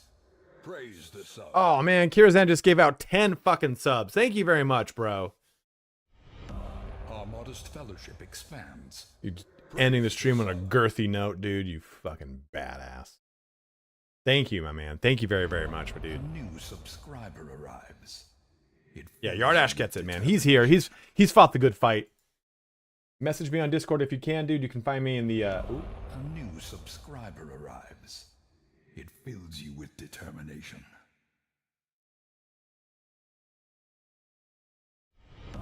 Our modest fellowship expands. Praise the sub. A new subscriber arrives. It fills you with determination.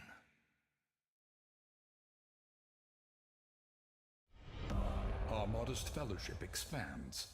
Praise the sub.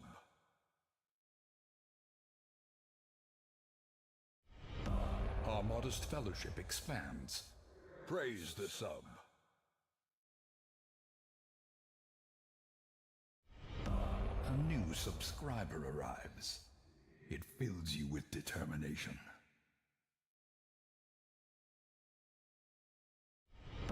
Oh, is your first Discord? Well, welcome, brother.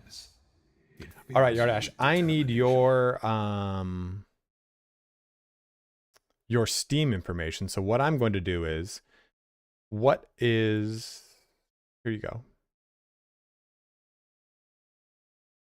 Use this link to join, and I will just gift it to you over, yeah, we definitely will, man.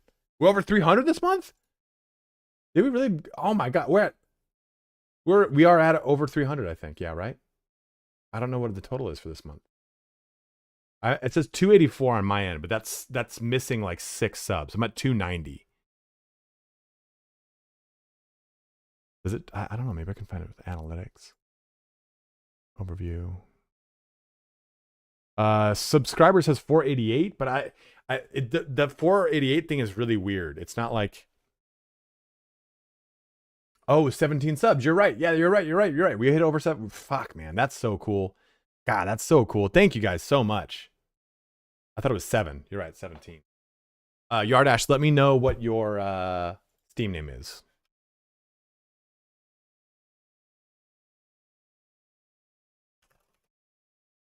And in the meantime, let's figure out who we're going to raid.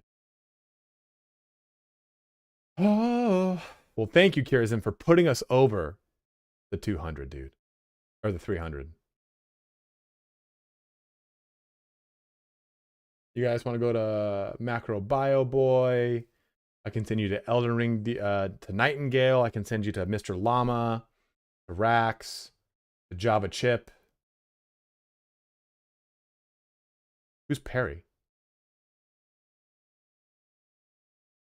Is it just Perry? Just Perry? Guy who's doing GTA 5?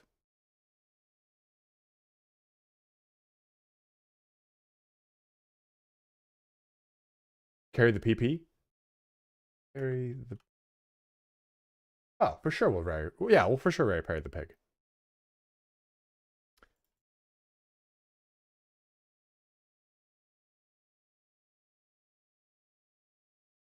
If you're watching on YouTube, make the switch over here to Twitch, and we'll raid Perry the Pig, who is a big the last Epoch content creator. So we'll give him some love.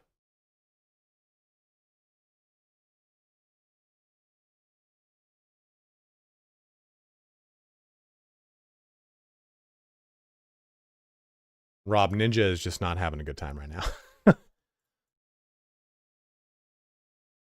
I can hear Ninja through the wall, and he's just like pissed. You left me alone? Okay, purchase this as a gift. Yeah, he's yelling right now. There we go, dude.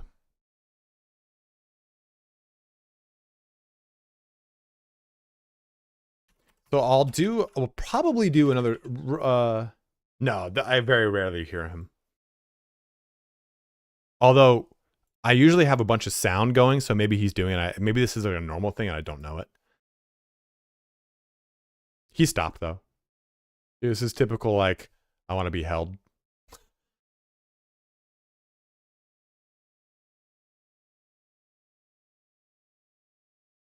Okay, so that is done. We are all set there. I wouldn't be. I think it was just his typical... he might do that around this time, but, like, actually, this is around the time he used to do it all the time, you know? When I'd feed him. But if I hear it again, I'll let you know. He's losing it, man. Hey, come here. Roman. Oh. Oh. So, Smog, what are you doing tomorrow? Are you working from home? You want to play Last Epoch?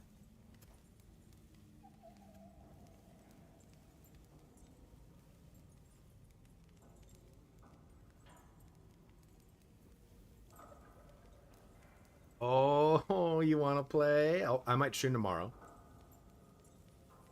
Or I might work on a video. I'll probably work on the video tonight, to be honest. Go on.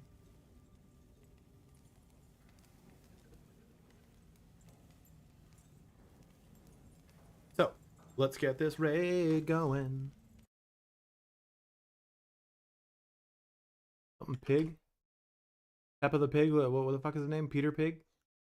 Perry Pig. There we go. The raid has started, bros. So let's go ahead and join on in. Show this man some love. He's been covering Last Epoch last like 4 years. He's an infinite wealth of knowledge. Hey, he's going shaman too.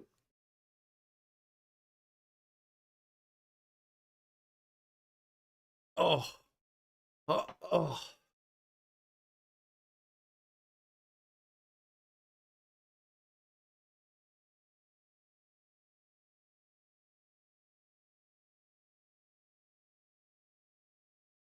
Logged in? All right, nice.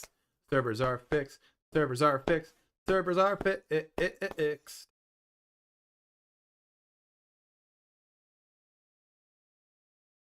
All right, guys. So thank you so much for watching here today. I'll be working on some more Last Epoch stuff, maybe like a how to choose a fucking character type thing, all that kind of shit.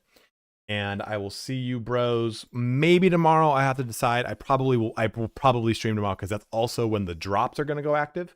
You can find those drops on anyone who's going to be streaming Last Epoch. It's not going to just be me, right? So anyone who's streaming. So guys, thank you so much for watching. Thank you for all the subs that we got here on YouTube, putting us over on Twitch, putting us over 300 subs for the fucking month, which is huge. I think that ties last month, which was, or the month prior, which was the largest one. So this right now is going off in 8, 7, 6. Have a good one. Wash your hands. Take care. Stay safe. And I'll see you bros tomorrow and raid time. And if you're watching on YouTube,